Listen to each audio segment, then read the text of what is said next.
Hello everyone and welcome on back to March Mascot Madness number 5 here on youtube.com/Seannosaurus.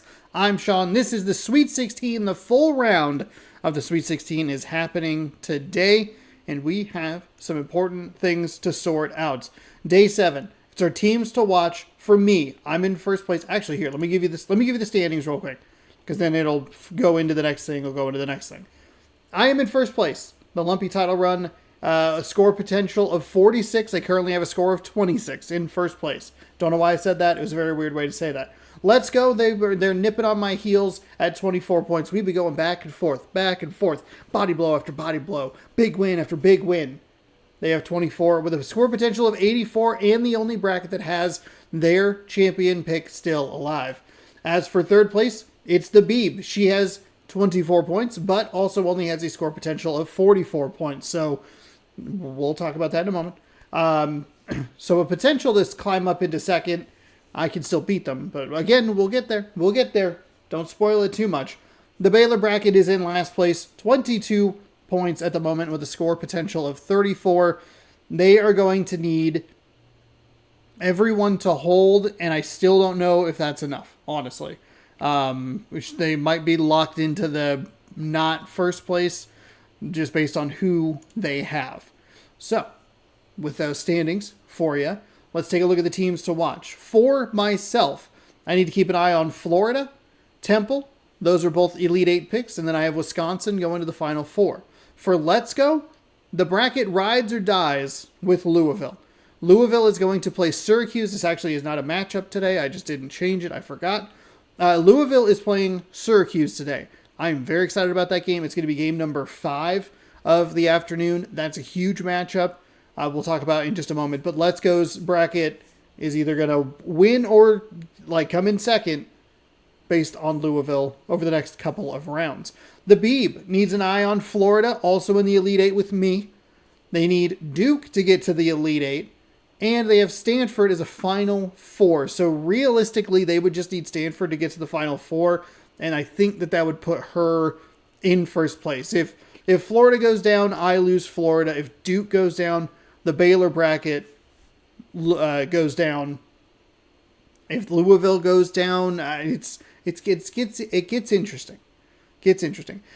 The Baylor bracket, they need LSU. That is kind of their lone other team, but again, I don't know. LSU is the team that they would need because Syracuse, or LSU and Syracuse, I guess. Yeah, LSU and Syracuse.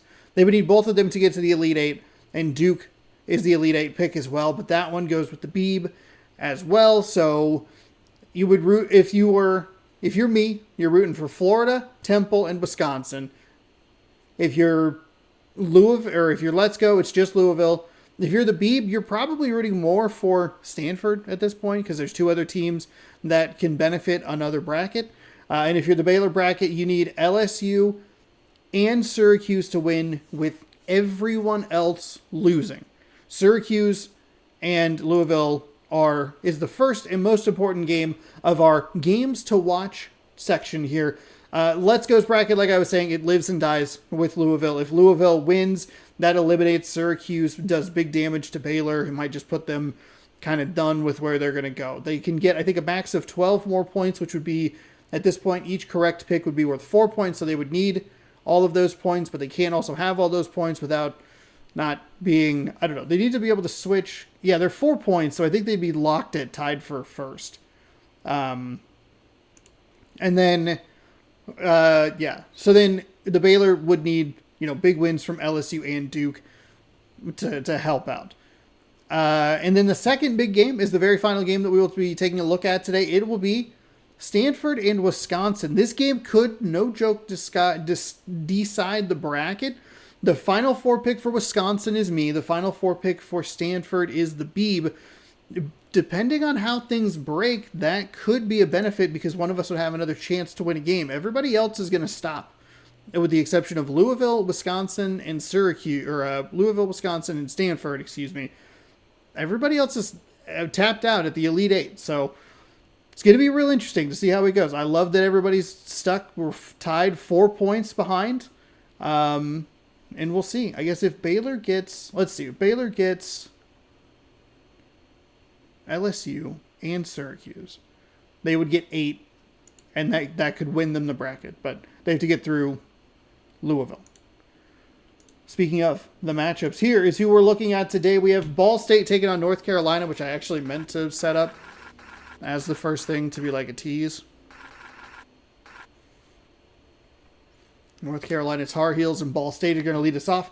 Florida and Iowa State, UNLV and Iowa, UCLA, LSU. Louisville is going to take on Syracuse, Arizona State and Temple, Duke and Kentucky, and then Wisconsin and Stanford. There is a pretty fun scenario where, like, if Florida can get in, if LSU can get in, those are a couple teams that we picked.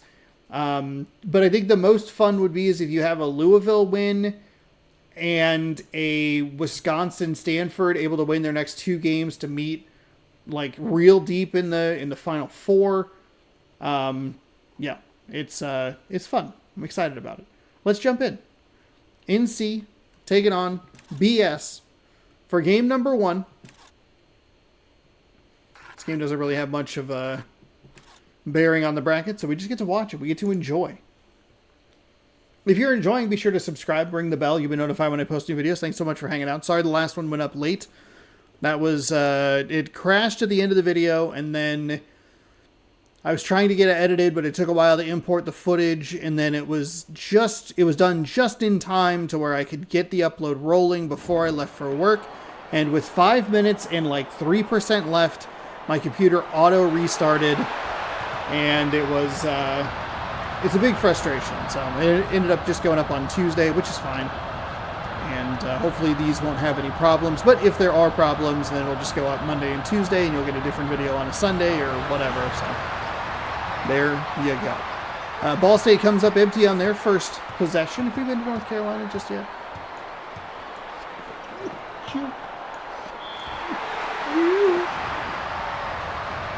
No, we haven't.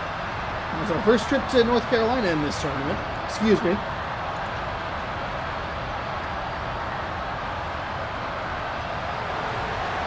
Season in the first minute of the first game. That's not good. 2-0 UNC.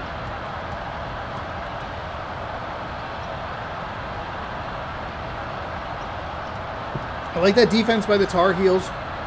Ball State was trying to run that play that we saw so successful in one of the last parts. Some of those games were teams were really heavy on. They run it high screen, try to get into the paint, open, nice easy bounce pass. North Carolina, they didn't do a whole lot. You don't have to do a lot to disrupt that timing. You just have to drop a defender a little bit further back and just create enough congestion. We don't have to worry about it.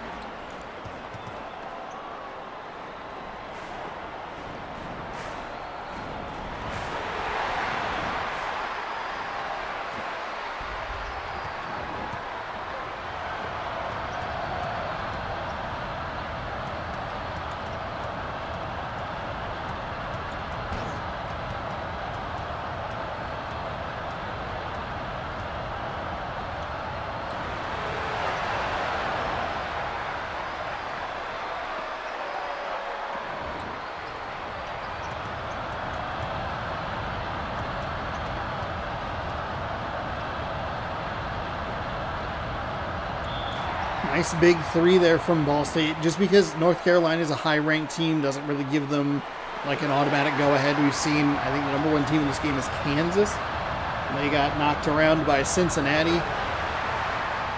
So it's good to get Ball State, or it's good for Ball State to get on the board, get some points, see if they can get into a little bit of a rhythm here. They got to stop fouling on this end. I think UNC has 4 points from the free throw line already, and that is not what you want. Especially at this stage of the tournament. Oh my goodness.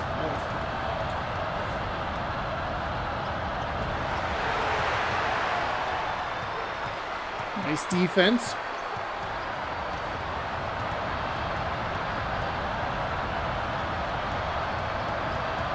As they try to run a play here. Working their way. Bounce. Blocked. Rejected. Ball State's going to go the other way, but good defense by North Carolina to slow it down. And Ball State takes what the defense gives them. A little bit of room there for that 3-point shot. I like it, but I like that Ball State responded well there with You know, they weren't trying to be too aggressive. They weren't trying to, you know, push their luck. They said, okay, North Carolina backed up. They defended us well. We'll set up in the half court, and they are rewarded with a 3-point basket. So 6-6. This Ball State team has been pretty okay defensively, minus the fouls, as another shot goes a little wild.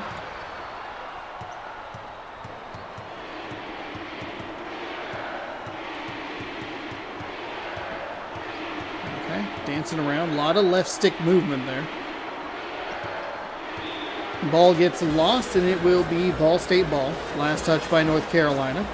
Though it gets a little tricky for us to tell over on that far side.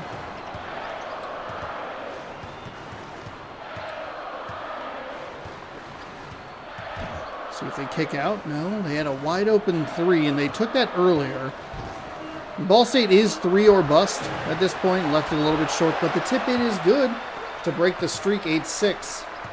Under 3 or over 3 gone.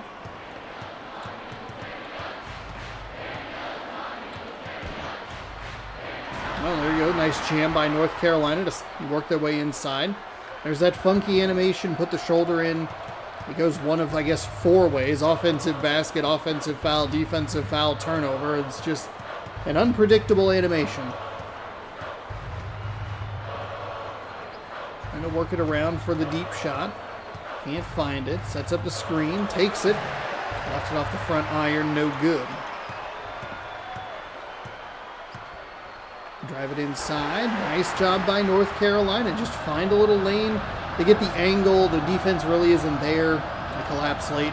4-0 run for UNC. Swings it back in their favor by 2.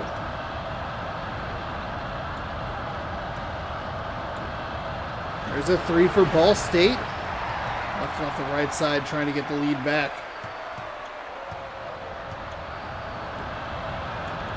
2 quick passes inside. And of course, as soon as I said Ball State had been doing pretty well on defense, with the exception of the fouls, they're giving up baskets left and right. That's a good defensive stand, and it's still 10-8. Oh, that was a dangerous pass. Wasn't exactly sure where he was going to go. The dive bites the North Carolina Tar Heels, and he goes right back to the Ball State Cardinal. Cardinals? Cardinal? Not sure.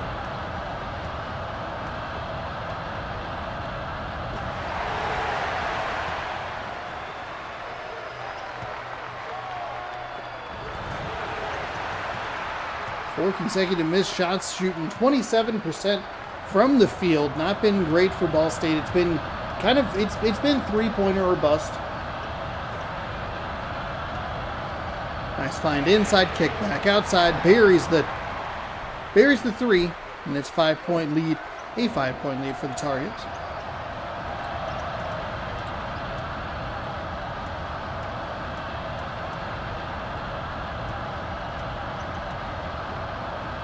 That's a nice 3 for Louisville. Buries it and cuts the lead down to a 1-score game.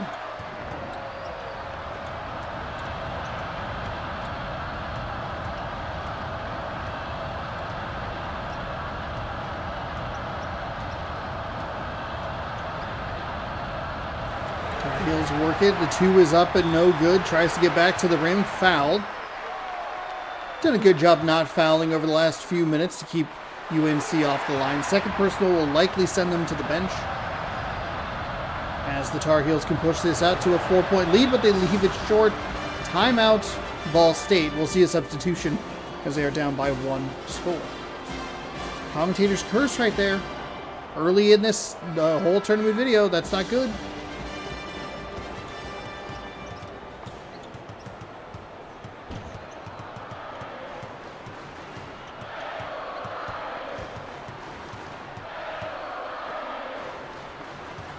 Bounce pass inside. Love the flip off the glass and in. And that play can work. You just have to be very accurate with the pass, even though there was a little bit of traffic in the way. The 3 is up. The 3 is off the front iron, and Ball State comes away with the rebound.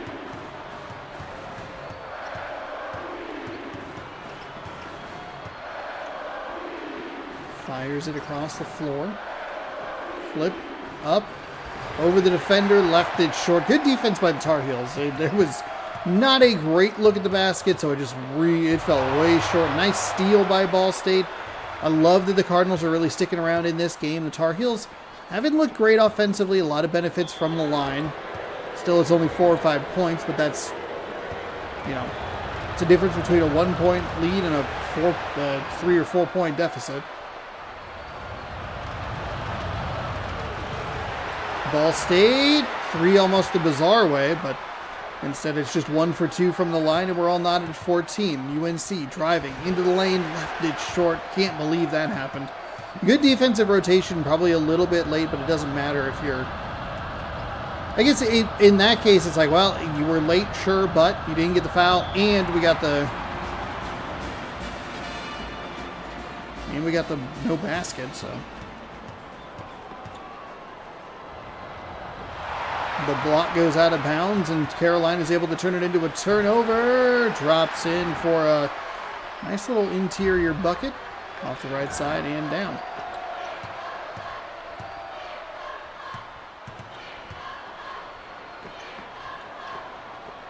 Two quick passes inside. Fights through a little contact. Nice job with the offensive rebound. Carolina with a better job to block it, and the best job to get that ball before it drifts out of bounds. There's a deep 3. Contested. No basket.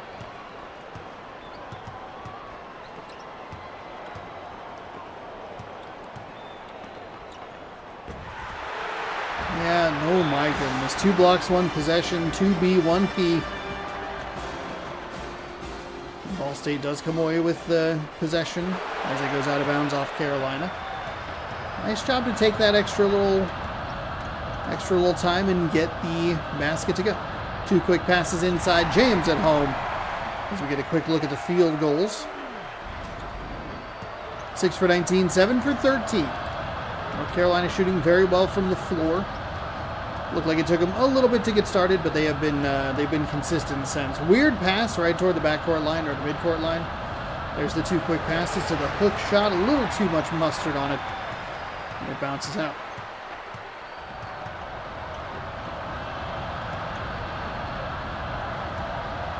Moving it around through a couple of defenders, left it short, and it's Ball State.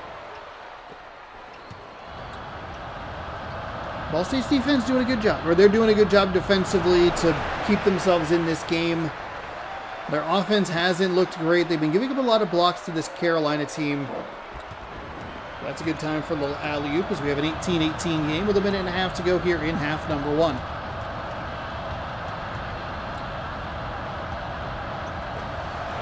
Nice block. Nice. A double. Oh, out of bounds. Slid out. That diving animation bites Ball State. Deflected with the pass trying to go inside. They try it again. That time it works through 3 defenders. It's blocked yet again. 3 blocks in this possession for the Louisville. The Ball State Cardinals, and the hook shot is finally up and good. So another time where you see the defense block the ball out of bounds. It gives the ball back to the offense. They're able to find something in the mid-range for a couple points.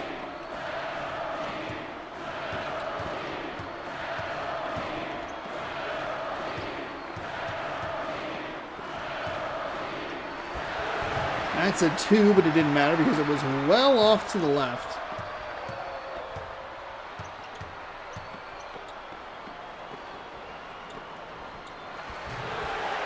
Tried to go with the block, but missed. Got the block again. Oh my goodness.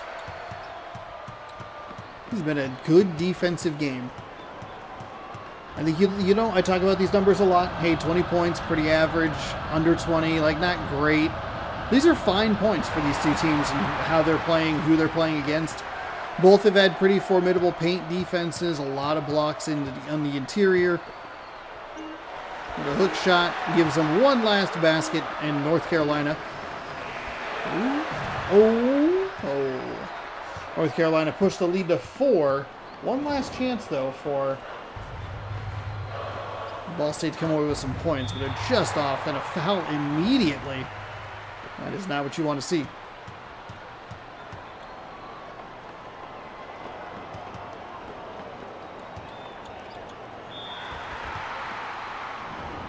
Oof. 2 quick team fouls, 1 for each player. 23-18. 24-18. So 4-0 run to kind of bookend the halftime. Extends this lead out to 6.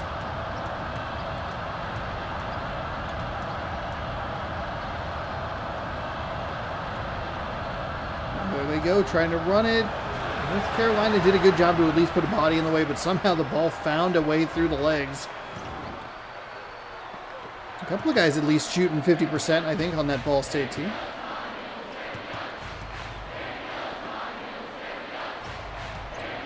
Oh, nice job to pick up the steal. He kind of missed it the first time, but...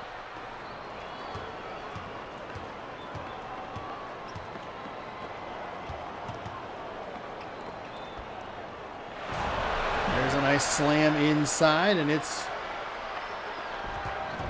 24-22. Good run by Ball State. Again, just keep it close. You don't have to be leading the whole time. Keep it close, keep it tied. 1-2 possessions at most. There's a nice block on the interior. 7th block for him today.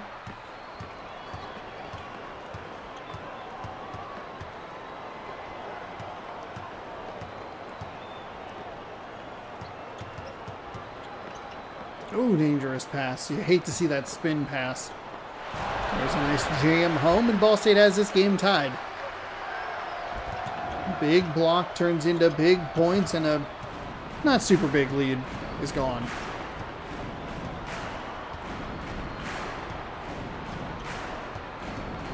Bounce pass inside, center, up off the glass, no good.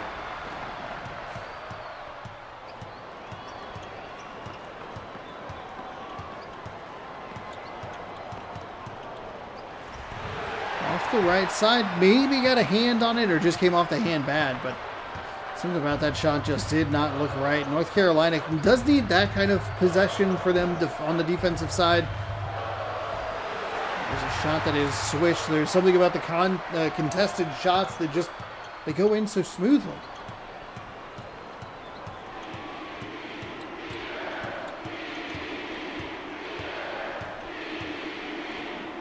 Ball State big three, got it, lead. That is a terrific shot for Ball State. They shot the three a little bit more earlier in the game. It feels like they moved away from it. Good to see them get back to it early in the second half and it be effective. Flipped it up. Kicks back, takes the three. North Carolina responds with a nice three of their own. Good Ball State defender reaching over. That's not good.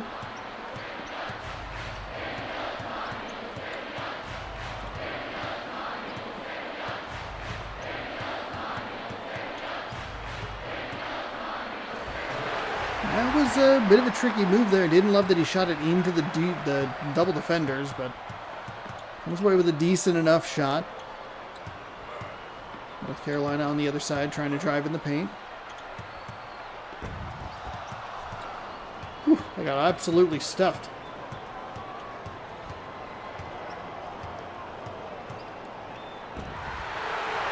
I got blocked out at the perimeter. Oh, I love the kick. I would have loved to see, even though it doesn't have the three-point, it doesn't have the three-point specialty logo, you'd still love to see them just stop and pop. It's a wide open shot. Take it. 29-29.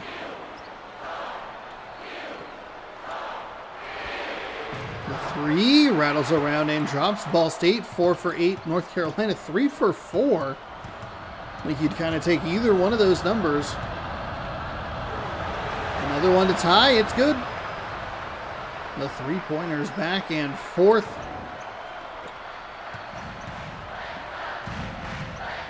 Four minutes gone here in half number 2.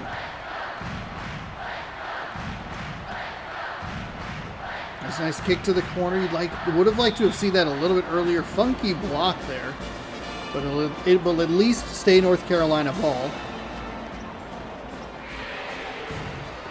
Three rattles, drops. Rebound is good. Love the little putback there.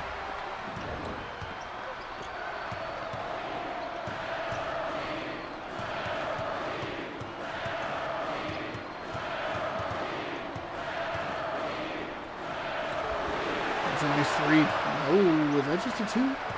That was just a two. A little hard to tell with those feet.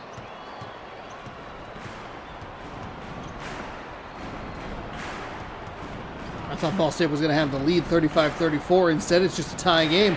Contested three is off to the left, rebounded by the Cardinals.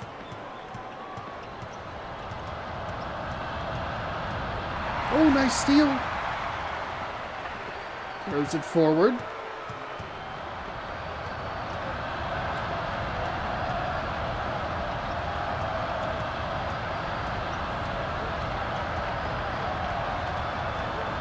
North Carolina, they kind of collapse in. I don't like when they do the collapse in because it just makes it so cluttered on the interior. Like they could have kicked out, should have kicked out probably for the nice open three shot, but they didn't bother to do so because they came and collapsed in, and all of a sudden there's 6 people in the area. There it is, bounce pass on the back door, slammed.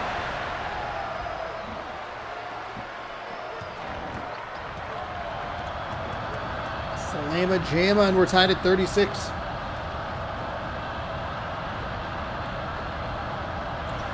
There's the 2 quick passes. The flip is up and good.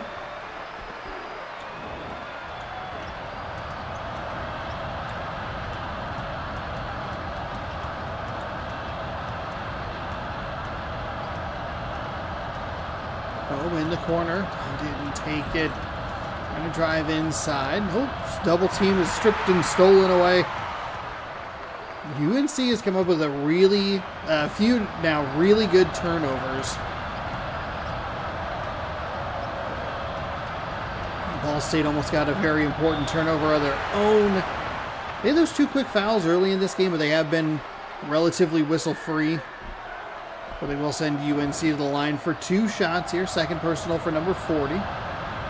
3:48 to go here in the second. First free throw is good.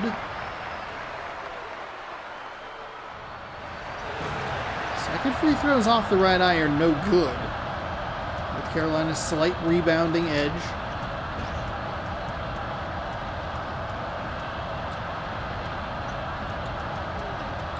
A nice move to get to the inside. Don't love the mid-range shot, but it falls, so it's all right.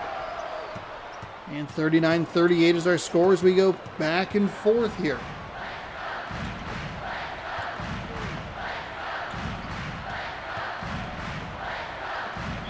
Kick to the outside, got fouled on the shot. 3 free throws coming.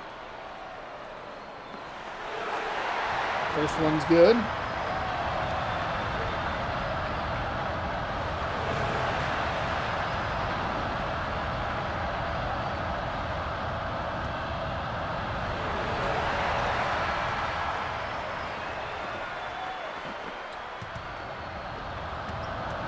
So 41-38.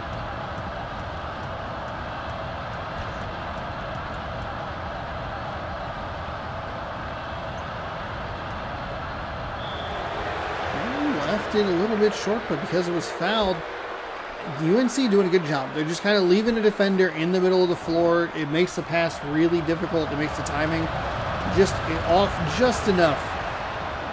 But that one led to a foul. 2 shots coming. The first one's good. Second one is good as well. 41-40.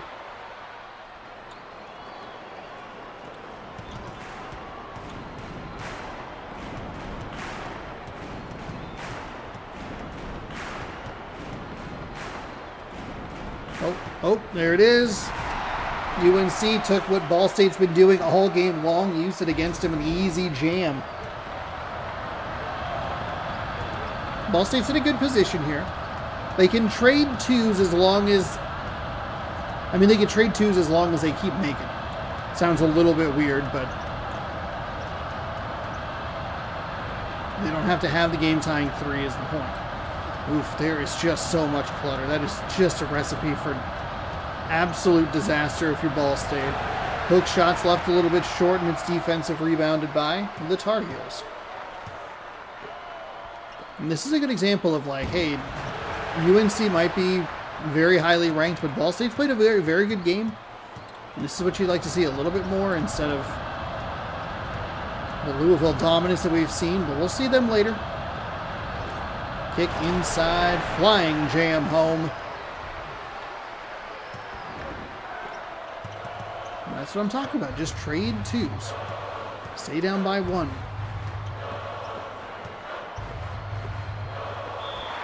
They go to the line, and they get the basket, the hoop and harm for the three-point play opportunity.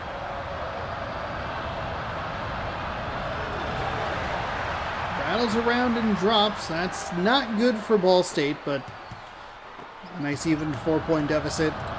Could be all right. Done a good job at matching what North Carolina is doing. They don't have to match it with a three here. Oh boy, but they needed that two to go, and it didn't. A lot of contact, no foul. And the shot falls harmlessly to the floor for the Tar Heels.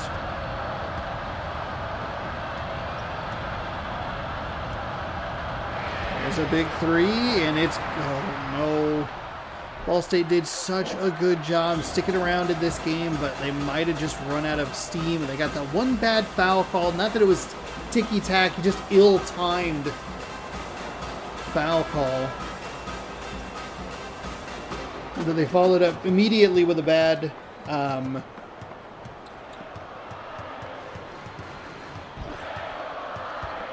bad time to miss a shot. There's a three, it's blocked. We're going the other way. We should see. Okay, never mind. Ball State gets the ball back and takes the timeout.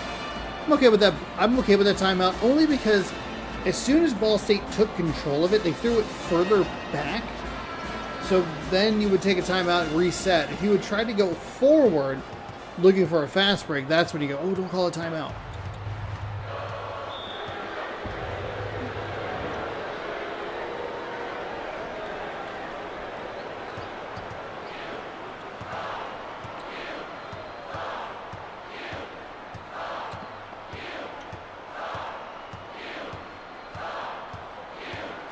This isn't going to do a whole lot of good for anybody. Yeah, but the shot is good. So they're down 5. We should see them foul immediately.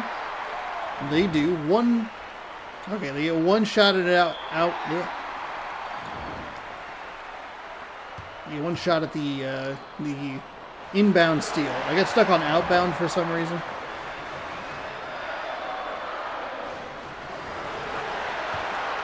(51-44), 7-point game. What it's back to.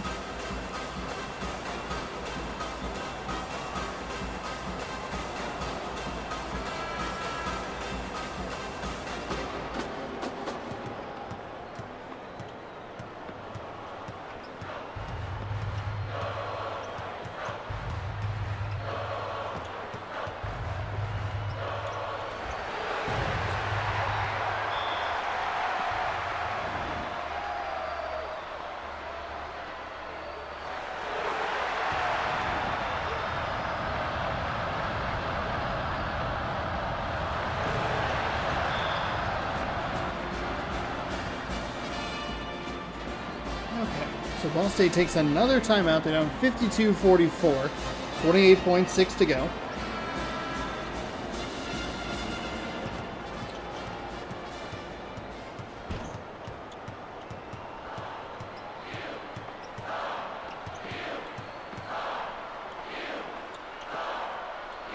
Oh, there they go. They want the inside. Okay. Unnecessary spin.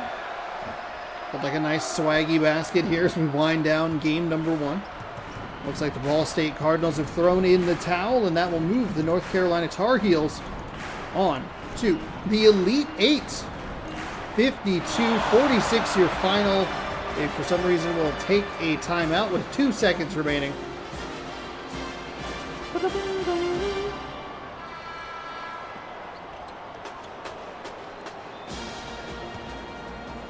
No time comes off the clock as they whip it across the court and out of bounds.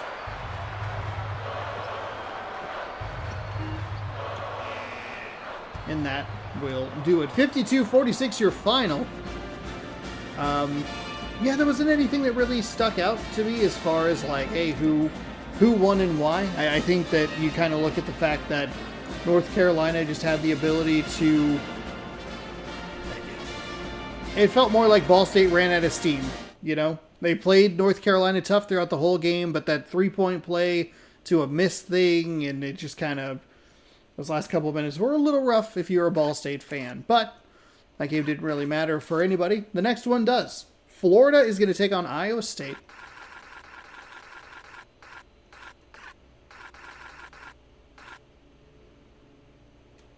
Cyclones and Gators. The Beeb and myself, we have the Florida Gators moving on to the Elite Eight. Would be a huge chunk of points for us if we were able to get that going.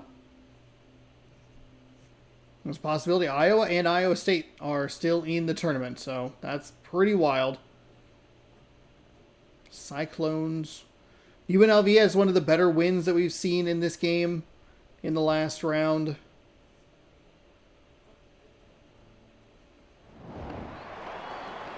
As Iowa State and Florida get ready to tip it up. 10 minutes on the clock in the first.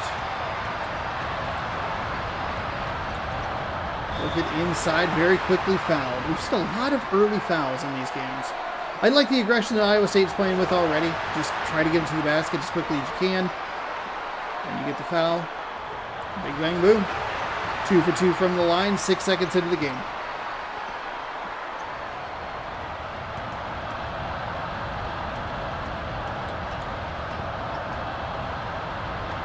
There's a nice bounce pass for Florida.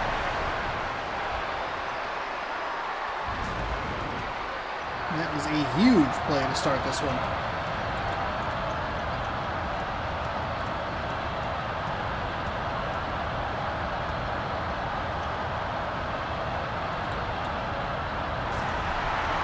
A lot of paint play so far. That's why Iowa State responds right back. Double checking to make sure that we have everything good. Iowa State's the home team. Florida's on the road. North Carolina, Florida would be a pretty big matchup in the Elite Eight. That's the kind of, that's a little hook shot. It's up and good. Florida, hey, back in the paint. It's been paint points or from the free throw line, which is just barely outside the paint to start this first minute of action. We get it inside in the second team foul already on Florida. A little reach in by number 24. There's a big three for Iowa State. Leaves it short, but it's almost tipped back in. Left it a little short that time as well. And Florida with some good aggression. Iowa State, excellent defense to block it from behind. Whew. Back and forth we go.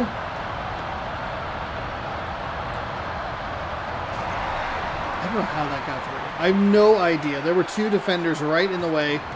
But I guess that's that football adage. As we see Iowa State with a turnover and a flip in. The harm and the foul. Or the harm and the hoop and the harm. That's what it's called. And Iowa State's going to go to the lead, or to the line, look for a 5-point lead. They do. So you get the big giant, the dunk, the steal, the foul, and the basket. And it is 9-4. Two quick passes inside, looking for a little bit of room, but it's blocked by Iowa State again. We'll talk about that last possession for Iowa State. There's a nice kick for three. It's up and good. That Iowa State dunk, it's that kind of that football adage of if you see the two defenders coming in, don't try to take one of them on, just try to go through. That's the best way to do it. That's what Iowa State was doing.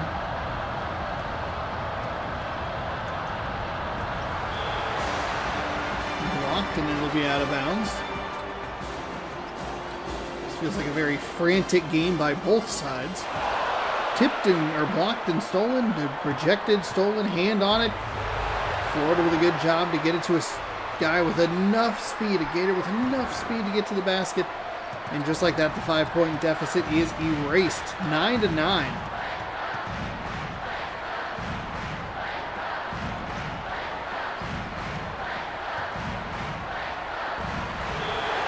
There's another block on the inside. Both teams very block ready. Adept at blocking. Nice steal there by number 44.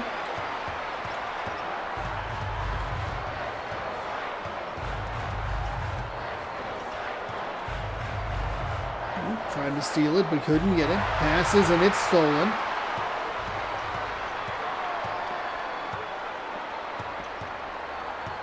Both of these teams pretty aggressive on the offensive side from the free throw line with the Gator crashing in.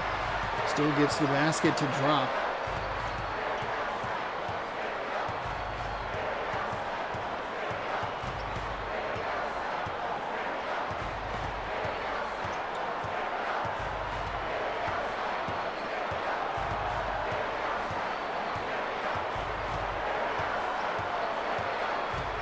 There's that dastardly double team defense.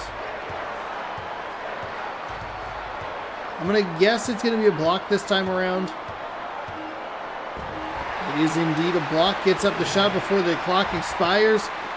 Off of the loose ball, but still can't get it to go. So 11-9.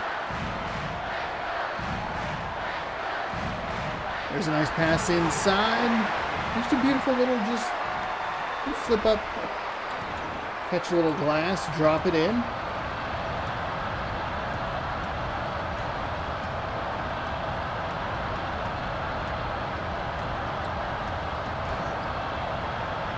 Kick out. That was the wrong way to kick out. You wanted to kick out toward the sideline. There's a wide open Gator and their, number 44 with that three-point specialist.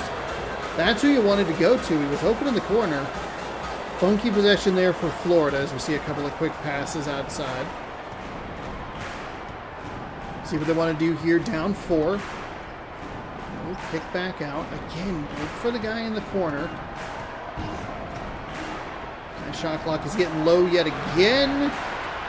Last couple of possessions, granted, one of them was a glitch. Florida has used 70 seconds.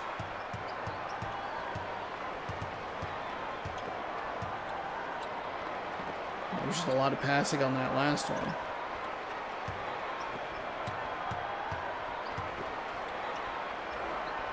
Oops. There's no way. They just fouled on the shot beyond the arc. Second personal for number 12, that was.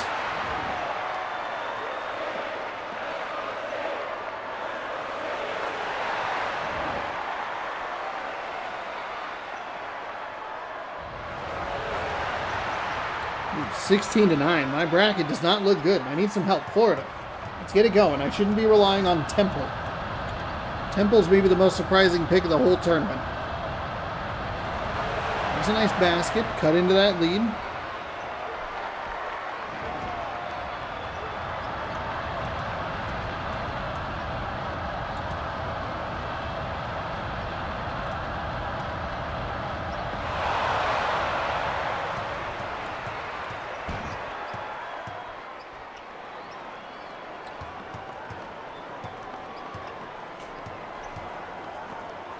It was a nice kick. They kicked it to the corner the one time that I wouldn't have kicked it to the corner because they're just not the right player.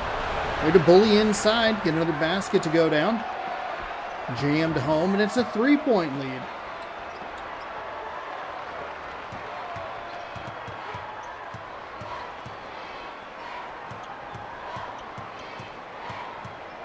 Iowa State dangerously close to that half-court line.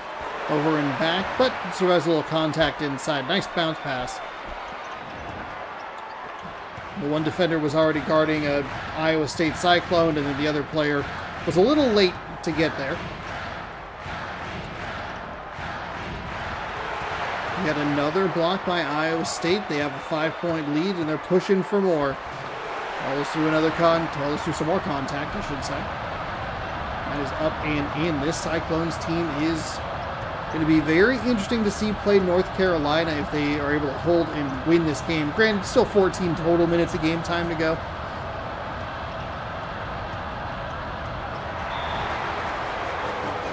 Out of bounds, Florida ball.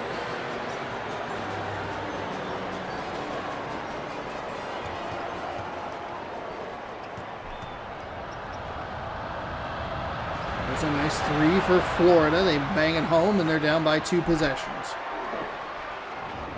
Speaking of, let's get some March Madness updates.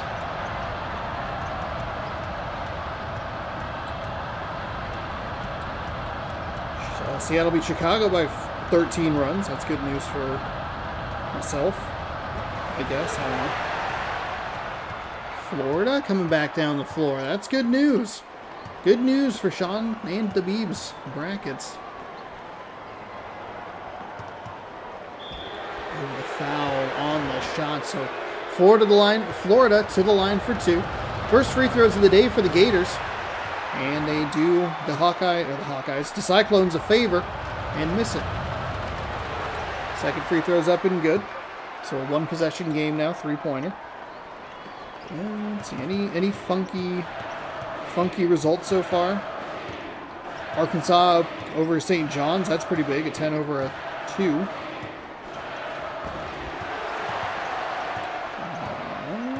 And not a whole lot going on otherwise. I guess that Gonzaga game's in a couple hours. Won't quite be done with this, but I don't know how that works. I have Paramount Plus. I think it's on TNT, which is unfortunate. Probably doing a screening at the Garland. Too late for that now, but Gonzaga really took care of Georgia the other day, I saw.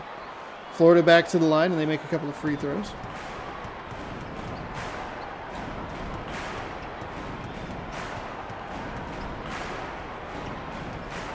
(20 to 19). Nice layup right there. You can see the Gator just trying to get a hand on it. Create a little bit of pressure there.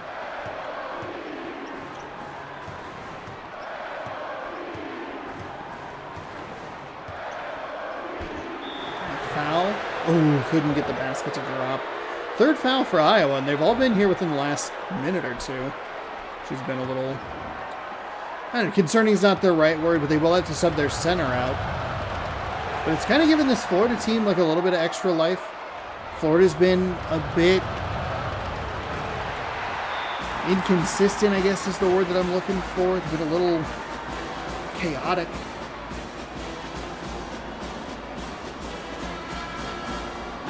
So the Cyclones will make a substitution.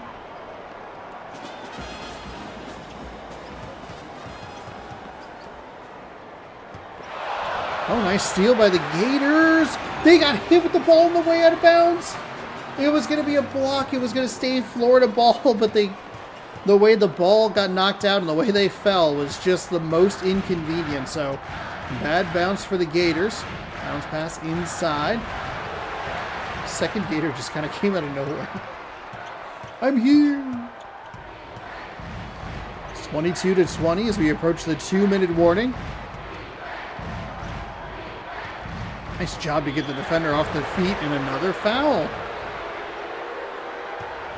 Free throws are going to start to become that story for the Gators as we go through. You can miss a few here and there, but they've had opportunities to really cut into this lead late in this first half, and they haven't been as consistent as they should be. They do get both free throws there, so.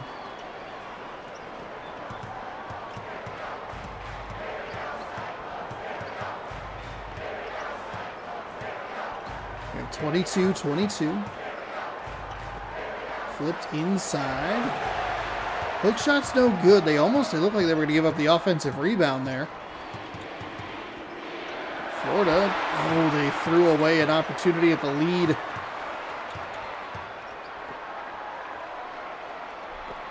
Into the corner for 3, and that is just, that's what you want. That's what I think Florida should be looking for. They've had some opportunities with open shooters with that 3-point specialty logo. And Iowa State, good job, critical turnovers. We saw that really benefit North Carolina. They're letting their opponent kind of get on some runs. That's going to happen. It's not going to obviously be a super clean game at every facet, but coming up with that key turnover, that key block to keep points off the board as they do commit a foul on this side on the basket that drops. 25-25.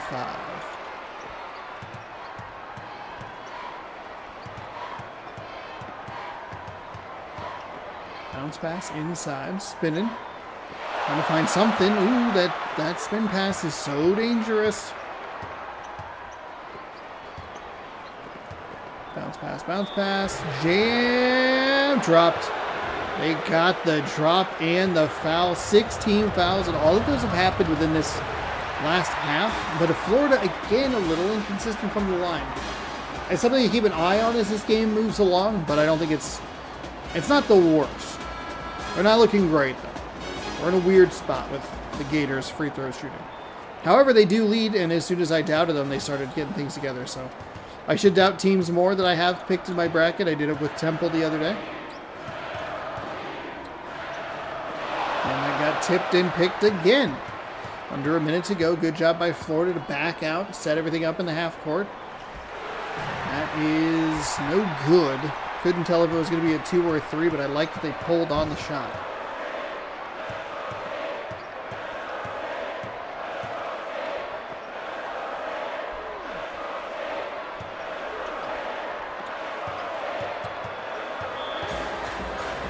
Just walked it out of bounds. I don't even think that qualifies as a baseline banditing because it didn't steal a possession. Iowa State just ran there towards the line for no reason. Florida's trying to split the defenders, but they kick it back out. Blocked. Florida recovers. Tipped again. Florida recovers. Good job to let that one go out of bounds. Iowa State touched it last. Fires inside. Oh, got stolen away. Oh, they didn't get the shot off. The game is so good about getting the shot up with about 3 seconds to go. I don't know what happened there. They just brain farted, and it looked like it was going to be one of the better buzzer beater shots that we've seen. 27-25. It's been a good one between these two teams. Florida pops and splashes one home to get the lead out to 4.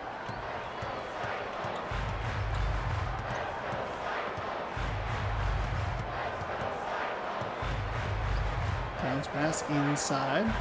Rises, fires, rattles, and drops. 2 for the ISU.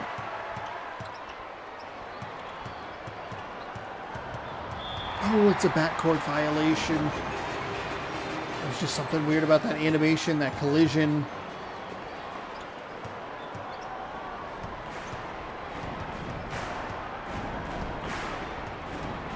Kick it back out.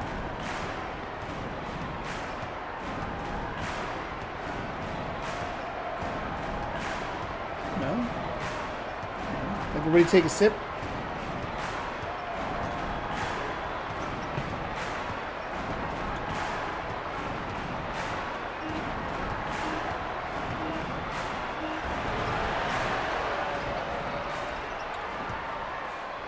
The back iron, front iron, no good. There's a nice hoop by the Gators. Off the glass and in. 31-27. A minute and a half to go here. We have one more video tomorrow. Or Monday or Tuesday or I don't know, whatever day. There'll be one more, I guess, is the point. That'll wrap us up. We'll have Elite 8, Final 4, third place game, championship. So prepare to see some of the teams that get deep into this game a lot, or deep into this tournament, like 3 times. Because you'd have Elite 8 and the Final 4, and then the winners and the losers would each play a third place game in the final. So hope it's teams that are fun. Fingers crossed. 33-27, Florida taking over a little bit here in this second half, up by 6. Lead's never been terribly large, and the losing team has done a good job, though it most of the time has been Florida. They've done a nice job getting back into this game relatively quickly and efficiently. There's a block on the inside. We see that play a lot, just kind of look like a good shot. 2 defenders, you split them somehow, find the nylon.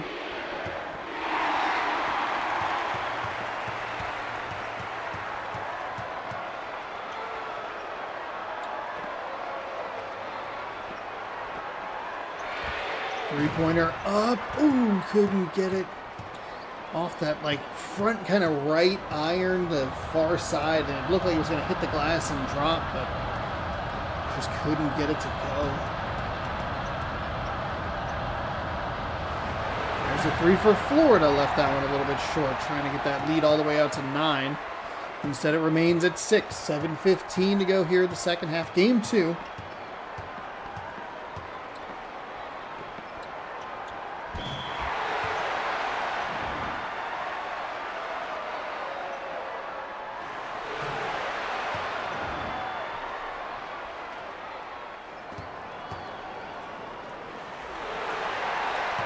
33-28.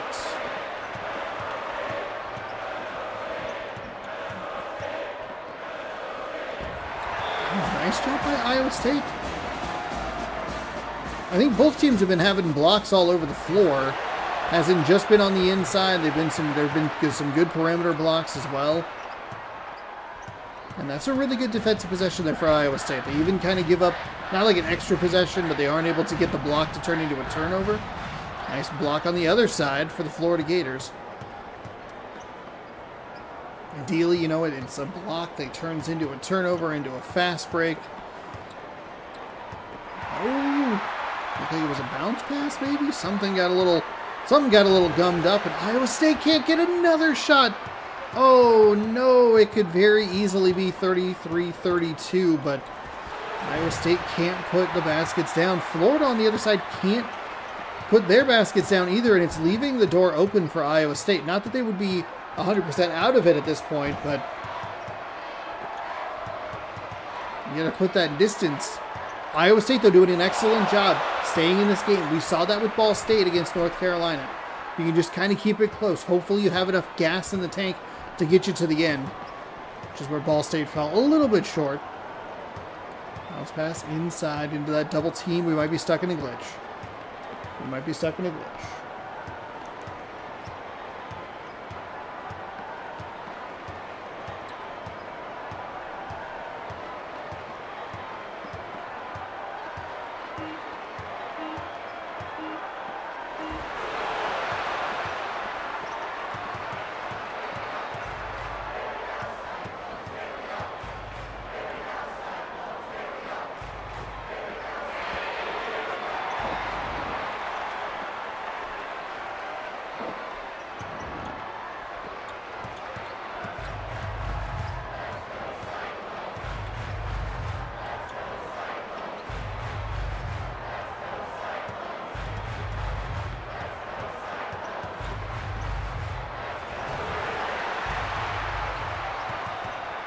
35-31. That was a big three for Iowa State. Florida commits the foul. Again, just keep it close. Good defensive set. Nice. And a better defensive set, maybe, for the University of Florida. Oh! It was a defensive foul. I thought it was a turnover. It looked like he was about to step on the line. As we see a little bit of a fast break. Good angle by the Gators to slow that down. That's... Oh no, Iowa State. They were wide open for three. They took a little too much time to get that shot up. I'm okay with a couple steps in to hit a mid-range that you maybe feel a little more comfortable with. But to take that extra step, maybe two, and then lift and try and fire into a block is brutal.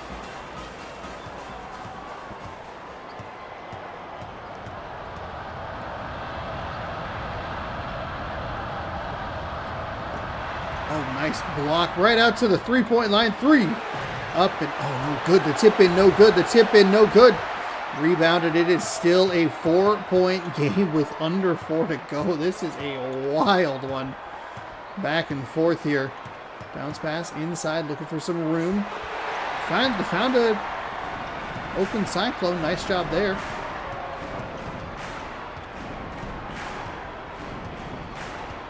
Bounced in. Number 4. Unbelievably friendly home roll on the road. That hit a lot of the rim, the backboard, and a funky combination that let it drop.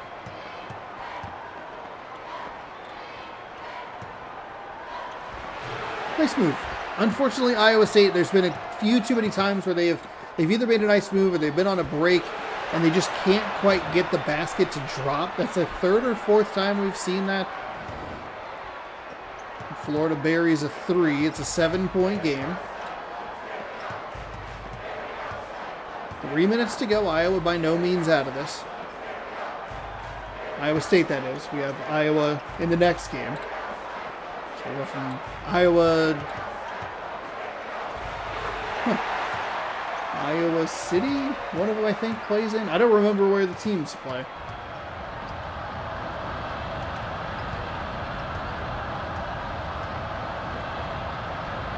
There's a three. Left it off the front iron. That's a big decision there for Florida. It was a little quick on the trigger. We do see that a lot with this game, so it shouldn't be a surprise. Oh, they get a drop. I thought it was going to fall out. I can't believe that actually went in. 40-37. 2:15 to go. Two quick passes inside. Fights through some contact. Defensive foul. Another Gator just went ahead and just threw a whole body into him. Still called the defensive foul. The Gators to the line to shoot two. First one's good.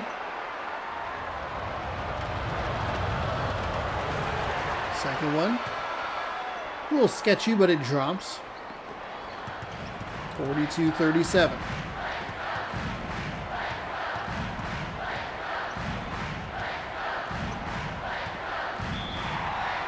Defensive foul. Can't be having reach-ins at this point. You just can't. It's too tight. It's too late. Defensive foul, back-to-back fouls on this possession. Iowa State to the line for two. Shouldn't be that dicey, but it is.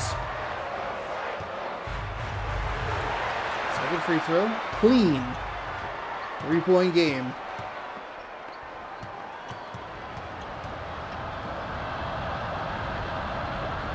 Quick passes inside through some contact. He'll go to the line for two.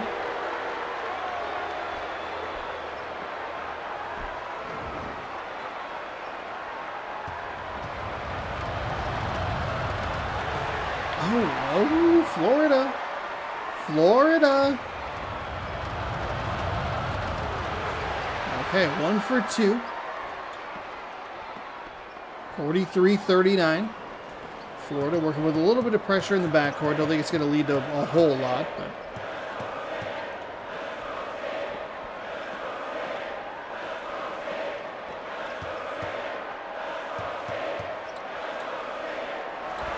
up and over and in.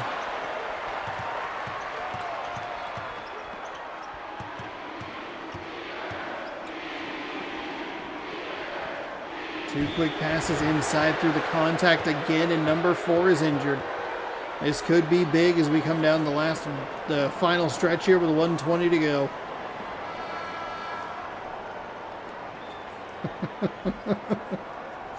Oh, I just love it so much with the mascots. I love it. I love it. The intensity. Might actually be a benefit to Florida if they make both of these free throws. And I, of course, jinxed it with the offensive rebound. It's slammed. 3 the most ridiculous way. And that might do it. That could be a pretty big dagger. I guess they're only down by 5. I thought it was a slight. I mean, if you miss those other 2 points, it's a 3-point game. With a defensive rebound, you try to figure things out. Man. The 3 from beyond the arc, no good. It's inside. And again.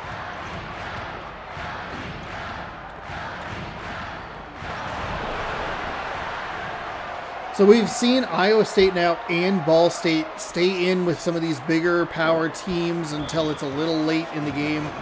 It just feels like they run out of gas, and those missed shots for the Cyclones really adding up. A couple of them that are easy. You look at some of the decisions that the players made. You go back to that block that should have been a wide open 3-point attempt.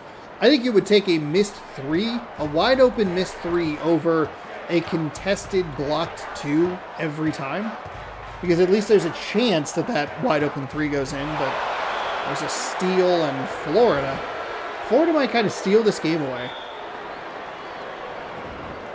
And they are in the bonus, so it's 1-1. But Florida hasn't been the best at free throws.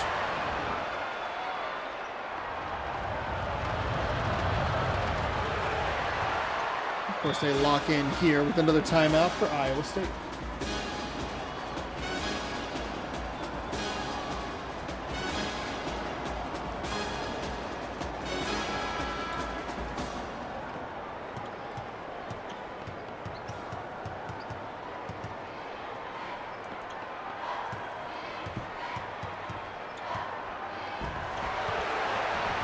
Hawks at the three-point line, and we're going back the other way. Florida and North Carolina should both be commended. I mean, all four teams that we've seen so far should be commended for their performances. Iowa State and Ball State, it's a little kind of like a backhanded compliment of like, you stayed in it, like, congratulations, you played with the big teams or whatever. A little condescending, I understand that. However, they did a good job. They just ran out of steam there late in the games where they couldn't hit those baskets. They gave up some bad misses, bad fouls, whatever. But if you look at Florida and North Carolina, as I need to reload the page, Florida and North Carolina both did a very good job of making sure that the other team never really got too close. Florida was down a lot early in the first half, or consistently in the first half, as Florida wins. Advances. That's big news for my bracket because that gives me a little bit more of a cushion, and big news for the Beebs bracket because she gets +4, I believe, for the game. So we'll open that, and we'll kind of take a peek here. Yeah, that does good stuff for the Beebs bracket. All right, and my bracket, but we're talking about her. Florida though and North Carolina, a good job by both teams to weather some storms and make those teams kind of have to try to win a game rather than them trying to put things away. Let's go to the Mascot game. We have Iowa. The Hawkeyes taking on UNLV. The Runnin' Rebels. Runnin' Rebels was one of the more impressive comebacks that we've seen. They really chipped away, did a great job to work their way back into that game against Arizona. Wild stuff. Iowa beat out Oklahoma by 3. So both these teams coming off close games in round 2. Now find themselves in the Sweet 16, looking for a chance to play the winner of UCLA, LSU. So we could have UNLV, UCLA, UNLV, LSU. A lot of letters. Iowa the only team in this little chunk that's so bored. Oh my goodness, what a block. Running out on the other side, couldn't get it to drop. We saw that plague Iowa State in the last game. Just a couple opportunities, either running it out or just right at the basket where they can't figure it out. The Running Rebels have 2 blocks already. And another turnover. Firing it forward, UNLV. See, that's why I compliment some of the teams. Like, that's a 1v3. 1v3, you are not going to win that very often, if ever. But instead, you know, sometimes you see those teams like, hey, we're going to pull back a little bit. We're going to just kind of relax. And we'll set up in the half court. But in that case, there's not a whole lot that's going to go right.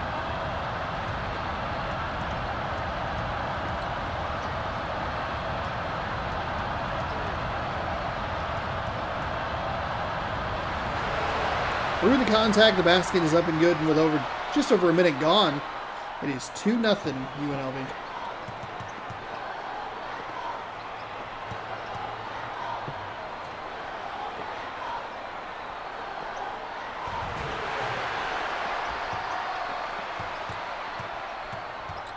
Four consecutive misses already, and a foul. Oof. Not a good start for the Hawkeyes.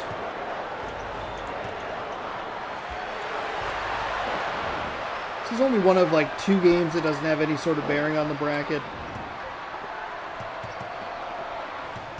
All of the others, and they're in the top half. The top half, like I was talking about in one of the recent videos, the top half of the bracket took a lot of damage. So we're lucky that even half of these games here in the top half matter. To have people like LSU having a bearing on the bracket, to have Florida have a difference in the bracket is important, as Iowa knocks down the 3 and closes us down to 2. Both teams very slow. My goodness. I'm surprised that ended up as a block. They put their shoulder into it. Usually that puts the defender off balance so badly they can't put a lot of pressure on that shot, but instead just absolutely hammered back.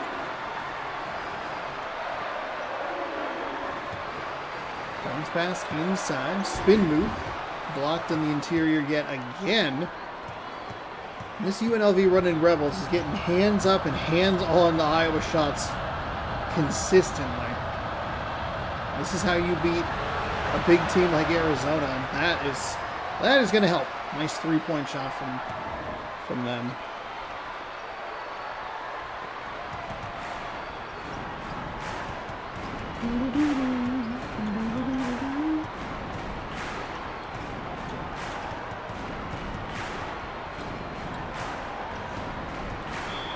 Rolls out of bounds, and it's Iowa ball.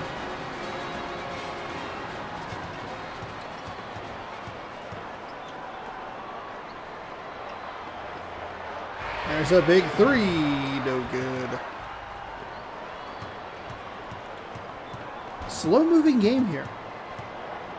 Neither team, you would think that like a team would have separated themselves a little bit more, and that's a terrible foul. UNLV is up, not up by a ton. They're doing great stuff on the defensive side, but they're not turning it into offense as consistently as you would like.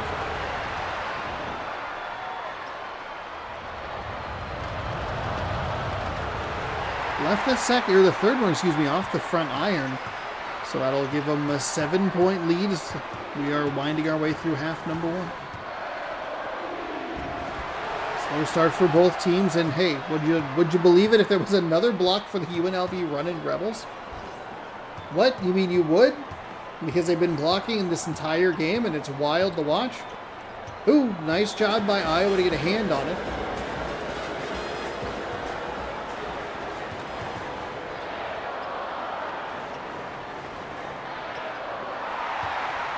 Tipped and picked.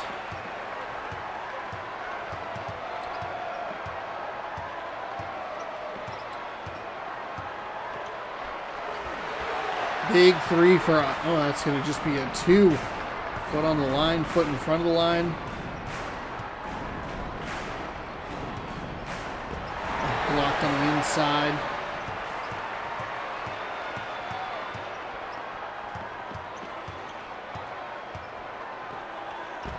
Oh, nice shot, blocked, and couldn't get the loose ball, dove out of bounds. But it'll stay with Iowa. A dangerous little flip pass there. Stolen away.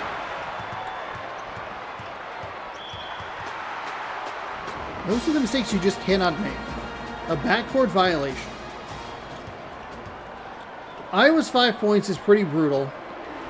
It's obviously worse now at 7 points, but it's obviously worse than UNLV's 10. I think UNLV's 10 is worse than Iowa's 7. UNLV has had a really nice defense, and Iowa's 7 points is like, hey, we're getting through every once in a while. We just need to try and find some better spots. UNLV has gotten shots up, it feels like, in a consistent manner without too much Iowa pestering. But they still only managed 12 points. And especially when you factor in all those turnovers, takeaways, blocks, whatever. Like, this is all your lead by? What? There's a nice basket by the Iowa Hawkeyes to cut the lead down, 12-9.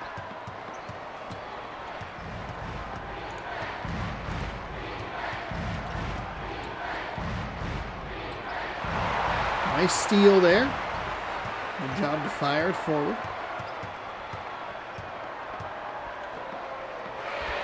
Three is up, it's short.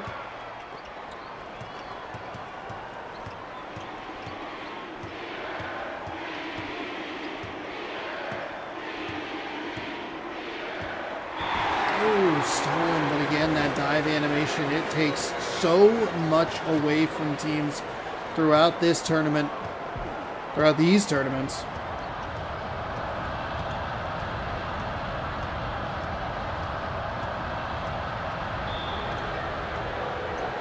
I bailed out of a glitch there.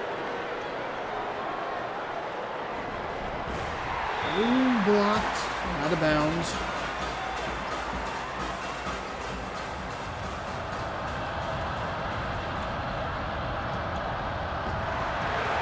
Oh my goodness, where did that Hawkeye come from? He was so far away from the play and still just blew it out of the water.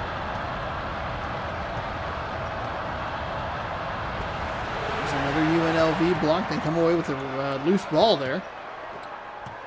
Iowa's defense turned it up a little bit here. There's the bounce pass inside. And we could just have a big defensive game.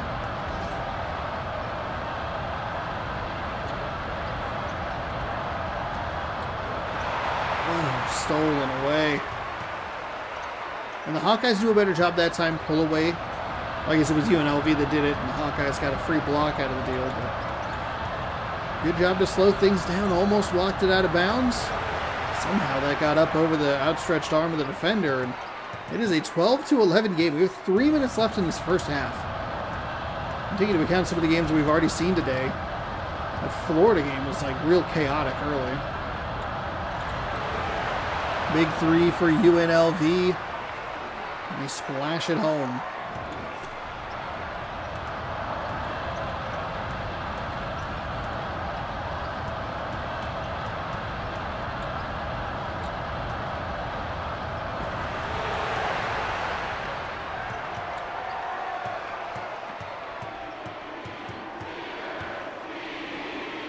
Defense. Oh.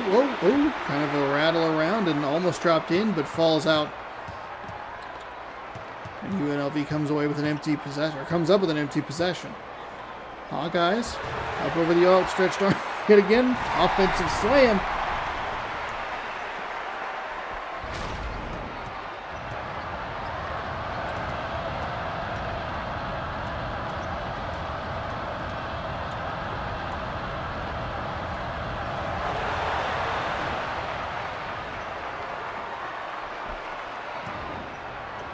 Points for the small forward number 0. They only have 17 points total. I wish we got those little stat updates a little bit more frequently. Bounce pass inside, really poorly defended there by UNLV. It just ran out of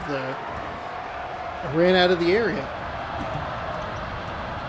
So 17-15 with 1 minute and 40 seconds or so to go.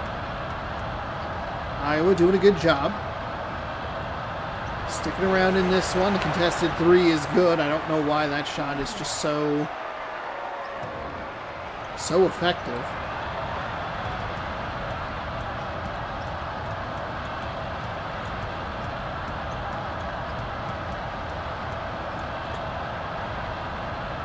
Well, they're going to try the bounce pass inside and blocked. It was just really well read, well defended by UNLV. You could see what Iowa wanted to do.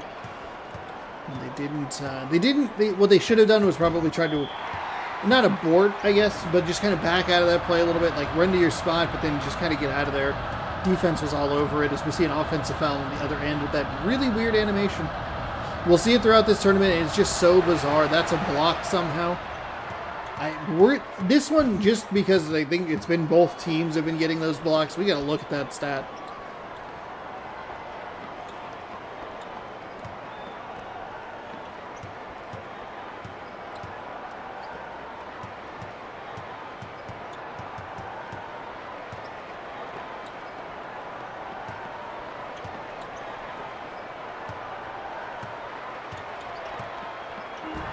Oh, foul. Or not foul, excuse me. That's the third block for power forward number 44. UNLV used a ton of time on that clock. It was beeping down like it was under 5 seconds or so on the shot clock, which means that was a 30-second usage of time. Again, Iowa's doing a really good job on the interior to try and get those buckets up over the outstretched arm. They're putting like just enough arc on it. They're improving. It feels like they're changing things up a little bit, and it's helped them stick around in this game. It's UNLV by 3, 20-17.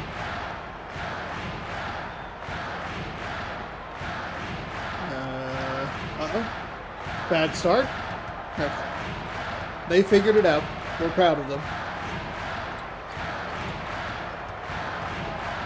Bounce pass inside, spins into the double team, tries to find the hook shot, but it's not good.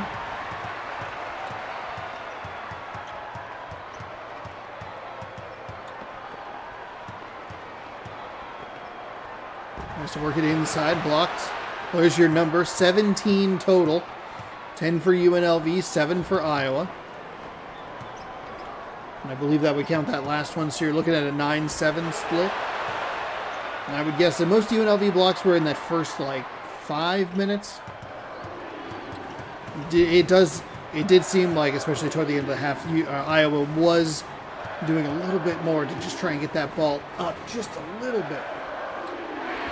Oh, that's the buried three. That is really good. A little late rotation there.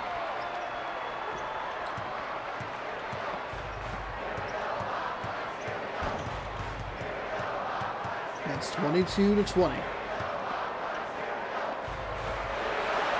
Got it up and in. Step inside the three-point line, so pushes the lead out to 5.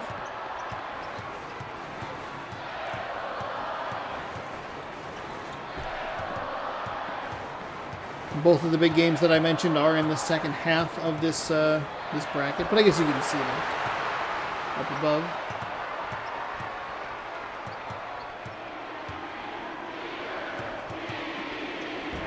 Ooh, trying to get the... Oh, no way! Why did you dive for that? All you had to do was just run by and pick it up, and I think you're looking at a pretty easy 2 on the other side.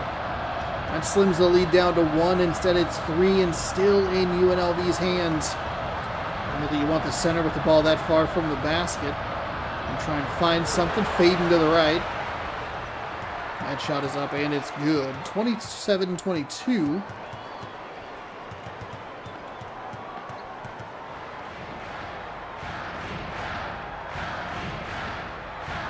That's a nice... I like the pass inside. It was just a little bit too deep. Probably wasn't really going to work in Iowa's favor either way, just because of how good UNLV has been inside. So many blocks.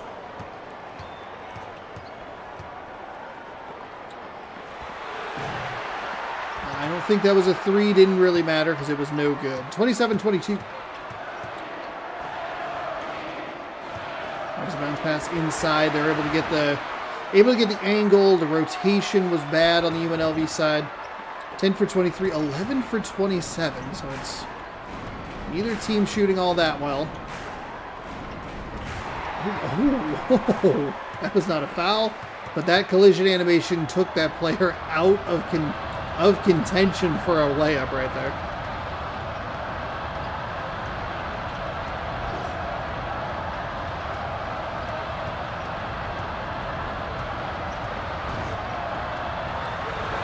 With 3 defenders in the area, Iowa was able to get that shot off and in.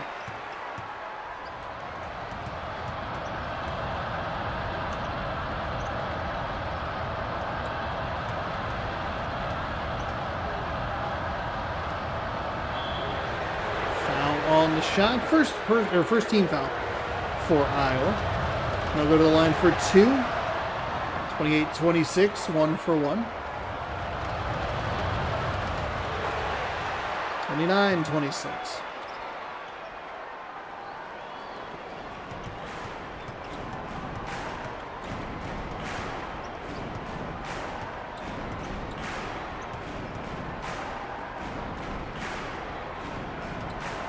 Bounce pass inside, foul. First personal, first team foul the second half here for UNLV. So Iowa go to the line, does them a little bit of a favor, missing that front one. Second one's no good. A real bad time for Iowa to do that.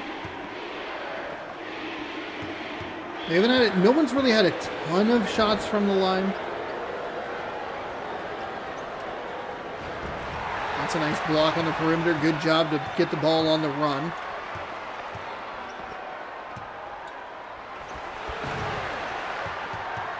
Gets that shot up, no good.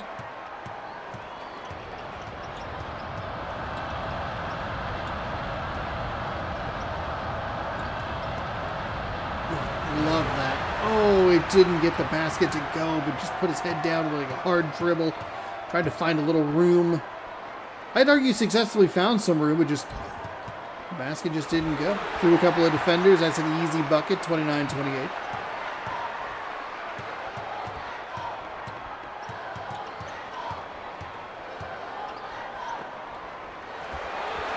Oh, that's a huge 3 for UNLV. Huge three. Pushes the lead out to 6. I don't think either of these teams are really ready to go firing in a quick pace. And both defenses have been very good at getting hands on shots.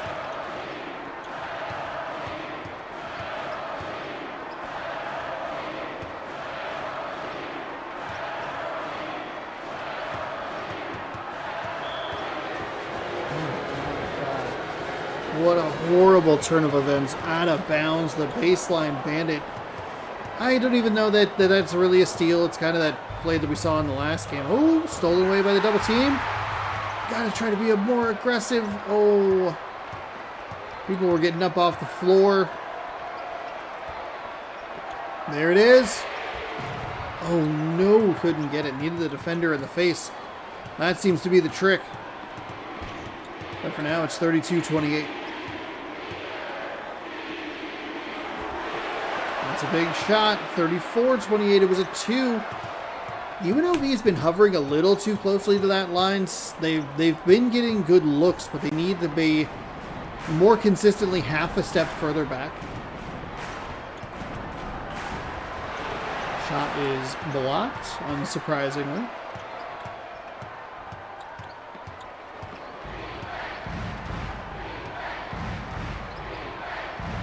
Firing over. Okay, well, Iowa had one, UNLV had one, even, just running out of bounds. 6-point game with under 4 to go.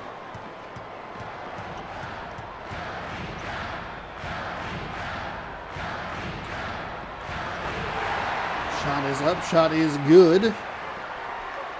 That's a good move for the Iowa Hawkeyes. They cut the lead down to 4. They finally get a basket to go.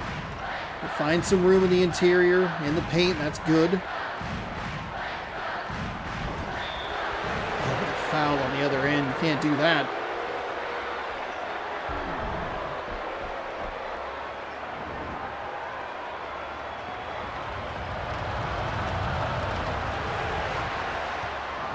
Basket's up and good.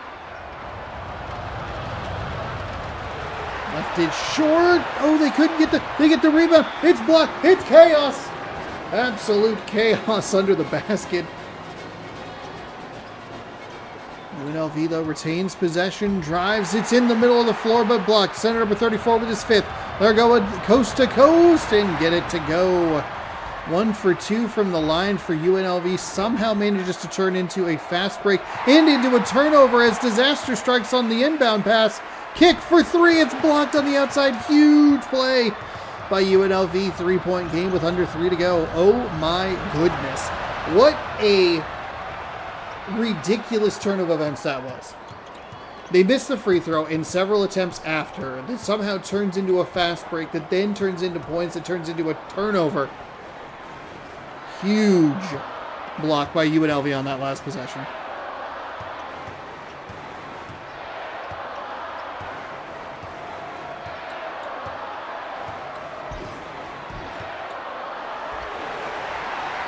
Love that deep two.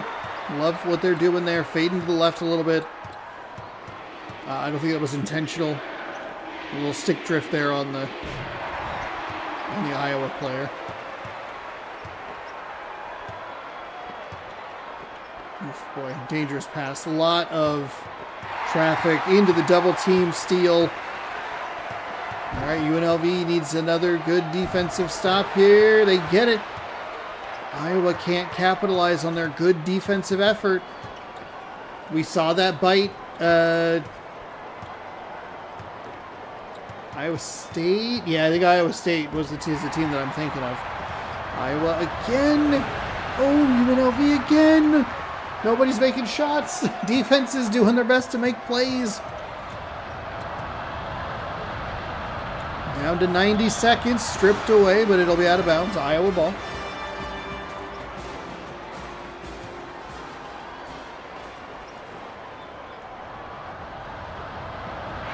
Three, got it, tie game, 37-37. Oh my goodness. What a 3 for Iowa. UNLV not doing a great job putting this game away. Iowa, though, fighting hard as hell to keep this game from getting too far out of their grasp. Okay, another dangerous pass for the running Rebels there. There's a pass inside. Big slam. Big slam.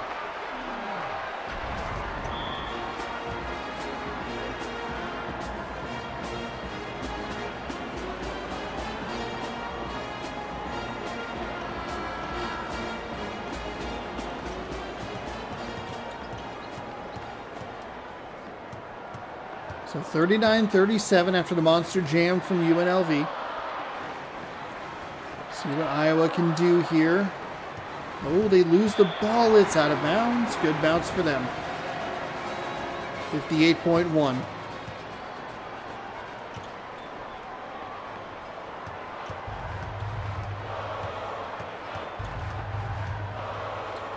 Oh, there it is. Open three. Left it short. Or right, I guess I should say.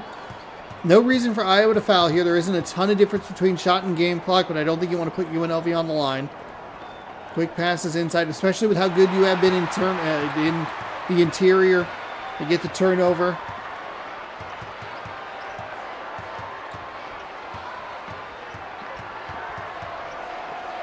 Passes inside. Funky shot is good. Oof, almost stepped on the baseline, but didn't. 13 points for number 2. Woo, 20.2 to go. This is a tight one.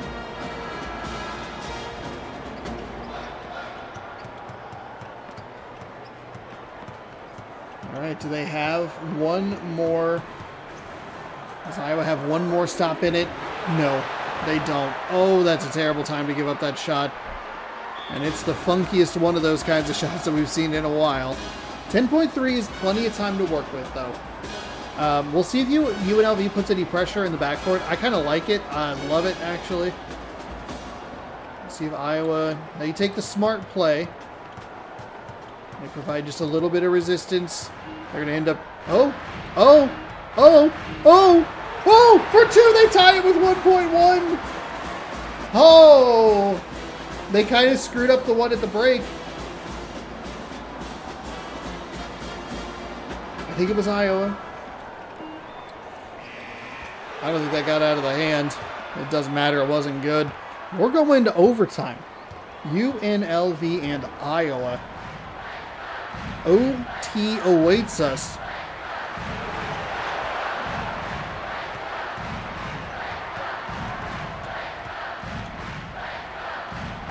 Five-minute overtime period.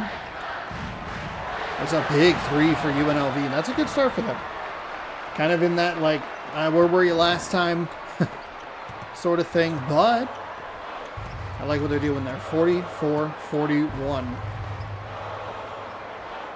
Huge. That was a huge 10-second swing for the Iowa Hawkeyes. They try to respond with a 3, but they can't get it to go. Hopefully we don't have, I think it was the Syracuse-Alabama overtime that was pretty bad.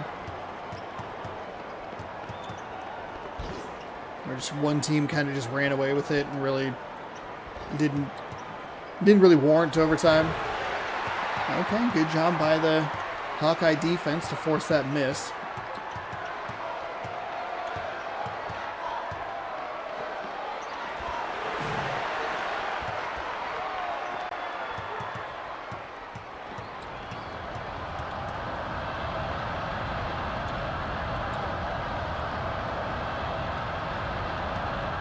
Bounce pass inside. Number 0. Oh, they floated over.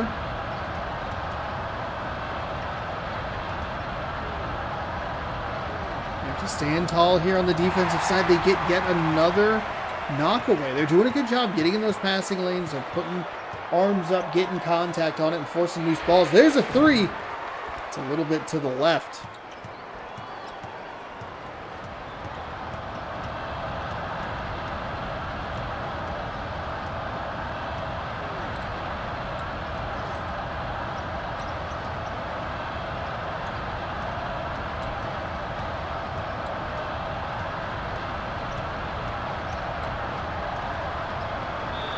UNLV works inside. They're going to get the foul call.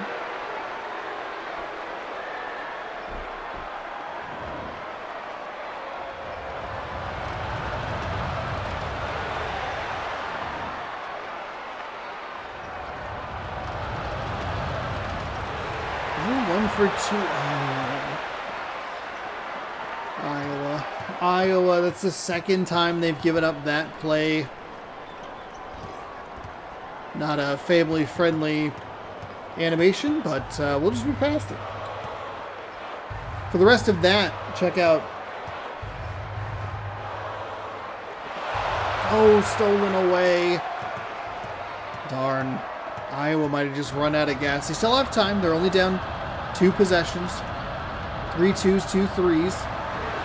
That is unfortunate. That's not what you want to see at this stage of the game.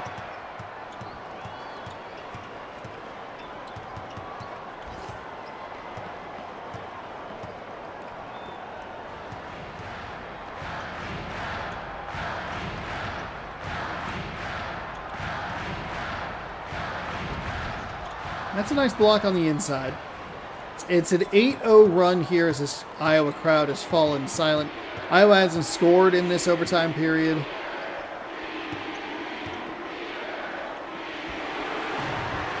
Oof, big. That's a big miss. Hawkeyes need to turn that into some points.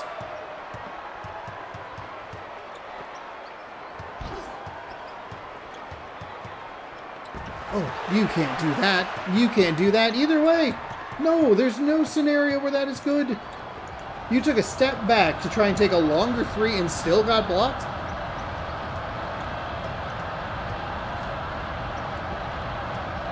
Absolutely not Iowa Hawkeyes. This, unfortunately, is a great regulation game, but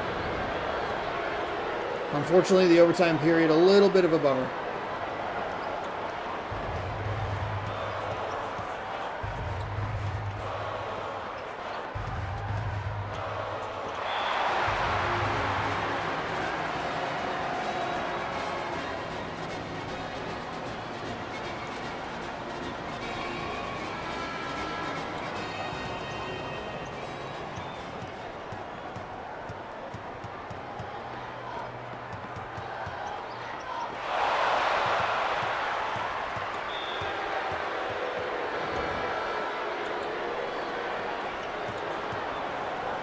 So still 49-41, 60 seconds to go. They're going to try and foul their way back into this game, but it's just not going to happen.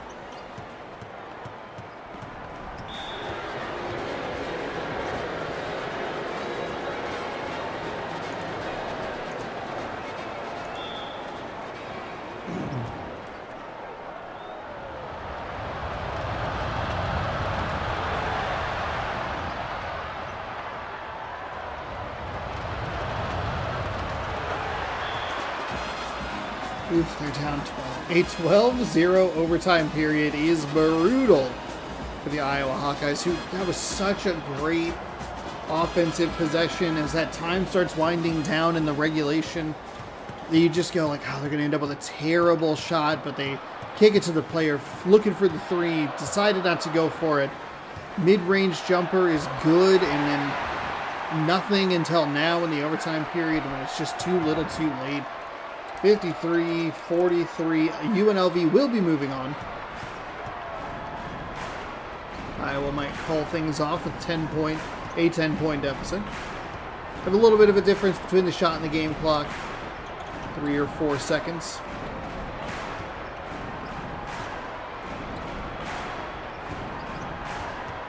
Pass in. Stolen away. They'll take a time. Take a time out.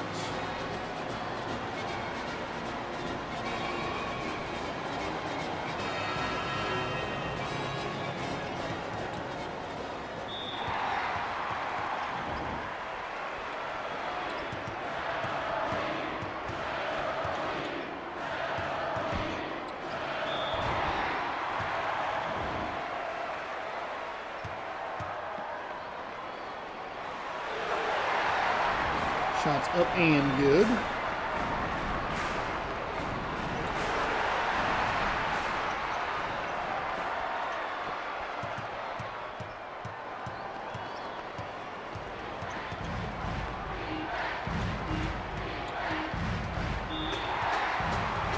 bsky AV cables are expensive.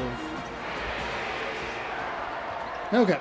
So that'll do it. Unfortunately, pretty bad overtime period there, and that's not what we're looking for. We're looking for some exciting finishes here. 53-45 is your final. UNLV does move on with a dominant overtime performance, and they are going to look to beat the winner of UCLA LSU.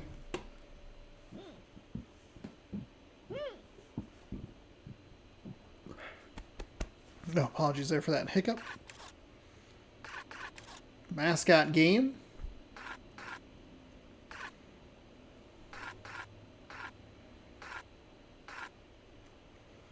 Bruins, Tigers, as we will wrap up the first half of our Sweet 16. LSU is the home team. They are one of the teams that we are watching today for the Baylor bracket. They could really use a victory here for the LSU Tigers.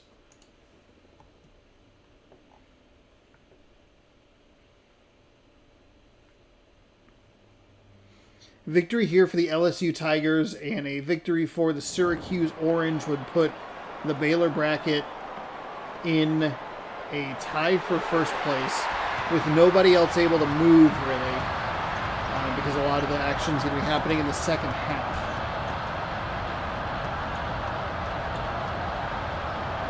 So big moments here for Baylor over the next approximately hour or so as we work through these games, and LSU gets off to a good start. 3-0.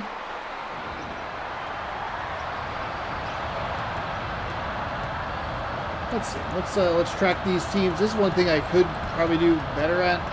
UCLA took out Utah State in round 1, Michigan State in round 2. LSU knocked out Minnesota, which was a Final Four pick for me because I like the Golden Gophers. They knocked out Cincinnati, but only by 2. In the round of 32, and now they meet in the round of 16. Ooh, nice job to get the defender free up all kinds of space and just couldn't finish the basket.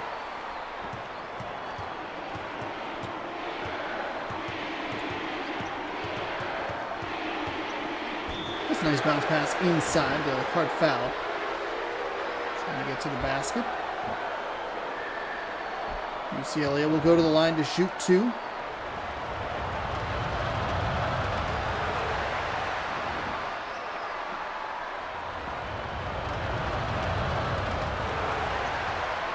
Four points as UCLA knocks down both free throws.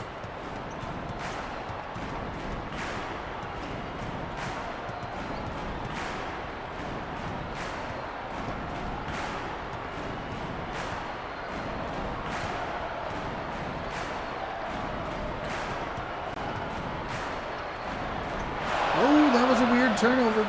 There's kind of a lot of traffic down there where they were trying to get the ball, and it just it hit some weird geometry, it seemed. Oh, that's the one of the few times we've actually seen the person on the floor kind of try to get the ball up the floor with a little bit more pace. There's a nice bounce pass inside. It'll stay LSU ball, which wasn't a guarantee with just kind of how wonky things look down near the boundary. UCLA gets the steal anyway, so it doesn't really matter. There's a 3 for the Bruins. Left it short. Defensive rebound. LSU going the other way quickly.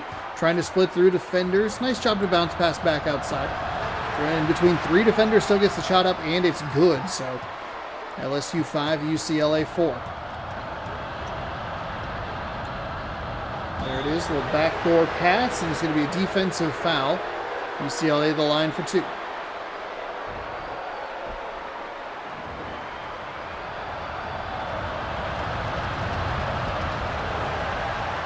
Tie game 5-5.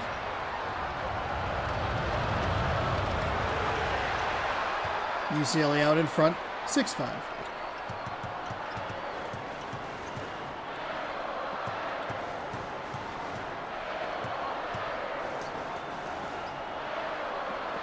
Nice feed inside.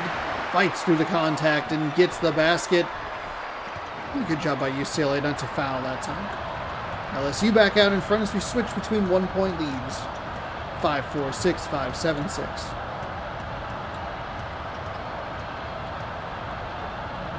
UCLA, excuse me, trying to work that deep shot. They get it. Knock it down.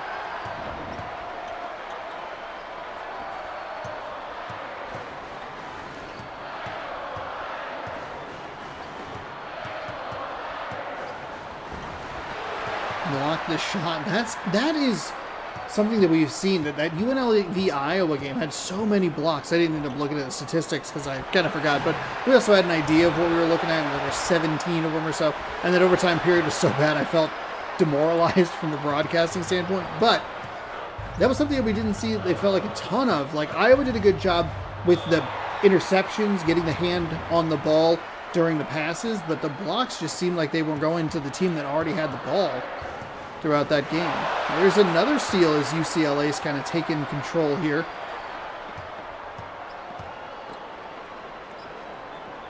Five straight Bruins points. Mid-range jumper is good, and it's out to a 6-point lead. Bad news for the Baylor bracket.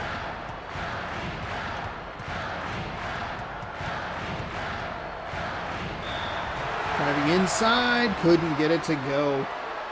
If somehow LSU and Florida were to make it to the Final Four, it'd be a couple of teams that could have been big picks for the brackets that left them in the Elite Eight. But that's where it's tough. You're going to need like a Louisville to make it far, and Stanford or Wisconsin there. Games still do matter down the stretch.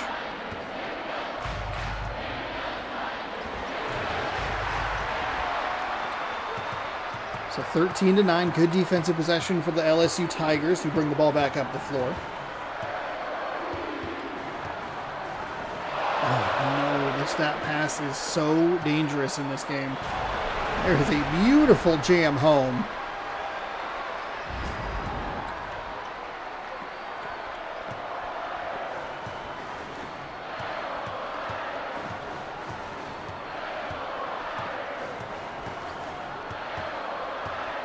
Nice feed inside. Okay, there you go, LSU. That's what you're looking for. Try to keep the ball a little bit lower on the ground, those bounce passes. UCLA has some lanky defenders that are getting in the way and causing a lot of trouble. Bounce pass inside, trying to find some room, but instead gets kind of stood up. Bounce pass back to number 45. He's looking for some room on the interior. The foul. He's going to send him to the line for two.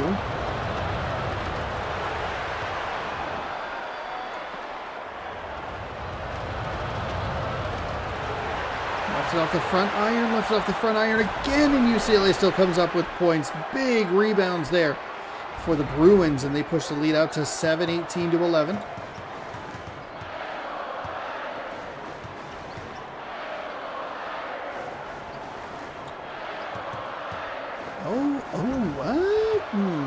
Weird. LSU's done it a couple of times where they've been able to get the Bruin defenders off their feet, but instead of trying to pull up, take a little mid-range shot, went for the bounce pass, and then kind of just all disasters went crazy there down near the basket.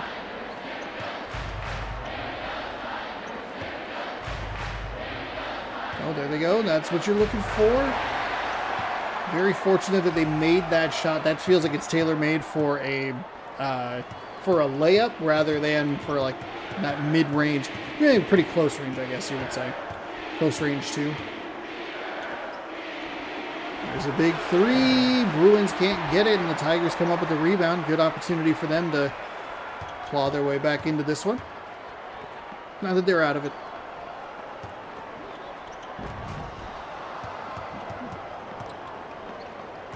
Real funky bounce on that block? Question mark?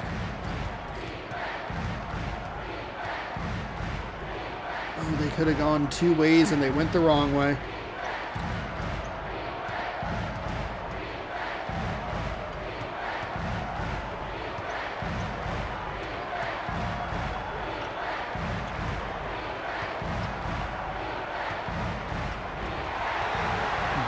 It's a nice job by LSU.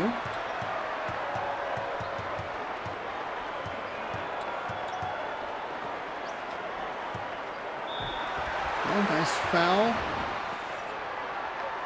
Nice foul. Weird way to say that, but.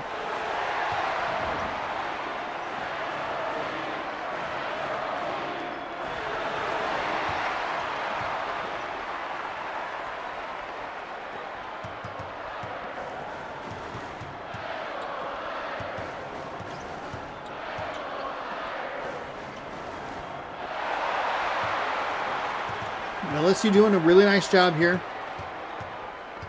Creating another takeaway. Oh, there it is on the inside.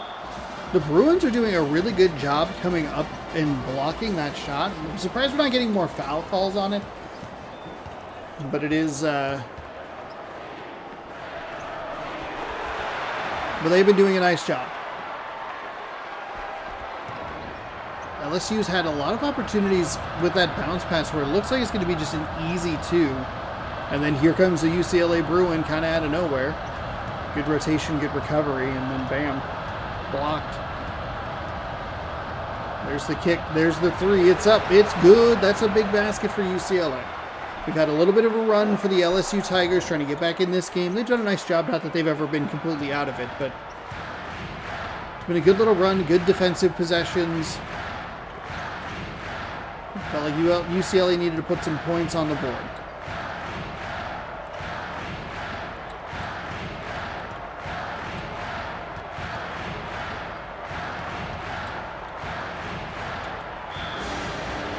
Just stepped out of bounds. Oh, what a weird play. What a terrible time for that. They were in such a good rhythm. We're looking for something down there. Trying to come up with some more points, but just stepped on the baseline.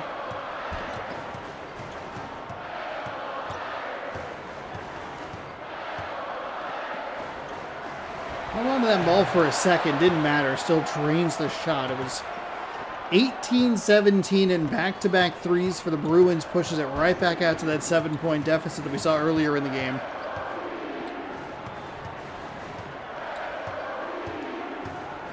Well, there's LSU trying to run that play, but they didn't see it, didn't feel comfortable with the pass.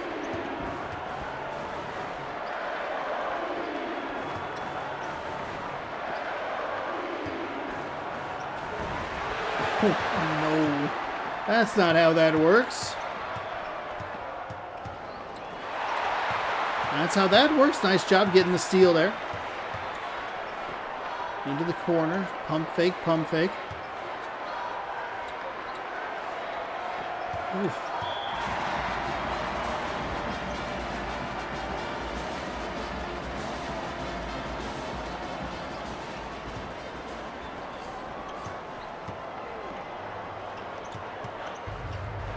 Stolen away. Nice job by the Bruins.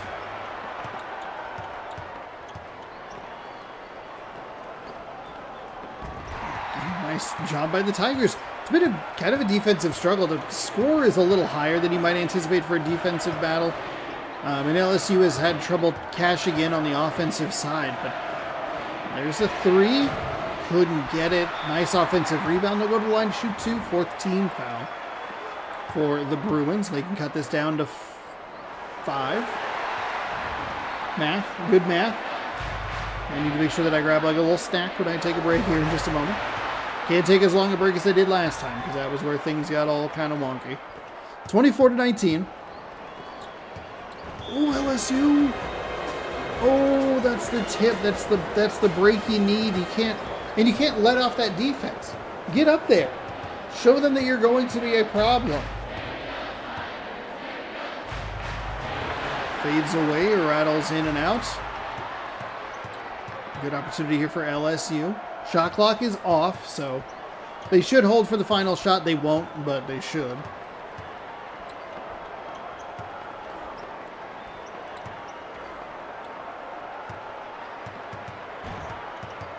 They didn't intentionally. We're going to go to the line here with a very small amount of time. 5.5. This will give UCLA a good opportunity to set up and try and get something off that's good. Just kidding, they missed the free throw. Instead, it's going to be a mostly 0.5 seconds, huh? It's going to be just so far. Oh, they got the steal. The shot is up. They actually make it, but it doesn't count because it was well past the buzzer. 24-20 here as we move into the second half. Nice, good start for LSU. Nice steal.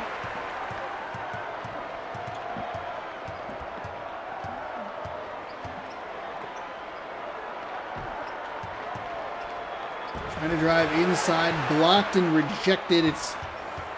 So you have a steal on the one side, you have a block on the other side. Ball has not touched the metal of the rim. Spins, fires. That time it touches the rim, but it's not good. Nice offensive rebound and a great putback. UCLA up 6.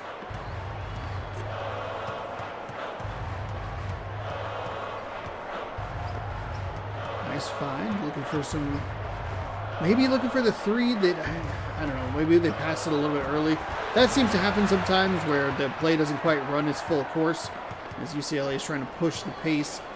Mid-range jumper is up and good. UCLA up 8, biggest lead of the game, I believe. Pretty confident in that. We've had UCLA's been up by 6.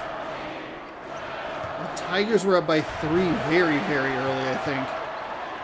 UCLA's been up by 6, 7, and 8 now. The Tigers defense, or Tigers I should say, on the defensive end have done a good job to keep themselves in this game, but UCLA's found something here at the start of half number 2, and they've pushed the lead out to 30-20.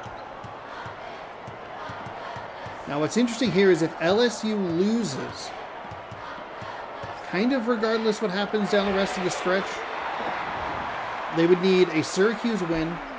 The Baylor bracket would need a Syracuse win and a Duke win, I believe. And they still would only be able to tie for first.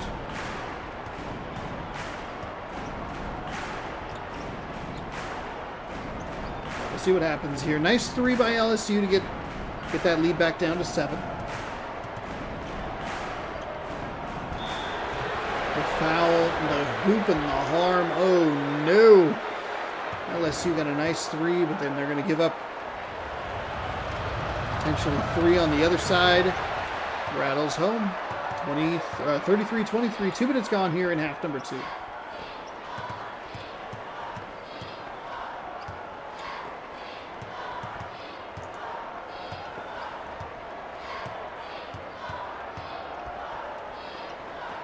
Into that little double team trap, and that loses the ball more often than not.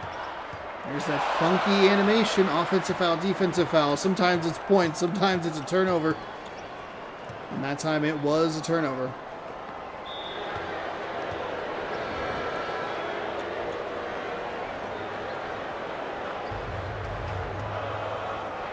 There's a 3 from UCLA is really taking over here in this second half. Up by 13 now. I don't know what this Tigers team needs to do is you have to take the UNLV approach, right? Against Arizona, being down by a chunk of points. Like a substantial amount of points, and just chip away. Solid enough on the defensive end. You can trade 2s every once in a while. It's fine. You just have to get inside. Chip away. 2 here. 2 there. 2. Maybe a 3 if you can splash a good look home every once in a while, but LSU's had the defense at times to be able to at least try and swing this back their way. It's going to be a tough climb. Stolen away.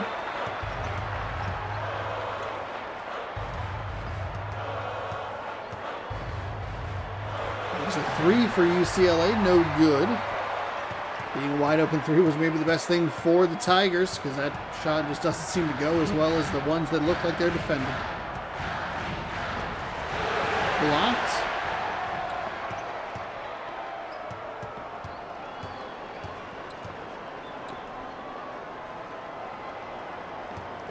Bounce pass inside, falls away and buries it.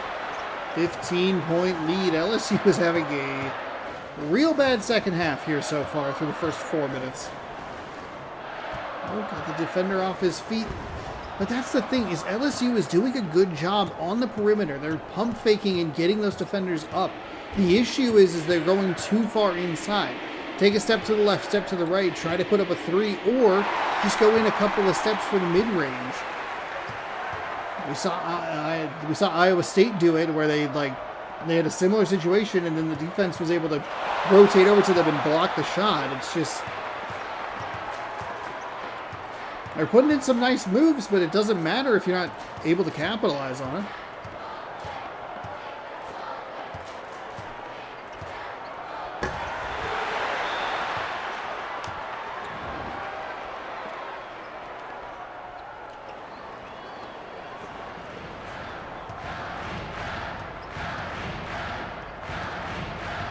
Poked away.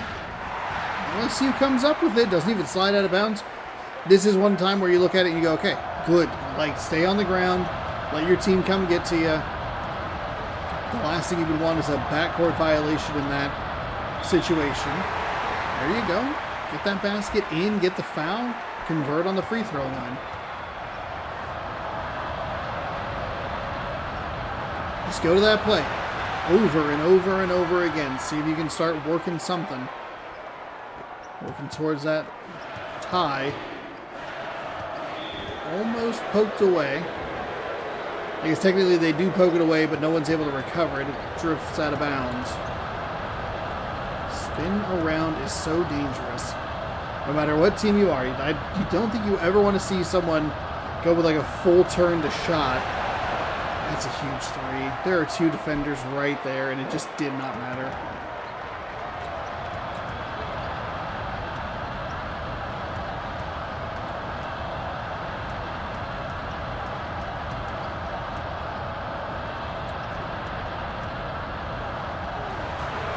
Okay, there you go, LSU. I think you really want to trade twos for threes or whatever, but that's what I'm talking about. Just, there you go. Nice job. Push forward. Go. Almost had it. There was a little bit of a weird collision there. There were two LSU Tigers running down the floor. Stolen away. Oh, no. Now the Bruins are on the run. They can't get it to go. Offense or defensive rebound, LSU.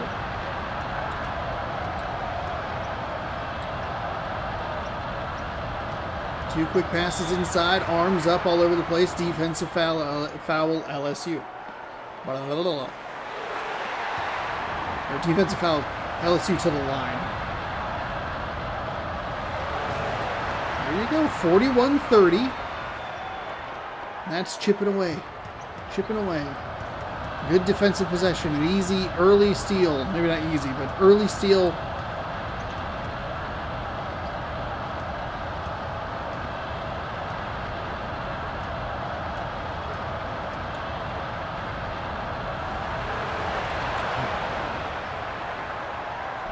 No way. The Bruins are just putting dagger threes up.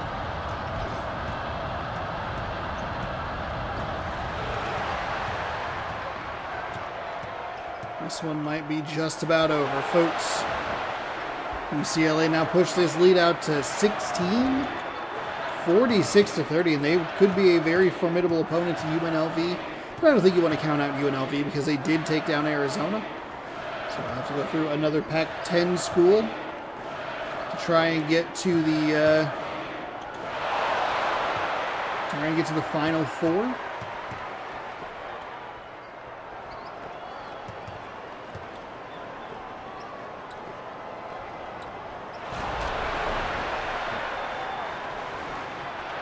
Just a nice jam home for the Bruins. 48-30.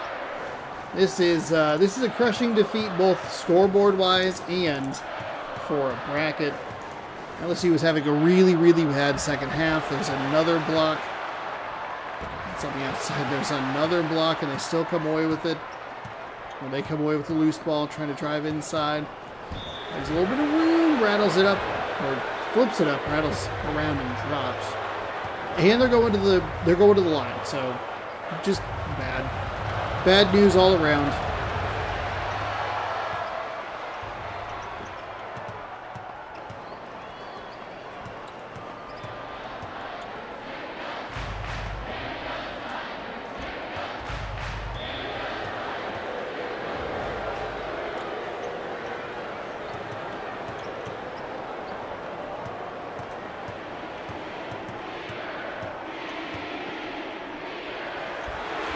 There's a really nice shot by UCLA.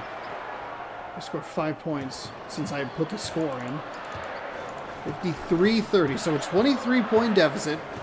If UCLA somehow scores 7 more points, they can double this. They can double this score.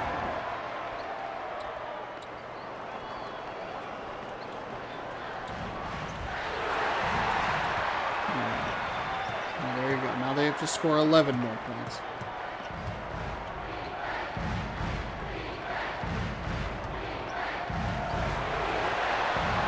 Nice job, just putting it on the floor and going to the hoop. Bounce, bounce, drop.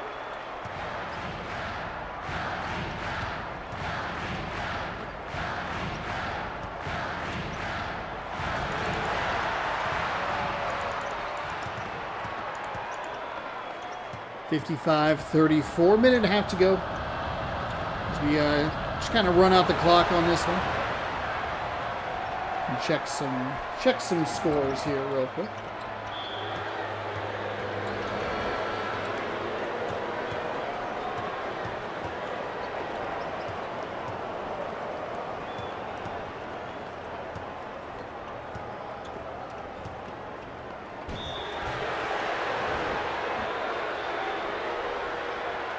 Alabama looks like in a tough game against Creighton. 43-40. Wisconsin's playing BYU. The number 1 seed Dayton lost to Chattanooga in the NIT second round.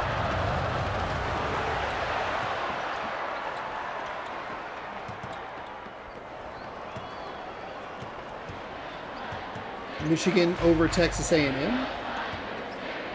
The tournament round of 32, 91-79. Texas Tech takes care of Drake. Ominous. Yeah, it did. I don't know if I mentioned it earlier, but it has been a pretty, I don't know, kind of chalky, I guess. There haven't been the big upsets in the NCAA tournament this year.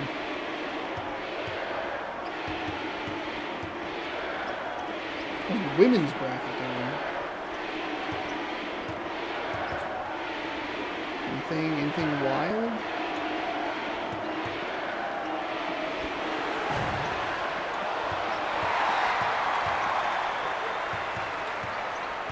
Oregon with a little bit of an upset. A 10/7 isn't too wild.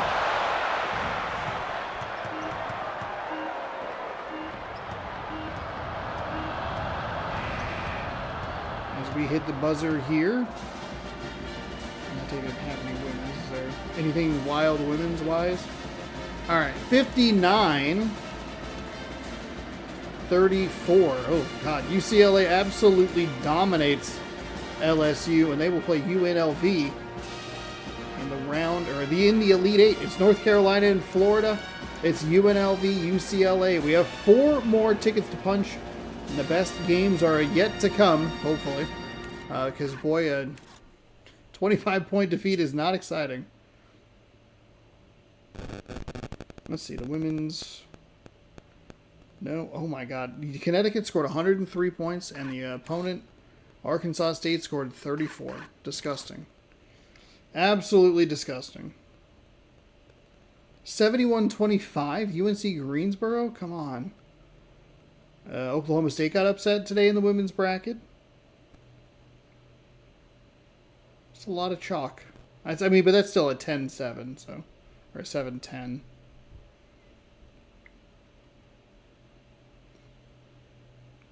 There's a couple games left, but just not a whole lot going on. All right. Well, there you go. There's a brief score check of the NCAA tournament. For me, I am going to take a quick break. Pause this video, and I'm not going to be gone that long so that I don't break everything again. When we get back, we have the Syracuse Orange actually playing, and they will be taking on the Louisville Cardinals. Huge game coming up. I'll talk about that more when I come back in just a moment here on youtube.com/SeannosaurusRex. Really quickly, if you haven't already, please consider subscribing, ringing the bell, notified when I post new videos. Anything interesting happening this week? I'll be doing a stream Friday for Atom Fall, probably around noon Pacific time. Checking that out for a little bit, and then the MLB season starts this Thursday. So if any of that sounds interesting, check that out. Taste test Wednesdays, Saturdays. Probably going to finish up Power Wash Wallace and Gromit's this week. Good stuff. Anyway, we'll see in just a second. We'll talk more about this Louisville-Syracuse game. Really quickly before we jump into why Louisville and Syracuse is such a big and important game, let's get you caught up on the bracket standings. I am in first place with 30 points with a 46-point score potential. My big team left is still Wisconsin. The Beebs prediction, she is in second place with 28 points. Her and I are going to clash at the very end here, and that could be big. A score potential of only 44, but if she can gain the points at the end of the day with Stanford beating Wisconsin, she would lot my thing done. I could max out at like 34, something like that. Let's Go is now slipped to third place. Their bracket is ride or die with the Louisville Cardinals, and Baylor is in last place. They picked up a few points, but unfortunately other teams picked up points as well. Yeah. 1, 2, 3. Because that'd be Sweet 16, Elite 8, Final 4, Championship. Gotcha. A couple of brackets picked up. Myself and the Bee both picked up 4 with a Florida win. So she is in last place with 22 points, a 30-point score potential. Their bracket could use a little bit of help with this game right here.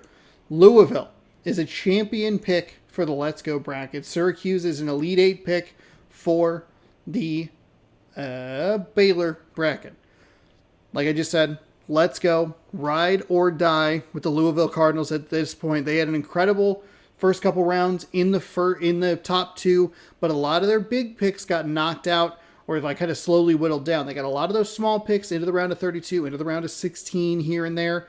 But their like Final Fours and champion game picks and Elite 8s are all gone for Syracuse. This is huge.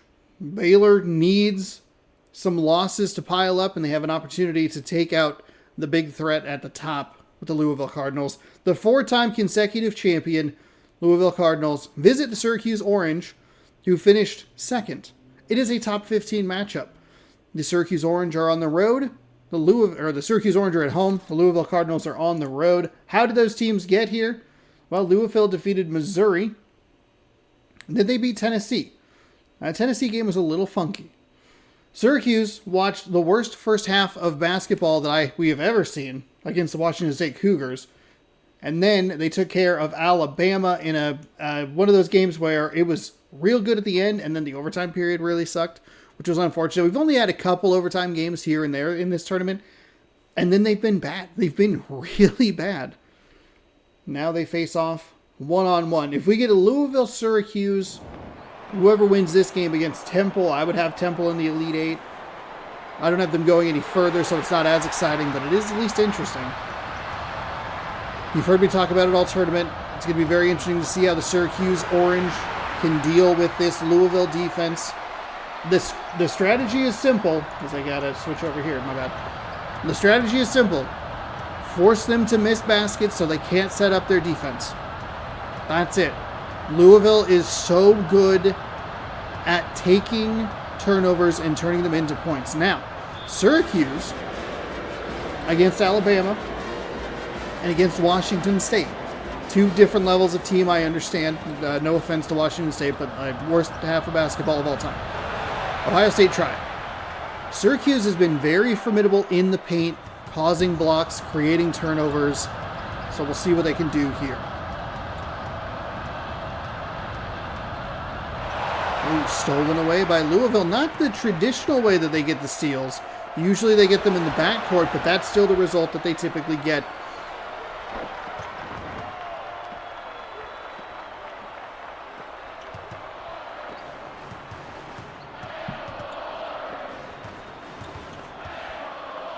Oh, that's another block and another turnover. Syracuse not looking good here to start things off. And there's another Louisville basket. That's big. Louisville, if they can set up in this defense, they get so many more turnovers. And the weird thing is Louisville they've been broken past the midcourt line. They've done a good job in the half court. There's a big 3 for the Orange, high off the glass and off the front iron. So still 6-2. See what the Cardinals want to do. They bury the 3, and it is, oh boy. This is a Louisville Cardinal basketball game, huh?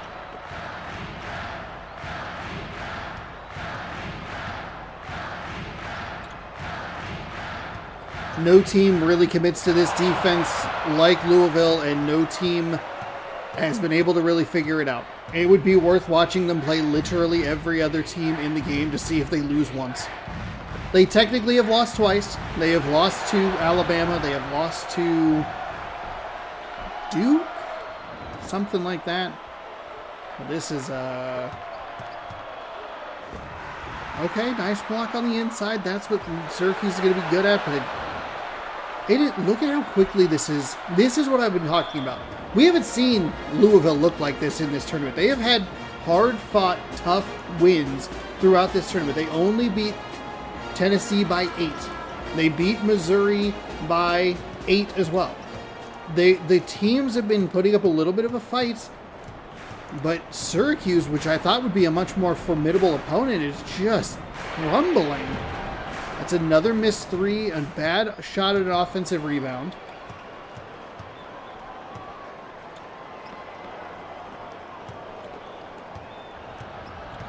It's the steal. That's a big play. Let's see if they can chip away here. Syracuse is playing like Washington State against Syracuse. Just constant turnovers, a huge deficit early. Oh, boy. Oh, boy. It's 18-2 already. They're 3 minutes in. They're on pace for one of the best first halves we've ever seen.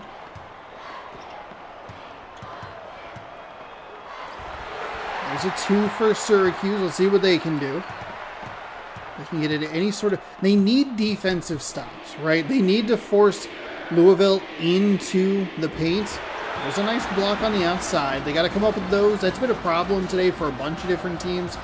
There's been those blocks that they just aren't able to recover the loose ball of.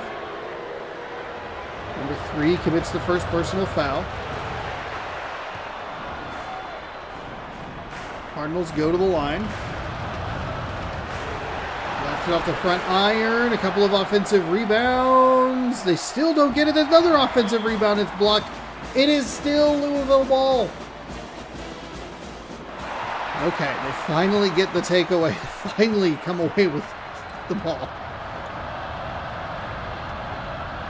Bounce pass inside. Fights through a little contact, but it's just too much to handle. Or tries to fight through contact, I should say.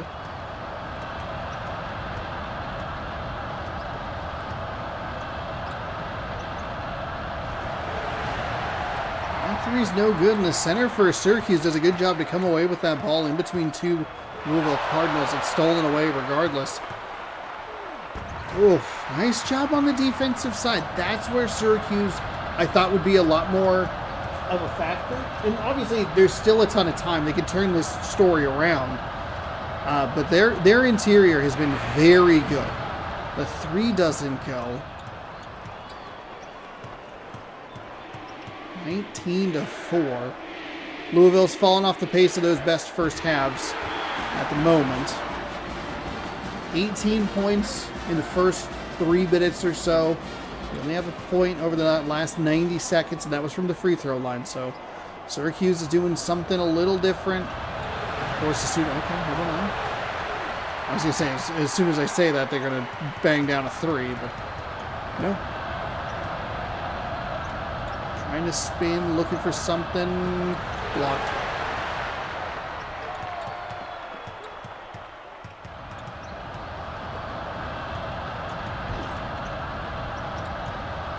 Got a hand on it, but couldn't come up with the loose ball.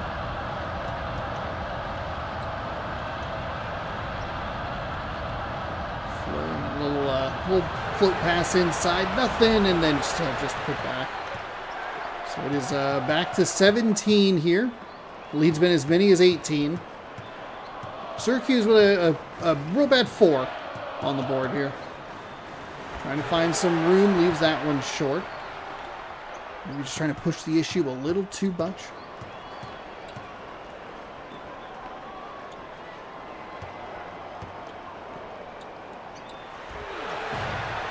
I thought that was going to go. Those contested shots are wild, and how consistent and accurate they are. Syracuse trying to work things through, trying to find some room. Puts up the shot. No bucket. They do get the foul though, so they can pick up a couple points from the line. That you can't do. You just can't do it. You have to make those shots. And you go 0 for 2 from the line against this team, like, the game is done. We could just call it right now. There's no reason to believe that Syracuse is going to come back.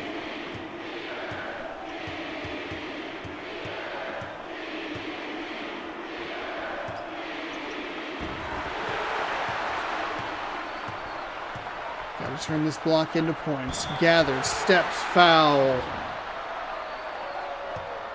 Okay. Syracuse is 0 for 2 from the line. They finally find the nylon.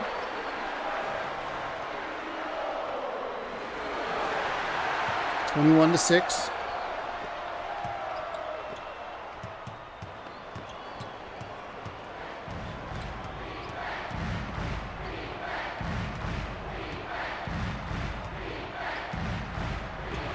There you go. Okay, so I shouldn't be saying, there's no hope that Syracuse will ever come back in this game. They have to funnel Louisville into the middle to get blocks to try and create easy shots on the other end. That's how you do this. It's why you fall so far behind, right? It's because you let Louisville make shots. They get turnovers on the defensive side to quick points, to turnovers, to quick points, to turnovers. If you're Syracuse, you got to try and get it inside. Let Louisville think that they can get something going in the paint. You have bigs that can get blocks. You got to be consistent with it. You're going to have to start employing, I keep going back to that UNLV Arizona game. You have to start employing that chip damage over and over and over again and just try to whittle this lead down. Oh, stolen, but the dive animation, they didn't even need to really do it probably.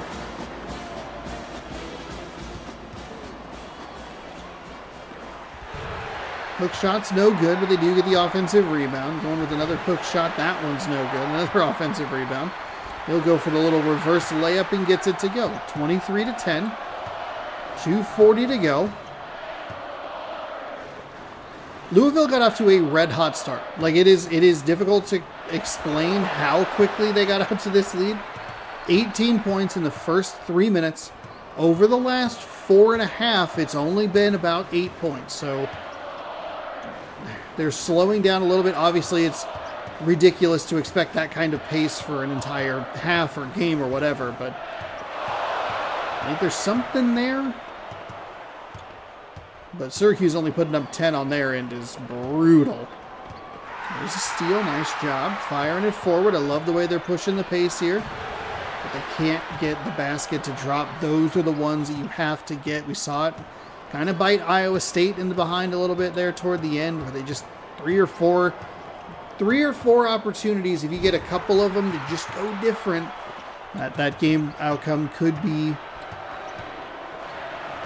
a little more in jeopardy. It's my mom's favorite thing. She loves when people go, "Wow, what if this happened?" And she's like, "Well, no, it didn't happen, so who cares?" Burn it down.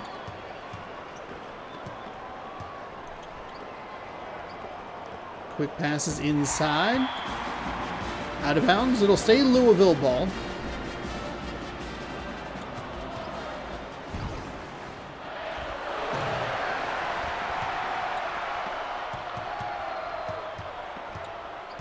Spin move.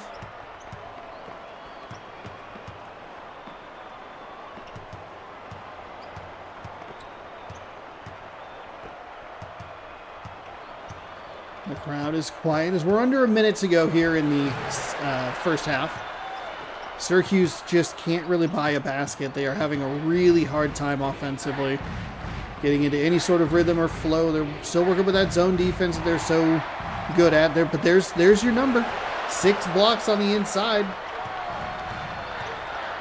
they have more blocks than shots made, so that's 27-12. Kind of waffled between the 17 to 15 to 18 to 14. Ugh.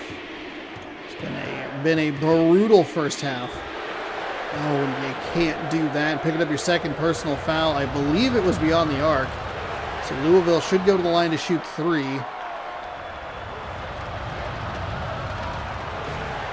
It was not behind the arc. Okay. He was right on the line, apparently. 2 free throws. Louisville, that's how you know Louisville's up big, is when they don't even try. They're like, yeah, you can come up the floor, it doesn't matter. You get another takeaway, but they dive out of bounds.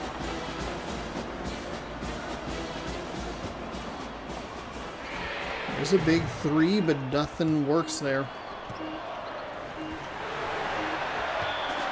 Of all the teams that would make that shot when it's completely unnecessary, it would be the Cardinals. Okay, so Syracuse puts up one of the worst first halves we've ever seen. 12 points, and a pretty abysmal showing. Just in all around. Like, you can look at, I talk about, the Cougars were it's the worst first half we've ever seen. And we somehow got almost as bad a half later that day when we saw Stanford and Ohio State. And Ohio State's second half was really bad. The difference is Ohio State, at least defensively, was doing something. They weren't able to do anything on offense. Like, that's fine. Not fine, but, like, they weren't able to do anything offensively, but they were at least doing something defensively. Washington State's was bad because they didn't do anything defensively, and they couldn't stop turning the ball over offensively. So Syracuse is kind of right in that territory. They've been able to do at least something defensively. But it does feel like the Cardinals have had an answer for everything that they're trying to do. And it hasn't even, I don't know, it happens in such a blink where all of a sudden it's a 19-point lead. It was 18-2 in the first 3 minutes. That's absurd. That's the Louisville I've been talking about. Their worst finish is the Elite 8. Where they somehow only scored like 30 points against the Alabama Crimson Tide, which I feel like is a typo, but I don't know.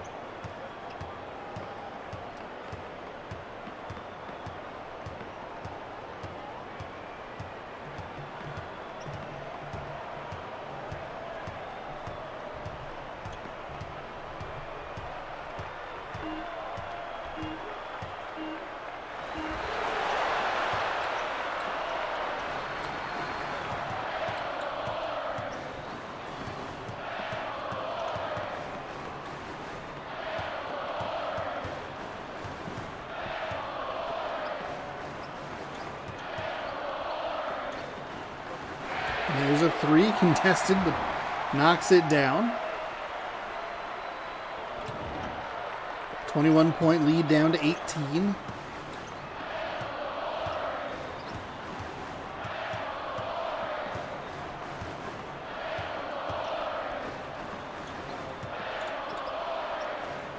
I think this is how you beat the Syracuse Orange. If you want to go back and look at that Alabama game or talk about that Alabama game, Alabama wanted to funnel their offense into the paint so badly. They just kept doing it like it was going to work. They did it time and time and time again.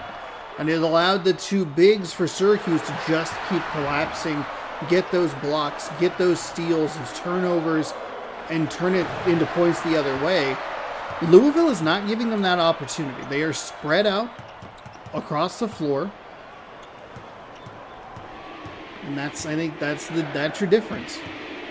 Look at how much space there is. It never felt like there was this much space when Alabama was playing. And you can argue like, oh, the mascots are pretty big because they're elephants. I get that. But Alabama was just they wanted to be in the paint so badly. Nice blocks on the outside. They just cannot get the loose ball. There's a 3rd block on the outside. That's good news for the Syracuse Orange, as they're going to actually get a benefit of a kind of bad defensive break. That shouldn't be surprising, but I do forget it happens. It just takes such a weird turn. And you're looking at 35-21. 14 points. Let's see what the Orange can do. There's a nice block from behind. That's what the Orange need. Funnel them inside. Let your bigs do what they're good at. Block and stuff. Just getting that junk out of here. Dangerous pass. Don't know if you love that one-on-one. That's blocked. It'll stay Syracuse ball. Last touched by Louisville.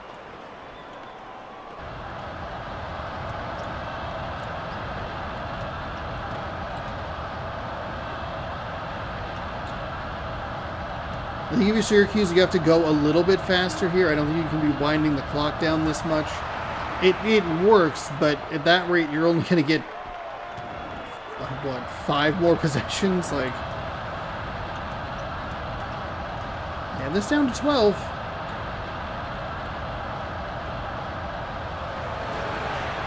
Okay. Oh, gotta come up with the offensive rebounds. There's another block. Don't tease me, Syracuse. Don't tease me. Oh, they got so lucky. The collision. The collision. It didn't matter in the end. Oh, Syracuse. It was such a bad pass. I mean, you really don't want your center being the ball handler that far away from the basket. But at the same time, they got incredibly lucky that it wasn't just an easy basket for the Cardinal. And they're kind of benefiting from the missed free throw as well. Cardinals might be a little bit rattled. They go 0 for 2 from the free throw line. There's another block. The loose ball goes to Syracuse.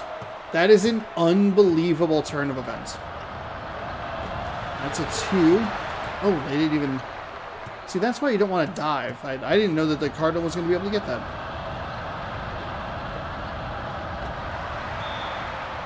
Out of bounds. It'll stay with Louisville. Syracuse has to stay composed here. They've whittled this down to 12. It's a 9-0 run. That doesn't sound right. It's 34-13. Oof, that's a shot. I don't think you like that. 35-14, I think is what it was. Yeah, so it would be a 9-0 run. Ooh, did that drop? No. Cut it to 35-20 now, 36-23. I just don't know if Syracuse has the gas to be able to do it. Like, they put themselves in such a bad hole. Down 16 early, as many as 21.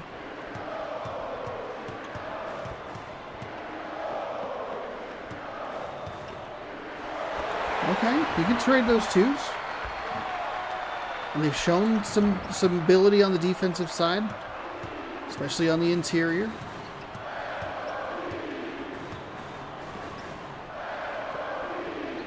Quick passes. And at times, Louisville, just because it's just been so long since they've been able to set up that defense, they're not getting those turnovers. That was one almost rattled out. 2 free throws are good.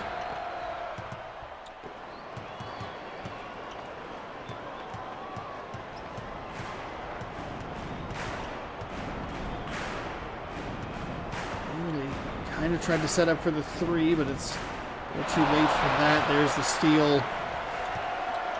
And I think that might have been as close as we get. It's back out to 14 now. It's the quick passes inside. Almost stolen away. Shouldn't be able to... Maybe shouldn't count them out. Just say, okay, steal for Syracuse.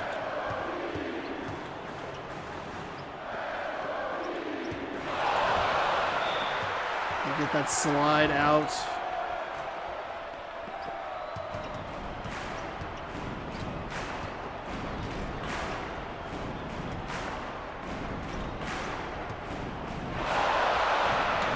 That's just brutal.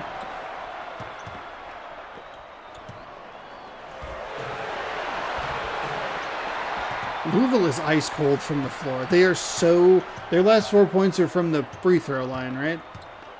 Like, this is the perfect recipe to beat this team.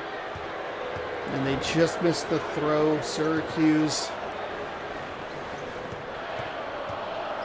This must have been what Alabama did, because the Alabama defeat, when Louisville lost to Alabama, it was in this game, 2005. So this must have been what they did. Louisville just went like ice cold, but Alabama was able to take advantage of all of the misses. And that's what you have to do. The Syracuse Orange got spanked in the first 3 minutes of this game, and it was over. Again, Louisville, I guess they aren't really they aren't really applying their defense. They're fine with just running it in the half court because they are up so large. They aren't getting those contested threes to drop. They're surprisingly consistent in making them, except for when Syracuse is putting them up, apparently.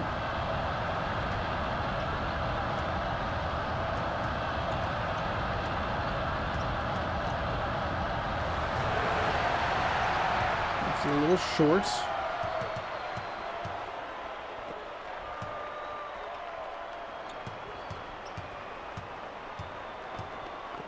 Oh God, they went the wrong way. Maybe that was the only, I forget, they only have one 3-point specialist on that. The other guy was wide open.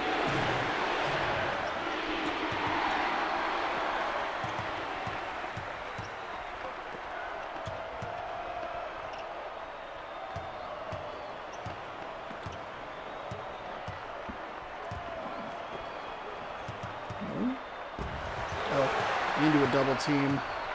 This is going to be an interesting second half to look at. That might be Louisville's first basket in a very long time. Because if you start really taking out that run, if you go from the fact that they were up 18-2, like Syracuse missed a dunk. They missed a dunk. That is how badly it is going for the Syracuse Orange today. They're only down 18, which means if you take out that big start, they're playing even. They just can't get enough going. Now they're down by 21, so it's a little rougher. We are closing out on some real rough games. UCLA, LSU, and then this one. I was hoping this would be a very good game back and forth, but it is. It's been the Louisville team you expect. And Syracuse, I'm shocked that they were this bad.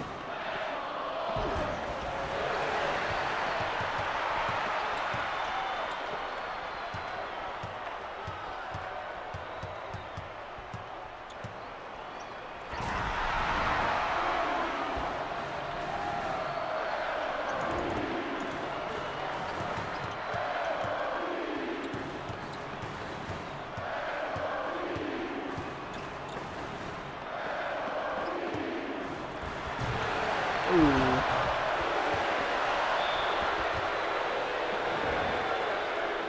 16 fouls is pretty bad. It's obviously putting Louisville on the line is not a great recipe for success because they get points, or opportunities for points.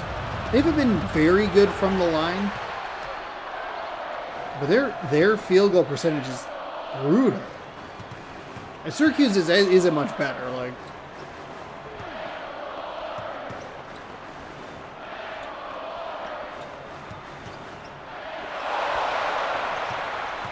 $17 Syracuse turnovers.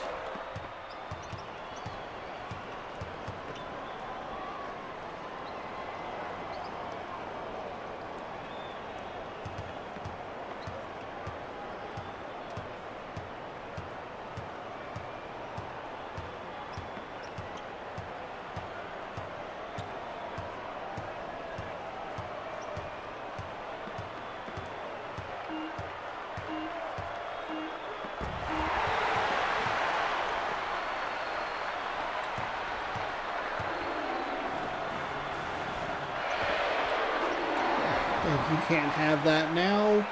Or has that been all game long? They did, I mean, Syracuse did do a good job to at least make it interesting. They cut it down from 21 to about 12. You kind of go like, maybe. But they couldn't take advantage of a very bad Louisville game. They win 47-32. But that is just, what are we looking at? Stats Central, school stats.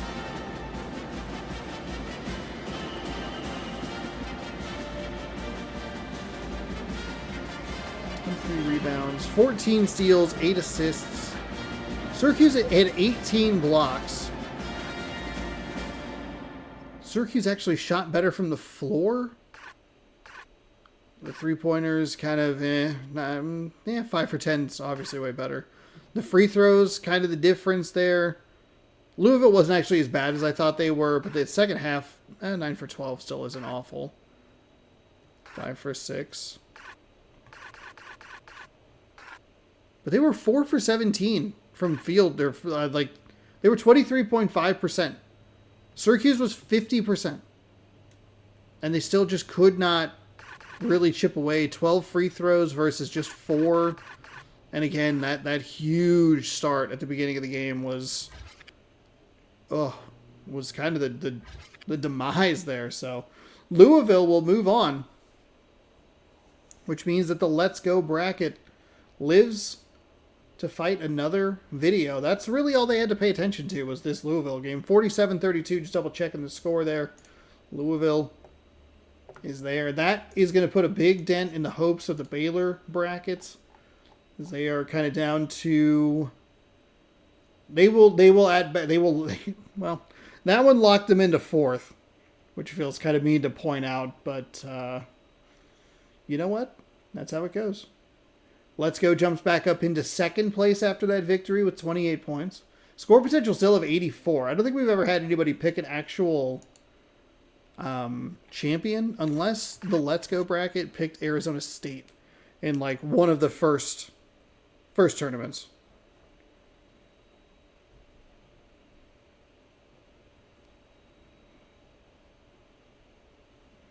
Okay. Let's move on to our next game. It's Arizona State Temple. Speaking of Arizona State.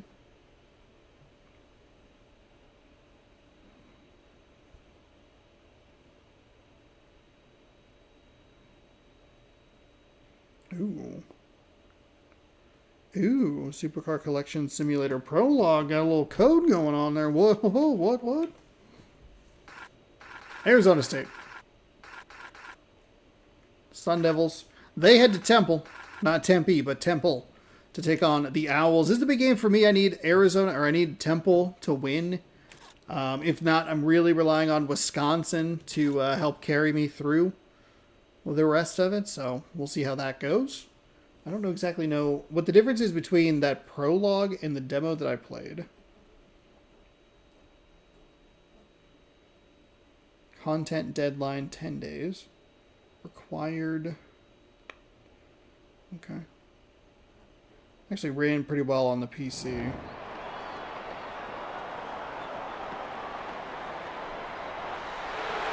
We are up and we are off. We get to look at this beautiful Temple Owls court, which I love. I'm a big fan of.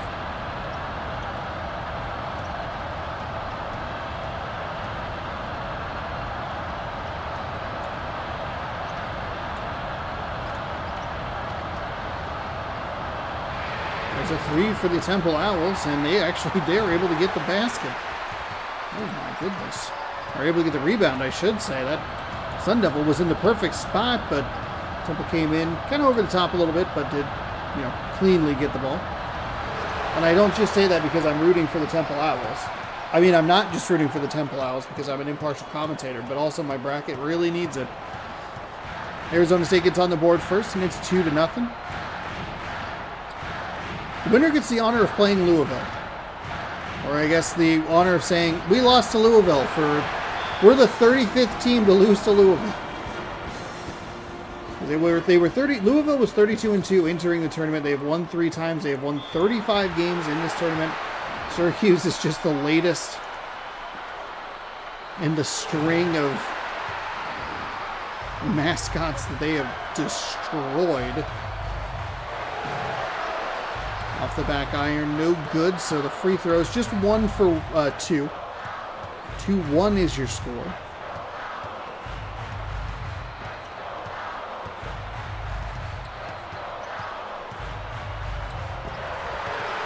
There's a block, and the Temple Owls are going to run the other way. Hey, try to outrun them. Didn't really think it was going to work. Those Sun Devils were closing quickly. Nice pass back. Buries the 3. And Temple takes the lead. Temple and Arizona State got here. Arizona State knocked out Gonzaga. There's a nice block on the outside. Then they took down Texas Tech. Pardon me. Temple knocked out Villanova and New Mexico. The New Mexico game was actually kind of good. I kind of doubted. I kind of gave up hope on Temple, and they were able to make a nice comeback. So there's another really nice play by Temple. I like that they're trying to run this coast to coast. They're pushing the pace, trying to get it up the floor. It was a good kick out for the 3 last time. It was good aggression to get to the hoop on that one.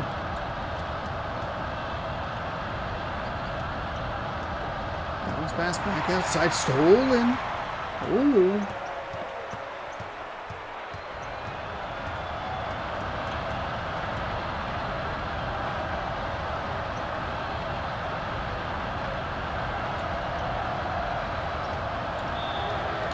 He just walked out of bounds. Just absolutely walked out of bounds.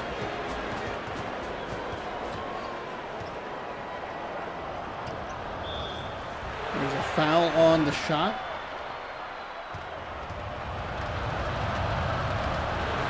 Ooh, Arizona State. Former champion leaves it short. They go 1 for 2 from the line themselves. The Temple 3-pointer is the difference in the game. And we do still have all former champions still in the tournament. Duke is coming up next against Kentucky. Obviously, Louisville still in because they spanked an Orange harder than I've ever seen an Orange spanked in my life. Arizona State here battles Temple.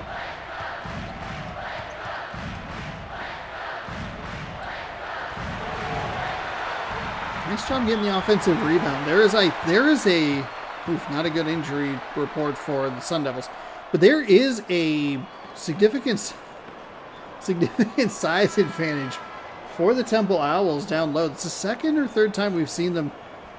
What's wrong with their hands there? It's the second or third time that we've seen. Honestly, got injured and got called for the foul. We have seen a Sun Devil in really good position to get the loose ball and then just not be able to come up with it due to the size of the Owl.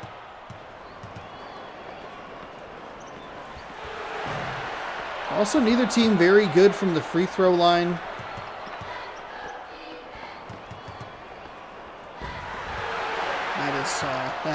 That's a mean block right there.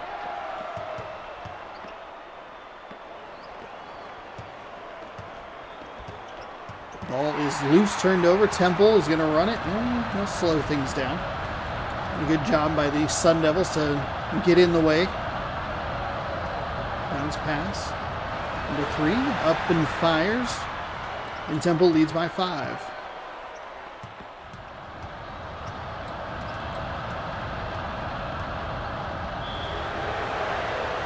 Second team foul. Going to the line for 2. Free throw is up and good.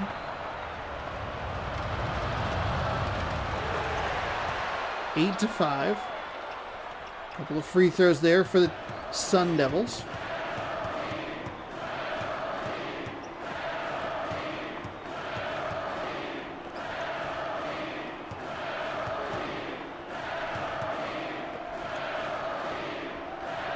Okay, Temple does have a 3-point specialist. I wasn't sure that they did.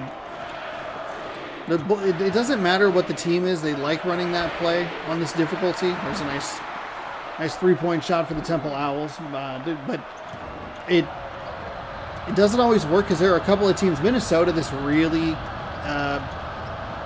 got the best of. They run that 3-point specialist play, and they just don't have the players to do it. Out of bounds Temple ball. That was a weird little animation there. I thought it was going to be Temple out of bounds Arizona State ball, but the Sun Devils touched it last, and it's an 11-5 game. Kind of a slow-paced first half. Temple's done a really good job on the defensive and offensive end in the paint. Some offensive rebounds, some blocks.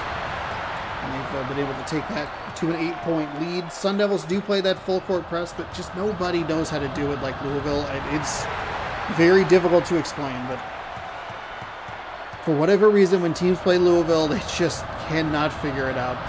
And I mean, we saw it not really even matter for Syracuse. They still got blown out by 15. At one point down by 21.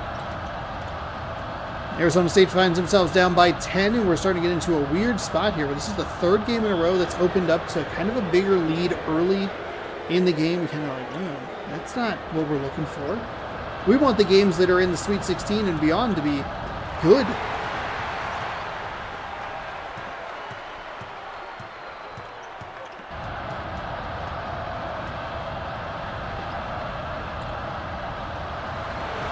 Hook shot left it a little bit short.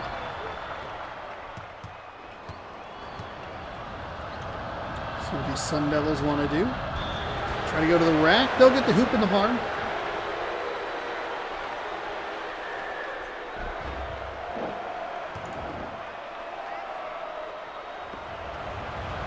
We'll figure out which matchup is, oh gosh. Oh no, they almost have a 4-point possession. They do. That is huge. 15-5, 15-9.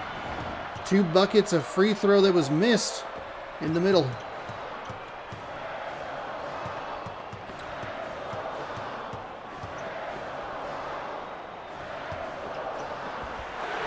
It's a nice quick shot, up and good. 17-9. It's a dangerous pass by Sparky. Sometimes we see the teams do that just for like no reason, it feels. You can't get that to drop. Good defensive rebound. Temple would have been smart to push the pace a little bit. There were 2 Sun Devils that went for that rebound and missed. Try and kick to the outside. On the literal wings. All kinds of a mess. I don't know what is going on. That was very weird. Try to dodge, duck, dip, dive, dodge, and spin. Temple's got to clean up the free throws. Both teams need to clean up the free throws.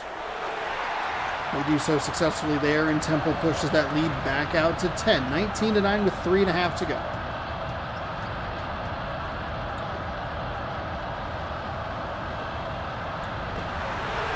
Got up 5 blocks for the center.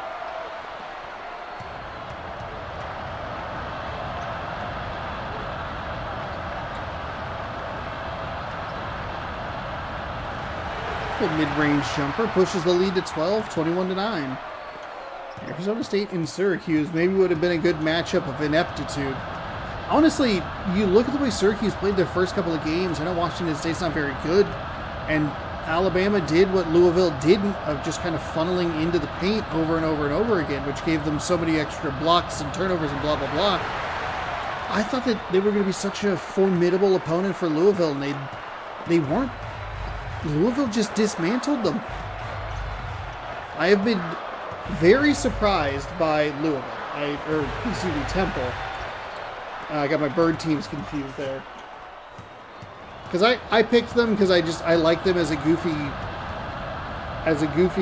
team, and they were in an interesting section of the bracket where I'd rather have seen them won than anybody else until they get to what would have been the next round where I had Alabama. So this is the most surprising pick of all of them. Not that I have a ton of picks that were right, but I think even if you just look at kind of like the whole bracket, Temple being at this point is pretty surprising. We are kind of starting to fill in some of the higher ranked teams and the Blue Bloods a little bit more. We have Kentucky and Duke, which guarantees one of them into the Elite Eight. But we have a Florida, UCLA, North Carolina. I feel like North Carolina is making like their deepest tournament run that they have ever made in this tournament right now. And then there's like Temple.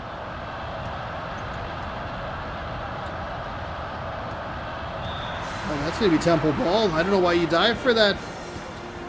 Oof. 14-point lead for Temple. Good news for my bracket. This was probably about the time where Temple was down big, and I was like, oof, this is bad news for my bracket.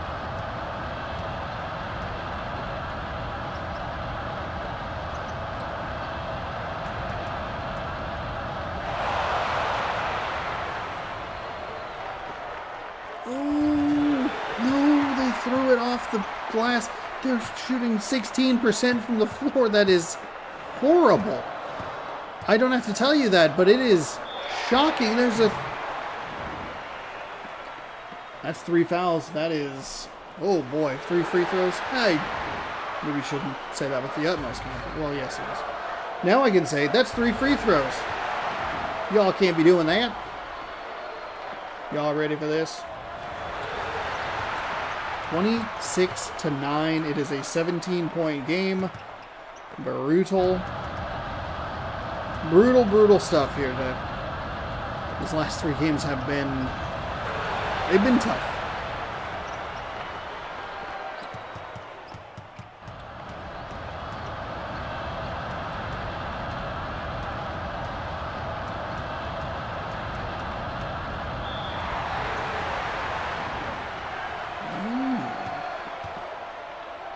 I wonder if,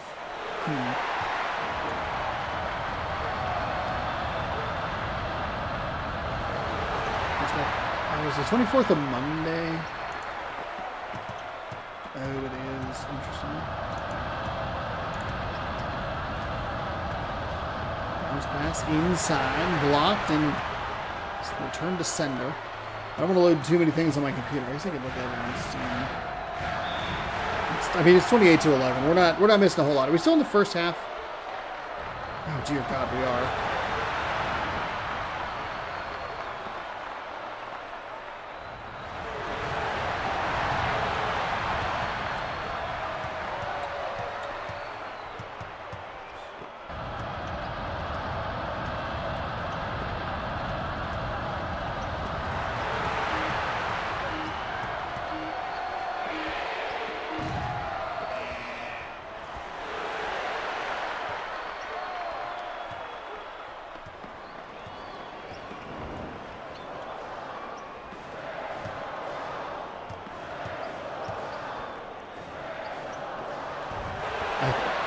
Oh, 6 exclusive cars coming soon.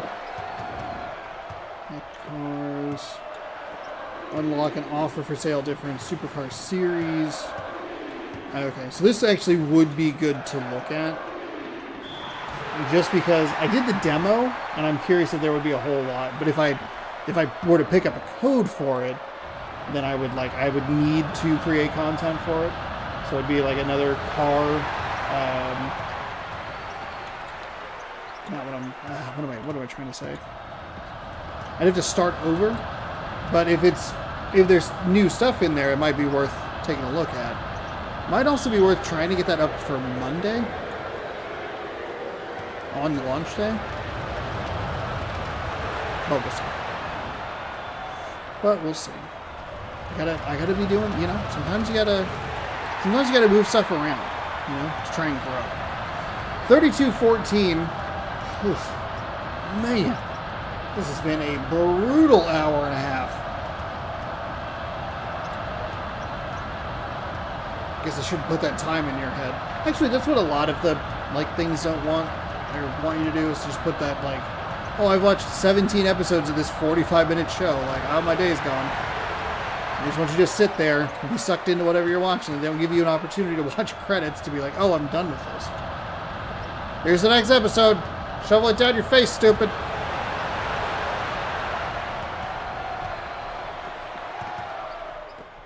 That's what I'm doing to you here today. That's why I don't understand why people have autoplay on YouTube. No, it just plays the next video. Why? Don't. Turn it off. Turn autoplay off. Also, don't comment on people's videos. I don't know why this played. This sucks. And I'm like, well, I don't know. YouTube just put it on. Don't blame me. Shut your mouth. I would never click on this video. You clicked on it and commented. It auto-played. And you still bothered to comment? Jerkhead? It doesn't bother me. It doesn't get to me at all. Nothing about it is annoying.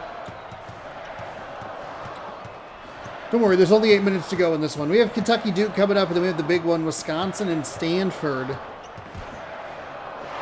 battle between me and the Beeb. The first turnover of the second half, a couple minutes in. Let's see if Sparky can make any kind of run here. It's a 14-point deficit. They're not doing a good job with those close-up shots. They've had some opportunities. It's very alarming to see where you're right there and you just can't put it away. Just can't put it in. There's a foul on the defensive side.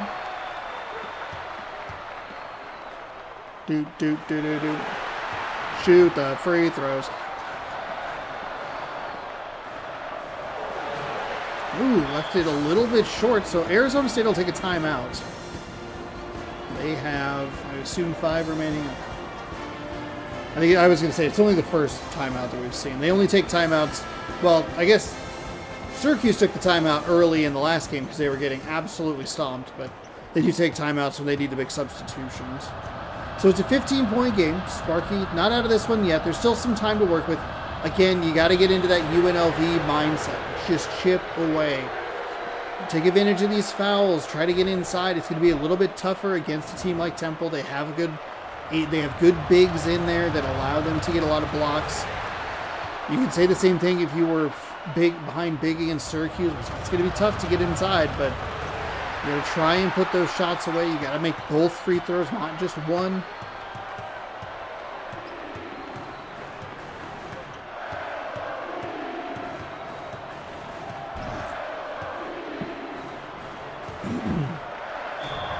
Ooh, you can't foul on the other side, especially because it didn't look like that basket was going to really work out for them.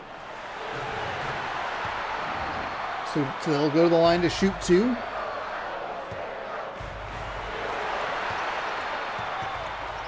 And they'll push that lead out to 16.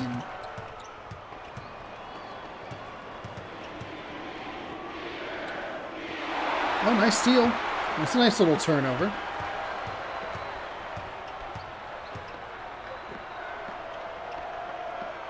They want that bounce pass inside to get it up and good. I mean, that's the difference. You can look at that. There's a couple possessions, like recently in this game, Arizona State's been right at the basket.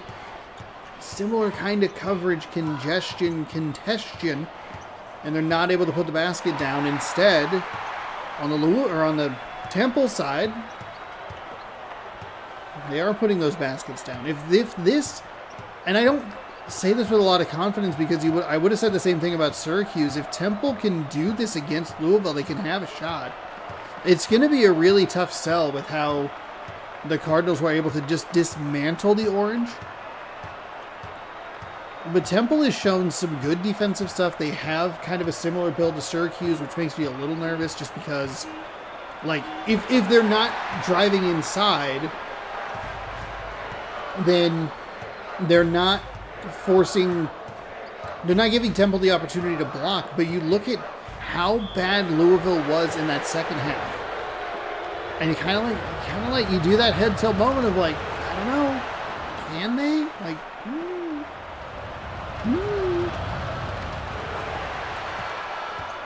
Free throws are up. Free throws are good, and it is 39-21.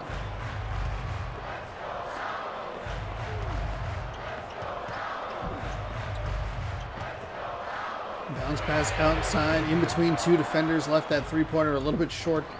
They do lead by 18 with 5:39 to go. Off the hands of the Temple defender, and Sparky almost bailed them out yet again. They did that earlier in this game. There is no reason for them to be running towards a ball going out of bounds when they were clearly not the last person to touch it. The only reason that ball was going out of bounds is because Temple deflected it. That's it. 2 quick passes inside. Arizona State, they take the foul. They are fouled on the shot.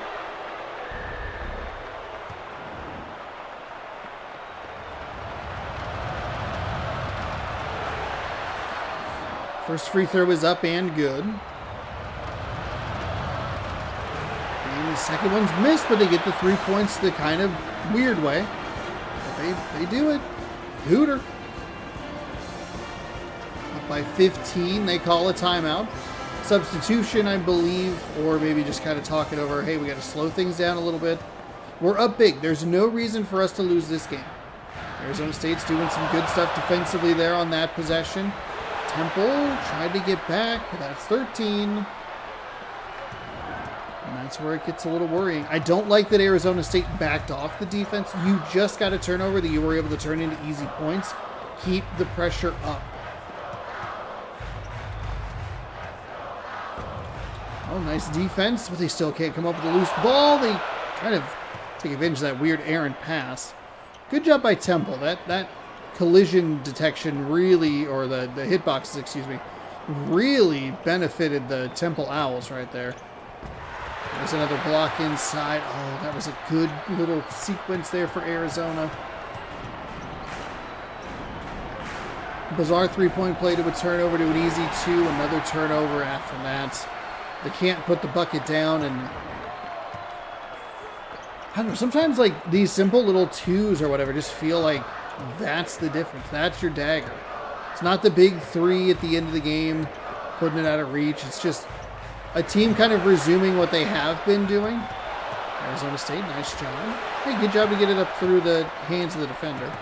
Outstretched arms. Move between a 13 and a 15-point deficit, back down to the 13 end of the range. And just like that, before I could even finish the sentence, back to 15. Two quick passes inside. Nice dunk. Good job on Temple not fouling. I know you don't want to give up easy points like that, but I think you can let that slide. You're up big. Let it go. Don't get into any foul trouble. And move on to the Elite Eight. Nice block by Arizona State. They're out. They are running. It's going to be tight. And again, Temple does a good job getting in the way.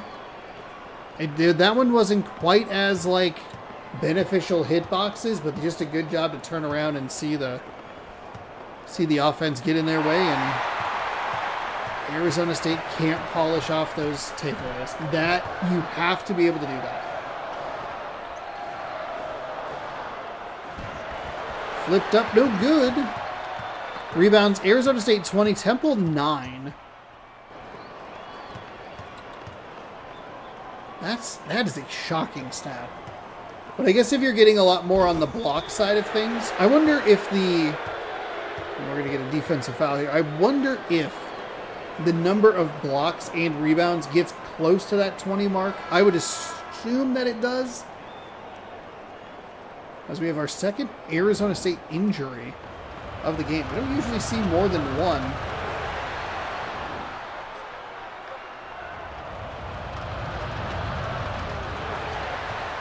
Arizona State 2 for 2 from the line. They cut it down to 11. Under 3 remaining here. That's a nice block by Arizona State. Authoritative. Got a good sound out of it.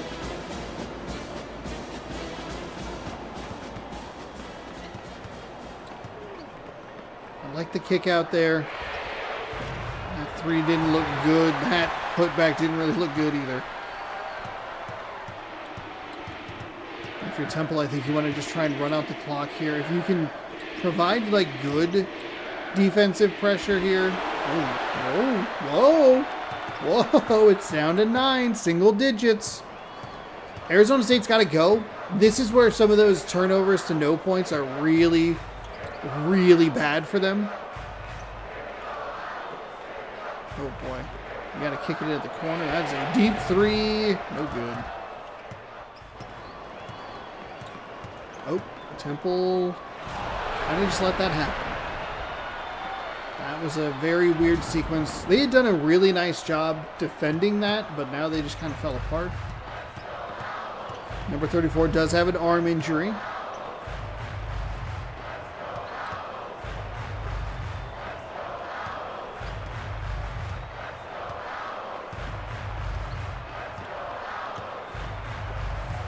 I like that they're using some clock here. They aren't quite as pass happy. I'd say that as they're starting to get a little pass happy. You gotta pull. You're gonna have to pull. Uh-oh. Uh-oh. Uh-oh. Oh, they actually hit the rim on that. Not a terrible possession. I know that's going to sound a little bit weird, but they do burn 35 seconds off the clock. They don't turn it over, though. They did get close. And Arizona State is in a rhythm here offensively. The Temple Owls had this game in hand, and they have just have not been able to put this away the way that they should have. Arizona State. I don't love the way that they played the defense there. They let them just run up, and they will start. Oh, they initiated that two-person steal, and then immediately fouled. They were going to get a loose ball. More than likely, they were going to get a loose ball or a panic pass that could have probably been easily, picked off. Smart play there to get it to the three-point specialist. Oh, they leave it off the front iron. Oh, Temple, what are we doing? What is happening? My bracket needs help. You cannot be doing this.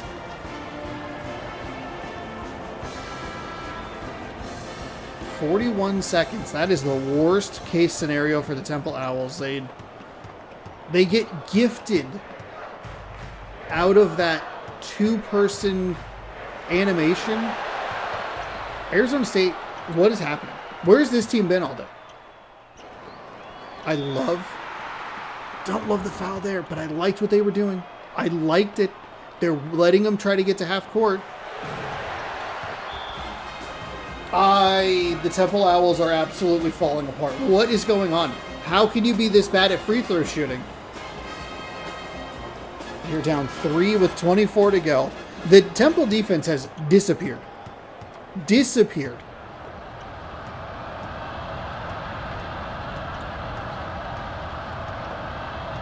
We're going to go inside. Oh, Temple almost got a bad bounce on the animation there. Sun Devils are going to go. They're going to go tie or bust. Oh, they threw it across court. The three is up. It's no good. Oh, Temple survives. Oh my goodness. I hated that. Temple, I don't know why you needed to make me do that. Why you needed to put me in such a blender, but kind of like a little middle finger in your direction. 43-40. I liked what Arizona State did there a lot towards the end. Temple bailed them out with a couple of bad free throws, and Arizona State bailed out Temple with a foul instead of what should have been a turnover. But that last little bit, that kind of sucks. That's one of the bigger broken things about this game, is it just doesn't take into consideration the clock well enough. And we are on the highest skill difficulty, whatever that means. So, I don't know. 43-40 is your final. Temple moves on. I get 4 points for having them in the Elite Eight. They will meet Louisville in the final, in the Elite Eight in game number 3. Next up, as we work our way through the final couple games here, it's a beautiful day outside. And I stayed in watching Mascots play basketball. I guess technically I went grocery shopping, but that's not exciting. Kentucky is going to be playing Duke. Kentucky. D. No, there's only 2 D's. So, Duke and the Kentucky Wildcats. Ooh, a top 10 matchup in Duke. The Cameron Crazies or whatever. All-American is the highest difficulty. 10 minutes press box. You know how we do it here. We got the big one coming up after this. Wisconsin and Stanford. Thank you all again so much for hanging out. Hopefully you're enjoying it. We got one more for you. Tomorrow, maybe Tuesday. Kind of depends a little bit on that that supercar prologue. And maybe it'll depend on how long these games take. Maybe I'll boot that up and see what that's all about and determine if I want to, which day I want to put it up. I think the other video did okay. It's a cool game, like if you're curious about it. If you liked trading card game sim, trading card shop, whatever, TCG card shop simulator, that's what it's called. If you enjoyed that, I think you would enjoy this. It's the same basic concept, except for instead of cards, it's Hot Wheels cars, essentially. But I played the demo, and it seemed to run pretty nicely on my PC, which is a big win for me.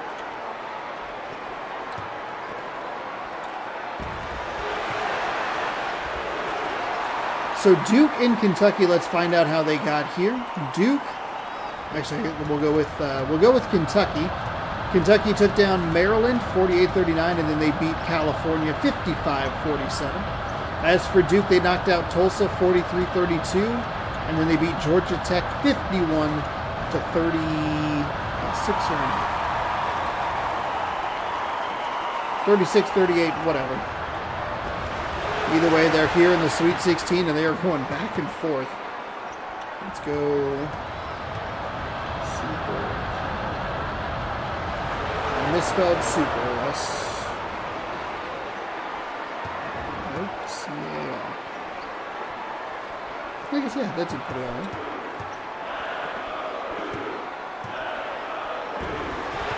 Nice block inside.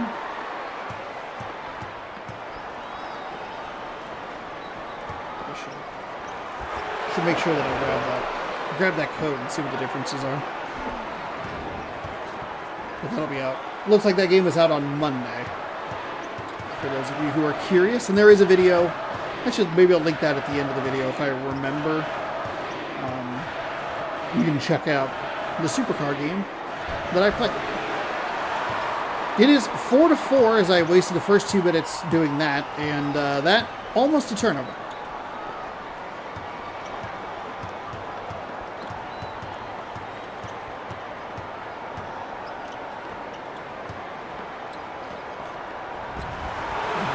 Block inside. Nice job by the Duke Blue Devils. Hopefully we get a better game here, though that Temple ASU game did get kind of wild there toward the end. I don't know where that Arizona State team was all day long. Out of bounds. It'll stay Duke ball, even though the Blue Devils are getting a little dicey there, chasing it into the baseline.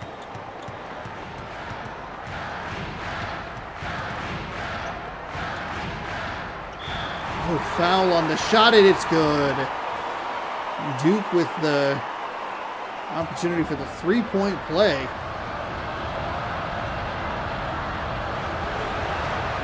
And it drops for the additional point. 7-6 Duke leads. Oh, they get the steal and the basket. My eyes off the screen for 2 seconds.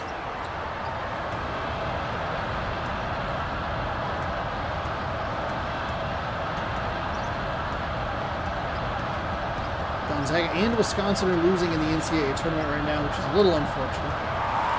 It'd be cool to see my hometown team win a national title. But also, I like Wisconsin, the Badgers. Ooh, nice job by Kentucky to get up and get the block following that turnover. They're down 3. Need to settle it down a little bit. There's 2 quick passes inside, and the collision there is just brutal for the Kentucky Wildcats. And it's not what you want in that scenario as they go up for 2. This is a big swing. It's 4-4, so it's at least a 7-2 run, but it might even be a 7-0 run, and they're dominating inside now. Kentucky's going to keep the ball, though. Good news for them.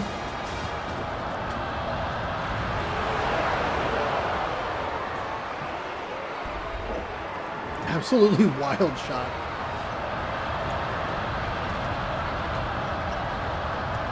Kind of a funky way for Kentucky to get back into the game, but we'll see what they can do here. They leave it a little bit short, but the offensive rebound goes their way. They drop it in for 2.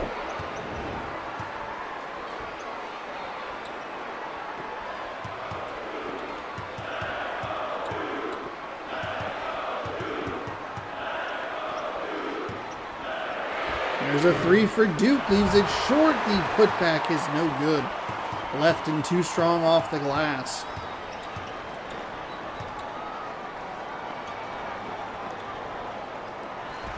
There's a 3 for Kentucky. They bury it. A big swing the other way.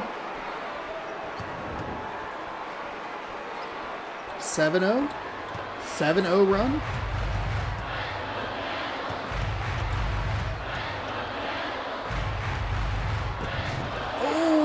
Nice job by the Kentucky defense. I thought that was going to be an easy bucket for the Blue Devils, but instead it's just absolutely smashed from behind. Nice steal.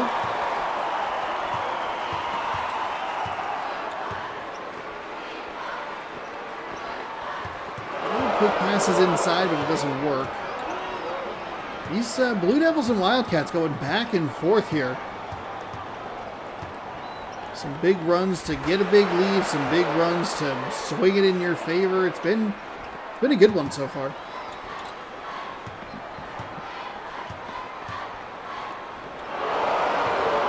Stolen away.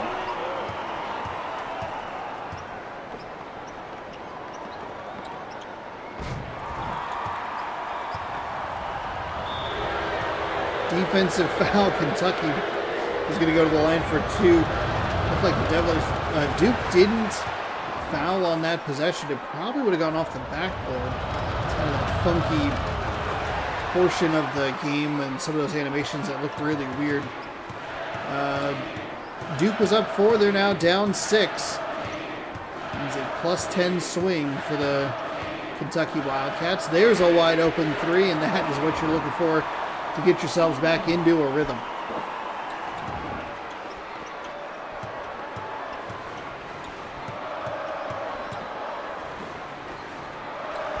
Kentucky up with it and bangs it right back. Just a great looking shot.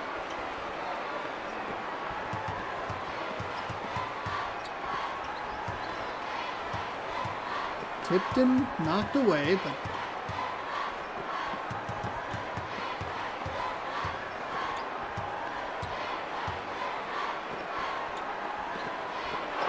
they were going for the quick passes inside, but Kentucky saw it the whole way. They're going back the other way, looking for more points. They already have a 6-point lead. Bounce pass inside, wide open Wildcat in the corner. A little surprised they didn't go there because the defense was in a good spot to block that shot, regardless of what way he wanted to go. But I don't know that they would have had enough time to close out. It was going to be a center trying to close out on that in that corner, and then the other player would have had to fight through the Wildcat. Quick passes inside. That almost went in. That might have been the most unbelievable shot we'd ever seen in this tournament. That looked like it went over the backboard. Duke does a good job to drive inside, draw the foul. They get the shot, and they will go to the line to close this back down to 3 points. And they do indeed. 20-17, 2:52 to go here. Nice turnover. They're going inside. Flipped up, and they can't get it, but the offensive rebound is up and good. Nicely done. 5-point swing Duke, and it's 20-19. This has been a weird game, just those big swings.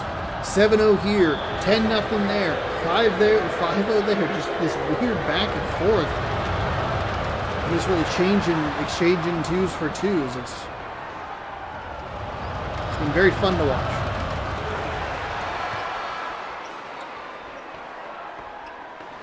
Both free throws are good as we see a substitution, 22-19. And a backcourt violation. Absolutely inexcusable play right there. It's a backcourt violation.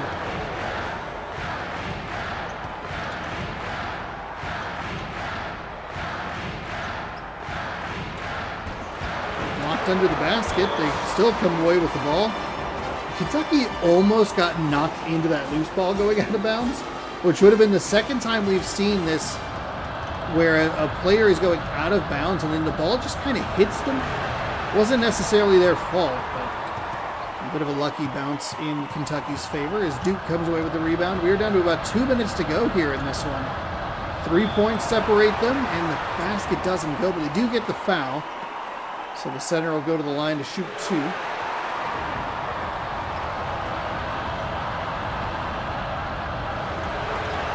Second free throw up and good.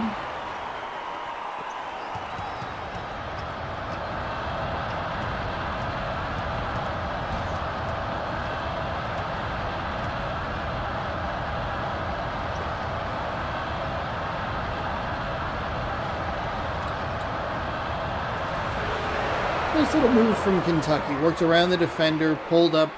I don't think the Duke defender was ready for that quick of a stop and pop. Driving inside. Finds a teammate. Shot is up and good. Now Duke and Kentucky settled down a little bit. They're exchanging points a little more in the way that you would expect instead of these big kind of all or nothing swings.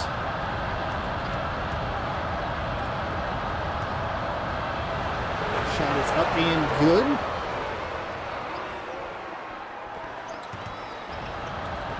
Fires it way forward. Good aggression from Duke, who takes the mid-range shot, buries it, and again cuts that lead down to 1.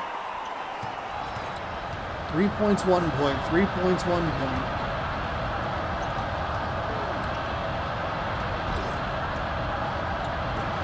There's a nice block. That's what Duke needs. That one good defensive possession. Try and swing this from a 1-point deficit to a 1-point lead. Put them in control. There's a big 3. Instead, they go for the monster splash. 28-26, 30 seconds.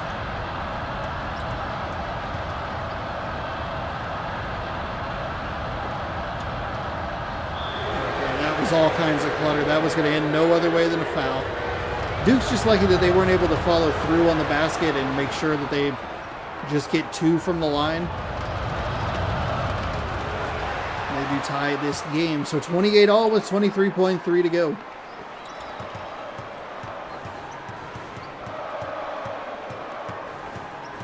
So Duke is, let's see. We have a couple of Duke Elite 8 picks. So it would be beneficial to those. It's the Beeb and Baylor. Have them in the Elite 8. The next game is the big one, but some points here for those brackets would be big. Huge. Oh gosh, that's like the 3rd or 4th time we've seen that today, where they take such a deep 3 that it doesn't even burn all of the clock, which is wild.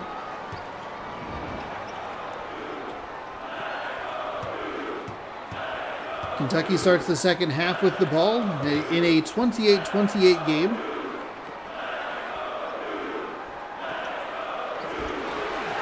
Once it got to like 17-11-ish, Duke would have like the small advantage, but it's been a much more even game with some smaller runs here and there. But those early, there were 2 or 3 early big early runs. There's a nice steal. Turnovers for Kentucky, 8-6 for Duke.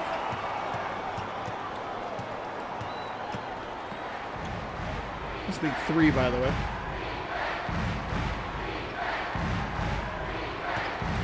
Trying to drive inside, up over the defender, and Kentucky, just as soon as I said, hey, it's been pretty even, I know Duke would have the advantage because they technically needed to make up some points, and it's a little silly to be like, once it was tied, it's been really even because it's still tied.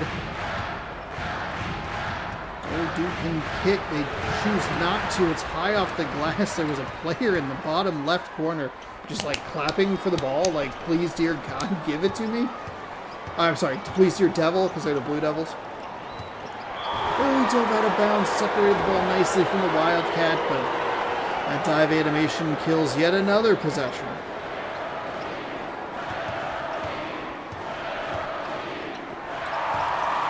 Oh, okay. All right. That got weird and wild real quick. It was tipped, stolen. Looked like it was going to get stolen again. I think Kentucky dislodged the ball from the Duke player, and then Duke still managed to come up with it. There are Duke's first points of the second half, and it comes a minute and a half into it.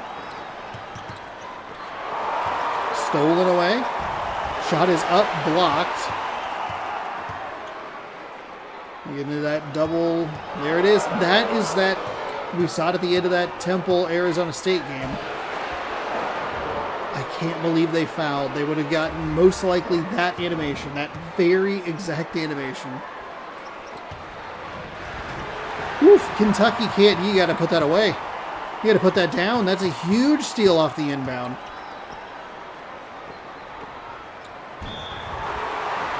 Foul and the basket.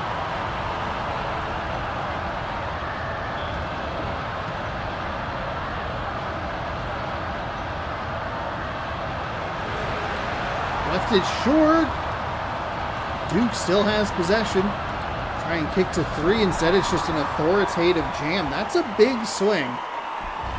It's kind of that's the second time I think we've seen that in this video of a team that's down. I think it was a team that was down 9. They were able to cut it to 5 with the 2, the missed free throw, and then the extra basket on the back end with the offensive rebound. And Duke is able to cut this lead down to 1. See if that helps them get into a rhythm at all. There's a nice block. Nice steal, or the recovery, I should say. Bounce pass in. Ooh, put a shoulder in. That wasn't going to happen. Kick to 3. It's up. He left it off the front iron. Big, bold move by Duke, who's done that before. Down 1, goes for the splash. It's a great steal. Oh boy, that was a dangerous pass right on that baseline. Just in front of it, I guess it would be. Free throw, drops. That's big for Duke. And it drops again. So Duke goes to the line. They bury the 2 free throws. They use the missed free throw to make up the couple of points. Funky way to get back in the lead, but it's a 6-0 run for the Duke Blue Devils. Both of these teams pressure in the backcourt, which I guess I did not really realize. I guess when you don't do it as effectively as Louisville, it's kind of like, who cares?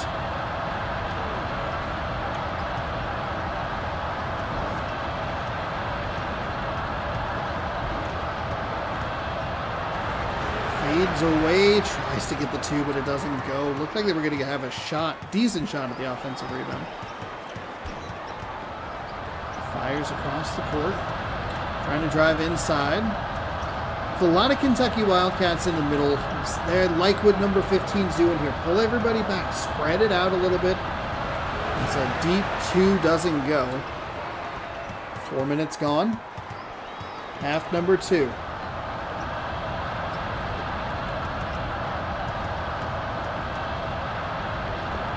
Oh, that was stolen away. Okay. We didn't get that hand stick animation. Oh my God. We didn't get the hand stick out animation, so I didn't think it was going to get taken away.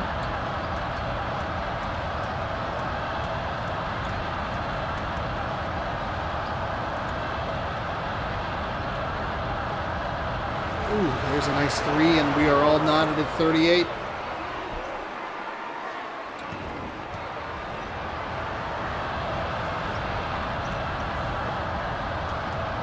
Good job by Duke. I like the quick, decisive passing there. Threw it in, got it to the next level. Able to beat that pretty easily and come up with a pretty clean shot.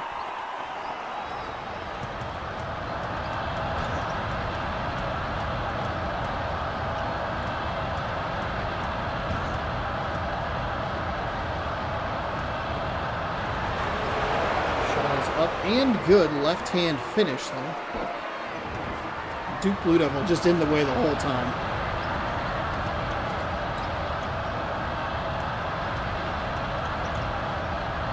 Spin move wasn't going to happen. Mid-range 2 or deep 2 is good. That's a big swing. That's a big bounce for the Duke Blue Devils. That was a terrible shot selection. Kentucky was all over that play. That's the backcourt violation you don't want if you're the Wildcats. Goes right back to Duke. Duke, I believe, did that earlier in this game, so it's kind of 1-1 now. I don't remember what the result was for the Wildcats. They keep it in bounds. They keep it in bounds. That's big.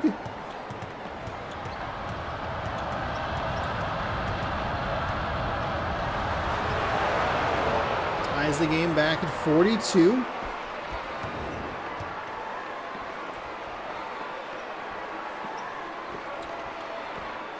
Good aggression there. Kind of bad aggression there. Yeah, just a weird sequence of events. Oh, nice steal there by Kentucky. They're on the run. Good job by Duke. Kind of forced him out there. It looked like he would be. Not even looked like. He wanted to go and get the basket, get the layup, get into the paint, but Duke kind of pushed him out there with that collision. Mid-range jumper, or deep 2, I guess. I keep saying mid-range when it clearly isn't.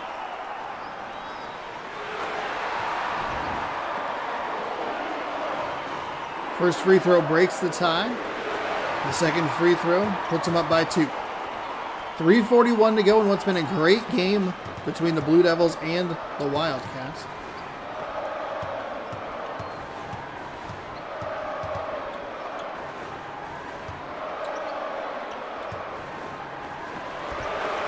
Nice job. Just like as up as you could get, and then over the defender's outstretched arms. From the three-point line, it's going to go out of bounds. Nice block on the perimeter. Oh, stolen away. That is a terrible inbound pass. That's a great look for Kentucky. They've had a couple of steals off the inbound pass. I think Duke's been a little, at times, a little loose with the ball. I know that sounds kind of dumb when it's like, well, yeah, that's how a steal happens. But just a little loose with the ball and not doing a great job at assessing where they should be going with it. Like, I'd like to get it into the center. It's like, well, there's no way to do that. So please don't.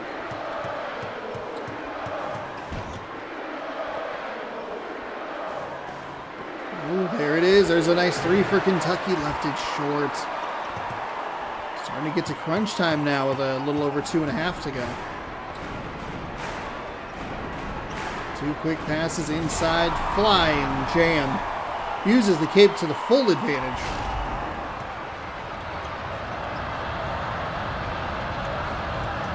What does Kentucky have in their tank here?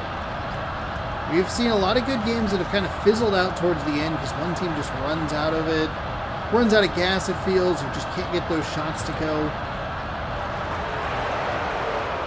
Usually it's shots like that where it's just like, you should be able to make that.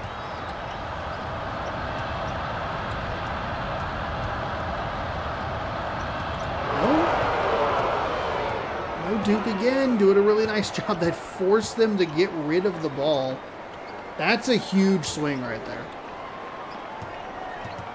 Oh, drove inside. Knocked it down. UK. The United Kingdom. Oh no, Duke again just a little too loosey-goosey with the ball. It's a 6-0 swing for the University of Kentucky. That is a horrible sequence. This pressure defense is doing a lot of work against this Blue Devils offense. That is just such a bad, lackadaisical pass. You have to be better at that.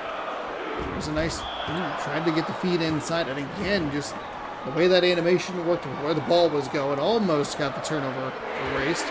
Big 3 for Duke, but he can't drop it. Blue Devils need a stop here.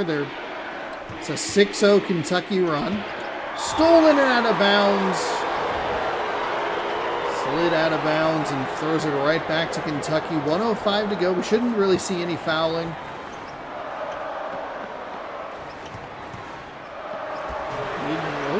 The mid-range jumper didn't work. The seconds tick down. Duke trying to get aggressive to the basket. They can't get it to go. Oh my goodness.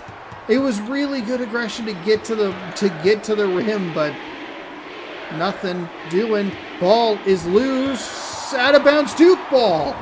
Holy moly. 37 seconds to go. Duke is down 2. 50-48.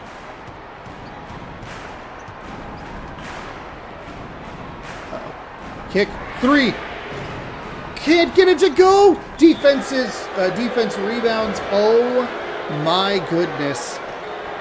Now they're going to have to burn quite a bit of time here getting these fouls going. It might not be that as much as I'm thinking of, but it's still, they've done a good job only sending them to the line like once.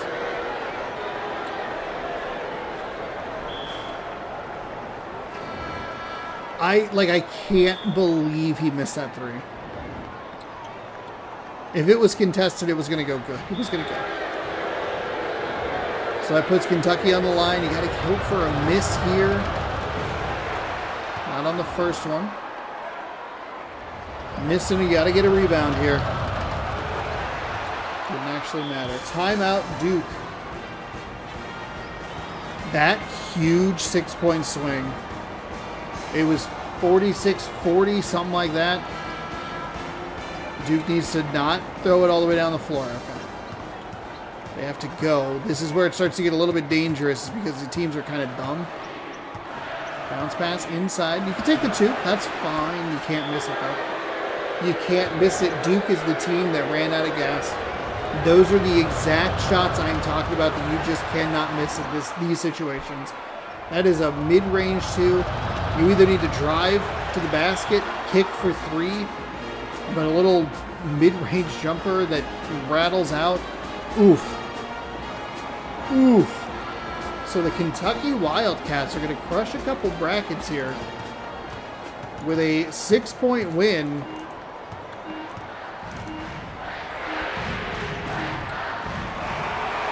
And it's going to be 54-50 the last second they got that point. So,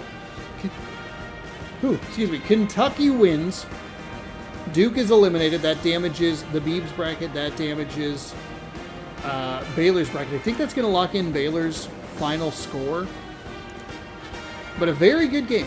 Very good game. Came down to the wire, but Duke just didn't have enough in the tank. Kentucky, but I feel like just a couple of brain-breaking plays where you go like, man, like, what are we doing? We're falling apart. If you're the Duke Blue Devils. And that is how it goes. We have one final game for you today, and it is the Wisconsin Badgers. They are on the road. And they are going to be taking on the Stanford Cardinal. This one's big. This is a big game. I have Wisconsin. The Beeb has Stanford. They are each Final Four picks. If we get a quick update on the bracket, I am currently winning. I am up by 6. Let's Go has, if Louisville, well, I'm not going to get ahead of myself. Let's Go trails with the best points potential at 84. They're down, but they have 28 points, and they have Louisville, a very formidable answer.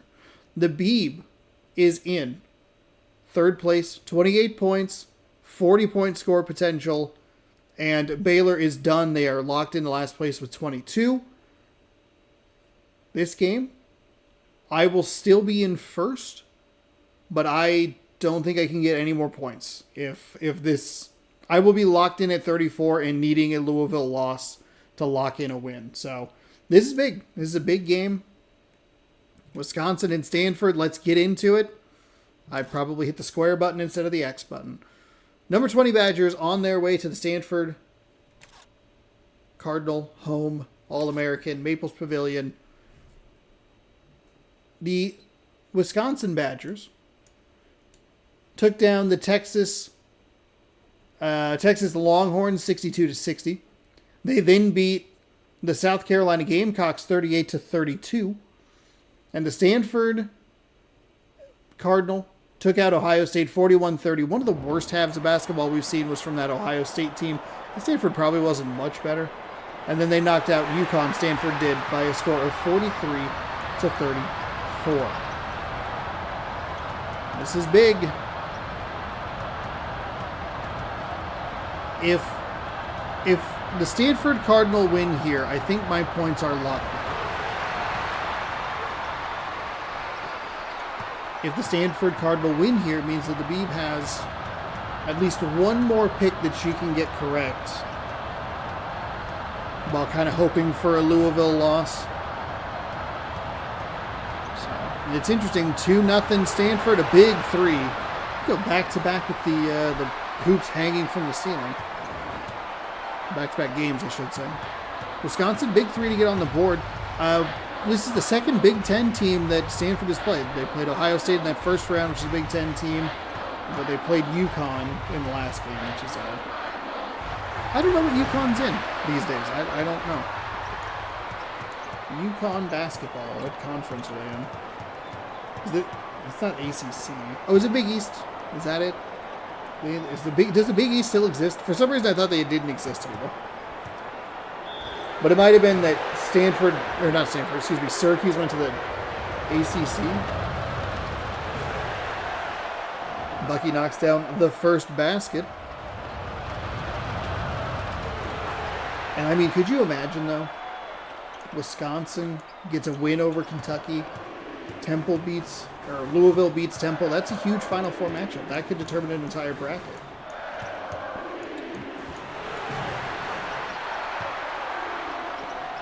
I think that was a 3.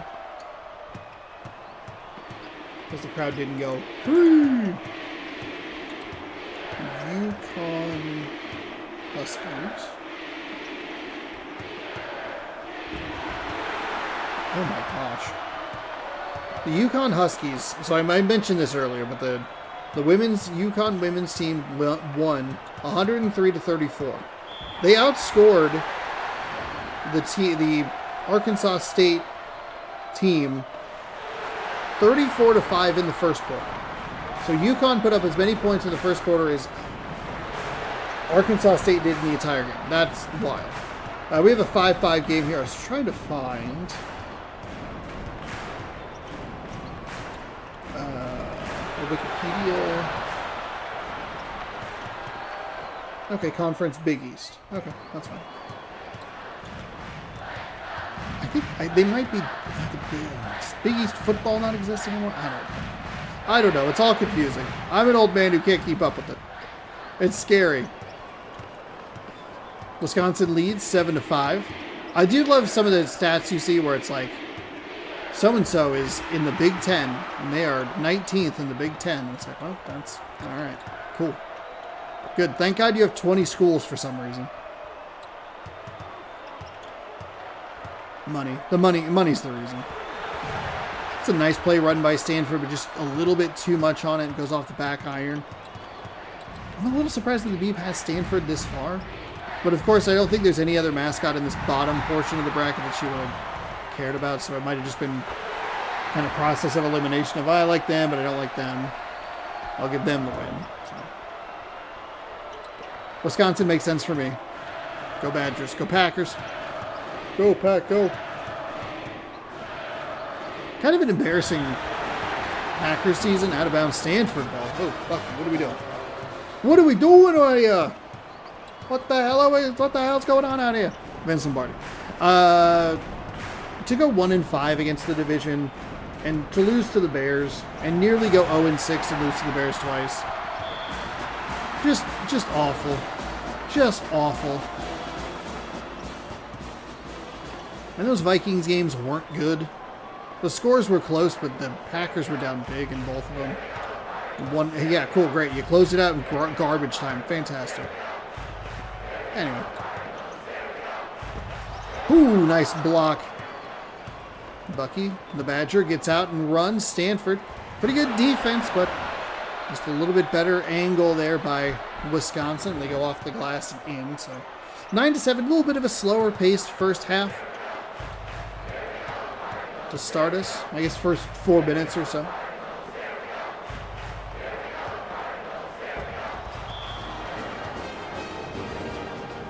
Out of bounds yet again. A lot of blocks going out of bounds today.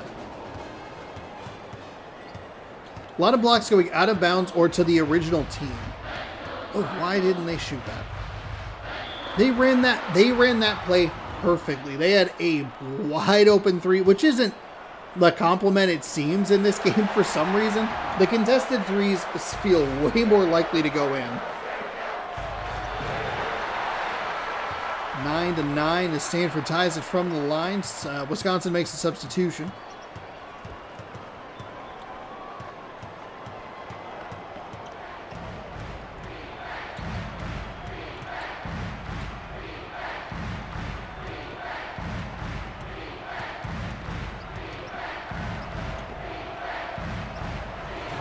Badgers fight inside, rattles around the rim, but drops no good.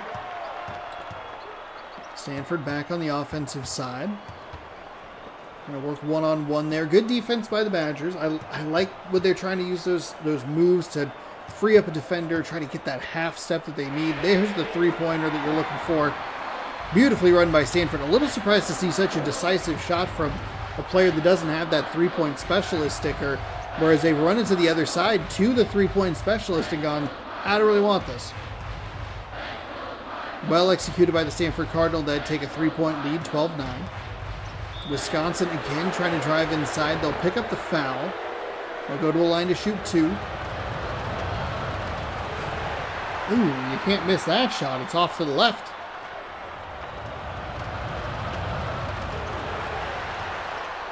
guess 1 for 2 from the line cuts it to a 2-point game.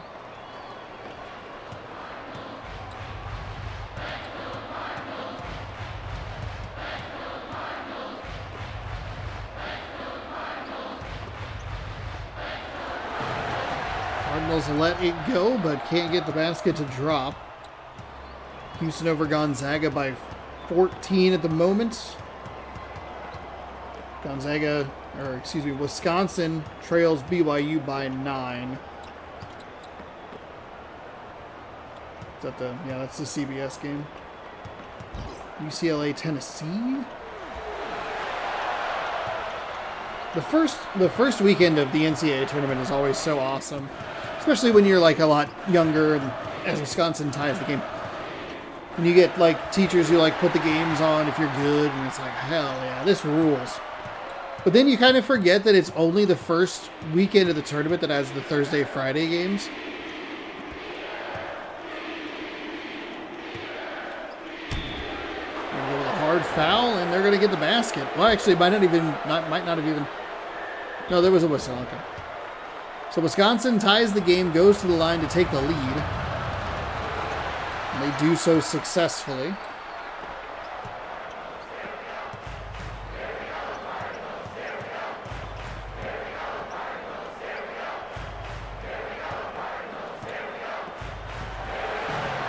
Two-pointer is up, but no good.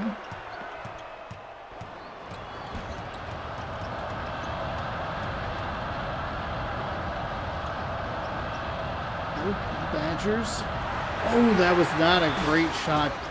Hits the Stanford Cardinal. Not that it was going to be Wisconsin ball anyway, but that one hit the Stanford Cardinal on the way out of bounds.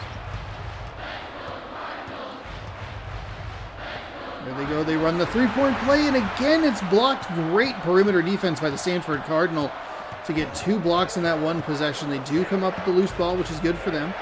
Bounce pass inside, and that's just good. It's a shoulder in. It put the Badger on his back, on his heels. There's the word I'm looking for. There was no way they were going to be able to recover from that. Somehow got to pass the outstretched arms of the Stanford defense that time around, and Wisconsin swings the lead back in their favor.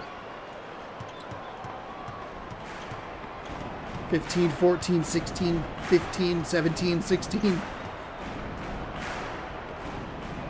Nice play inside, a little too strong. Can't get either basket to go.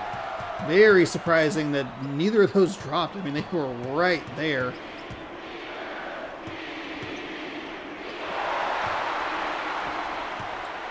Nice steal by Stanford. Kind of a weird sequence on the other end. The last 3 shots that Stanford has had on that, and that includes the 2 shots that were on the one possession, just a very odd. All of it's just odd. Oh, the Badgers almost lose the ball. Got to go a little bit. You have a 5-on-4 as the defender gets back up. Drives inside. I thought that was going to be a block. I 100% thought that was going to be a block.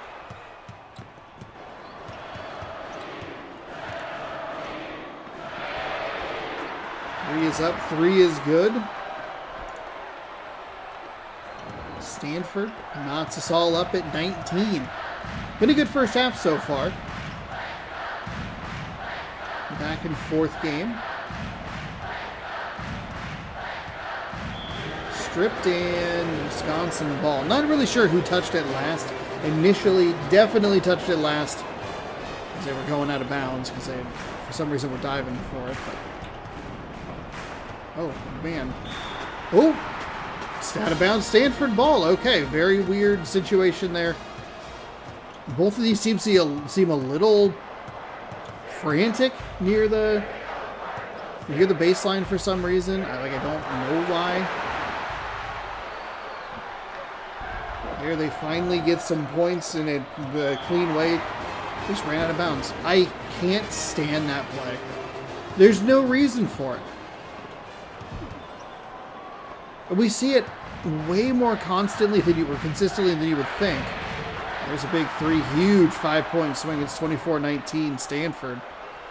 That is why you can't have that. I don't know why you're in that position. I don't know why you're not, realizing that you're right next to the boundary. Hopefully there's a patch for it. There's a big three for Wisconsin, but they leave it a little bit short. Getting close to 30 seconds to go here in the first half. Bounce pass inside. 7-0 run for the Stanford Cardinal. My bracket is looking bad.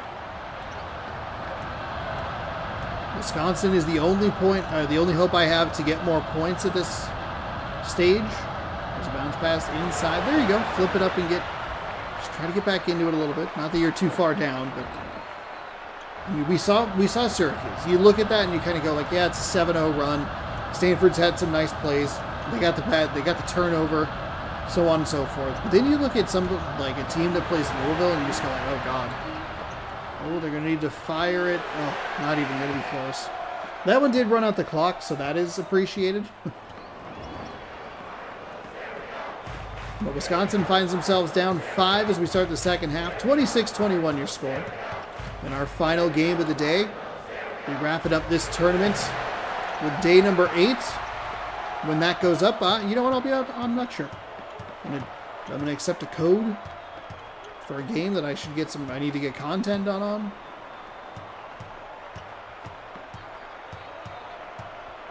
That I'm excited about. I liked what I played at that demo. Blocked on the outside. Out of bounds, Stanford ball. So that could go up Sunday. This could go on Monday, and the other one goes up Tuesday. Who could know? I mean, I do, but I don't, I guess. I don't know. There's a big three for Stanford. Buries it. The Badgers have not been very good at threes. Stanford Cardinal, I mean, they've been getting that benefit of the kind of the contested three. It looks a little bit better from our angle than it probably is from a different angle, just on the closeout. But the Badgers have had a lot of trouble getting those deep shots to go. That's up but no good. It's an 8-point game, and it's been a 10-2 run since it was all knotted up at 19 apiece. There's another three for Stanford. Oh my goodness.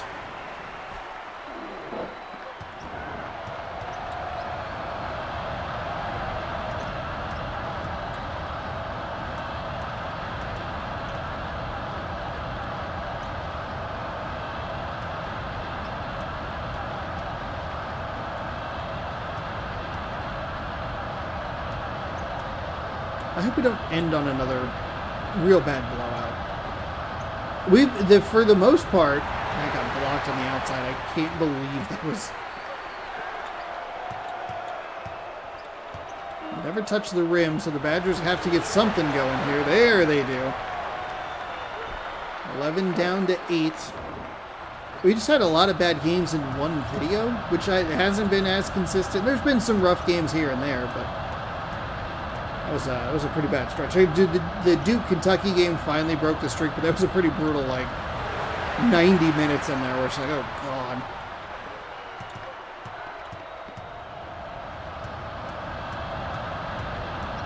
(34-24). Stanford responds a little bit just with a 2, but I think you'd kind of want that anyway.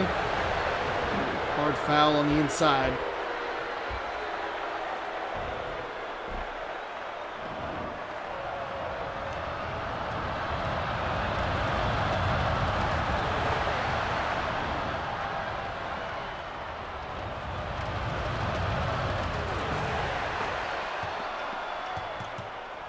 Couple nice free throws from the Wisconsin Badgers will set us up with a 34-26 game. 7:41 to go. See if this Badgers defense can get anything going. There's another three. It's no good. The tip in, no good. And Wisconsin can't let that happen. The three, I think, is kind of okay. They ran that play pretty well. But if you're the Badgers, you can't give up extra shots. You have to minimize how many looks you're giving up. I know it sounds kind of obvious, but gosh. There was no one there for Wisconsin to try and get an offensive rebound. They all just kind of stood and watched the tree get it.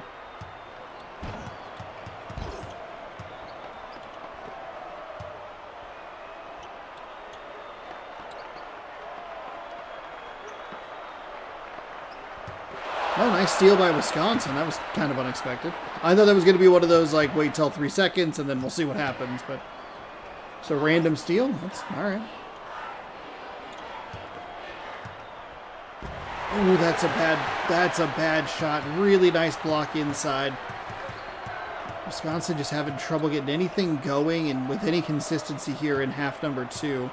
Stanford, on the other hand, is doing a very nice job, and they're closing out really nicely. They're getting in good position on the interior. They're getting perimeter blocks, which is huge. And on the offensive side, they are finding all kinds of success with the threes. See if Wisconsin wants to try and set up. There's the play. Flutters the defense. That still got blocked. And it got picked up. Oh my goodness. The first Cardinal missed it. The second one got it. The foul. I'll go to the line to shoot 2. First free throw is good. Second free throw is good as well. 36-26. Wisconsin has time. It's not like they're totally out of it, but I do think that their offensive possessions need to be a little bit quicker. They've been taking a long time to just get blocks, and that's like not good, obviously. Oh, there's a 3. Off the back iron, just nothing really working in favor of the Badgers here. And I'm wondering if this is going to turn into that Louisville game where there's like that one run. You see 9 for 22, abysmal, 14 for 29, pretty good. But I mean, if you really look at that Louisville-Syracuse game earlier today, that was one big chunk that they just made sure that the other team could not come back from. And if you look at what Stanford's doing here at the beginning of the second half, you could say the same thing. Hey, we're going to get up to a 10-point lead, and we're just going to keep you at that distance. Okay, we pushed it to 12. We'll let you get back to 10, but we're going to push you. We're going to keep you. 38-28. You can see the difference in the percentage, like how much more success Stanford has had. It's only 5 extra shots, but that's 10 to 15 extra points. And guess what? They're up by 10. They're going to run it. Oh, wow. I can't believe number 32 didn't take that. That was a wide open shot, and then he turns the ball over. No. If you are the Cardinal, that is not what you want. Fights inside, can't get it to go.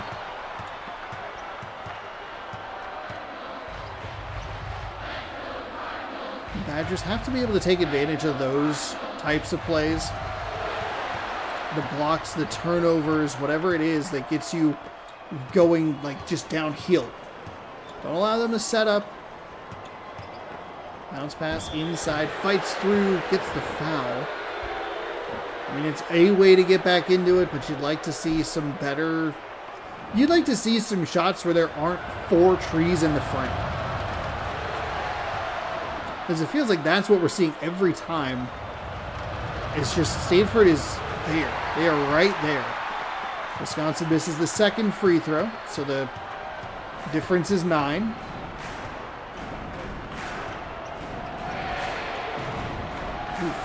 Okay.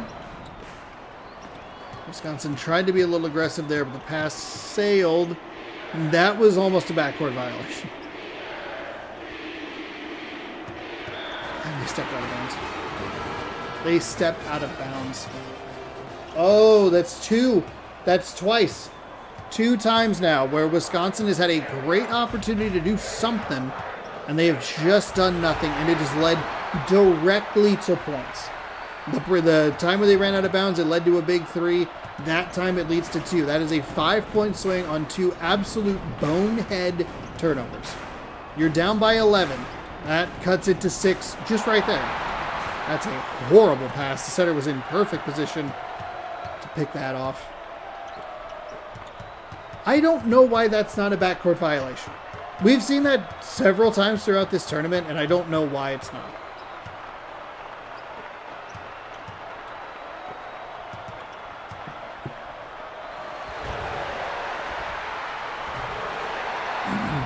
(42-29). I don't think the Badgers have what it takes. They have blown too many opportunities. There's just way too much consistency with the fact that there's 18 trees in the frame every time they shoot the ball. That shot's up off the glass. And a couple of times when I've just started to hate the teams that I'm rooting for or would like to win, they've turned it around. So maybe we go with that. No, slid out of bounds. That's 3. That's a little easier to excuse. We see that constantly. But just those extra possessions you can't give up. That's a nice block by Wisconsin, though. Wisconsin. Oh, there's the bounce pass inside. And again, hey, guess how many trees there are in the frame? About 19. That's blocked because there's 3 trees in the area. They have 3-point specialists. They're just not using them. They're getting steals. They're getting turnovers, takeaways, whatever you want to call them. They are defensively, they're sticking around in this game, but there's a double team of trees. All right, 4-0 swing here cuts it down to 9. Realistically, if you're Wisconsin, if you're Sean, if you're here, you're going, go Badgers. I love you, Bucky. 4 in a minute. You got to go another +6 here. Couple good possessions. And there's a good defensive possession. I mean, that's what you're looking for. Ooh. Offense has just been so bad. So bad. I would not be surprised if you look through the stats of the other games, which I don't remember if I did or not.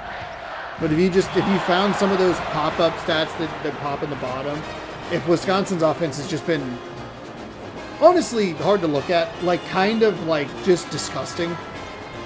When you have fewer than 10 makes at one point, like in the second half, like, ugh. Get away from me.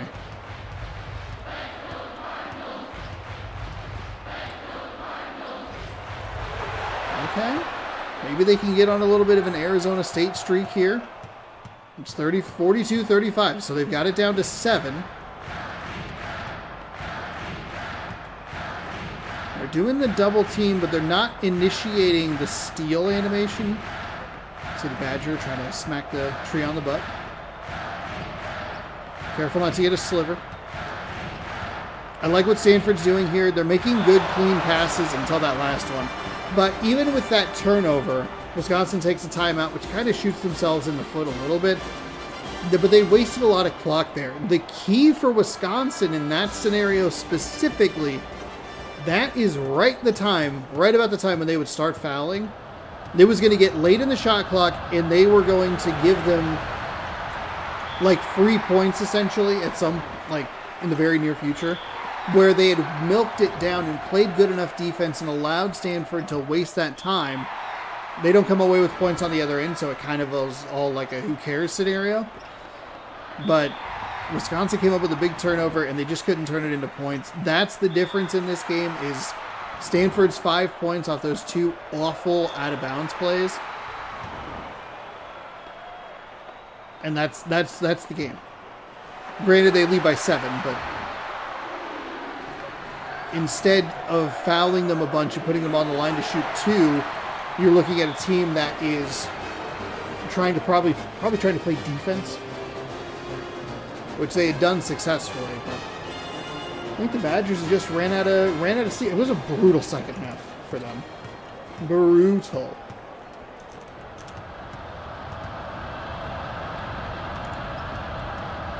We are very nearly done here with March Mascot Madness 5.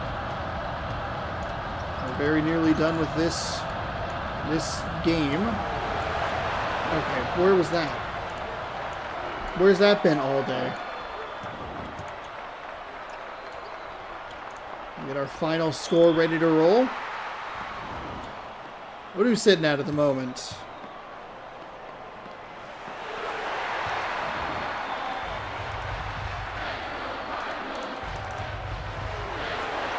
$46-38. Please don't take a timeout. You took a timeout.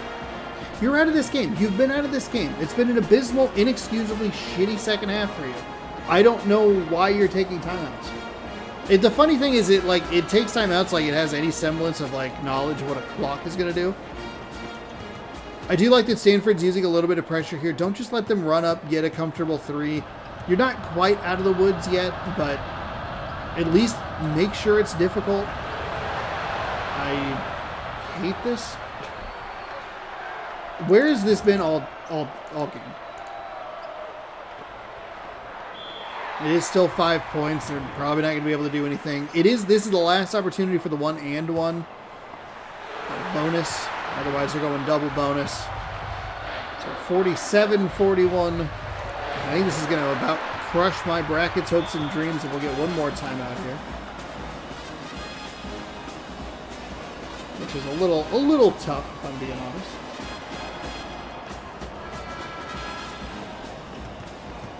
Just would have been nice to see some of this early in the game, or earlier in the second half. And then here's where it's like, why are you taking timeout? There's another three. They knock it down. If they foul again and take another timeout,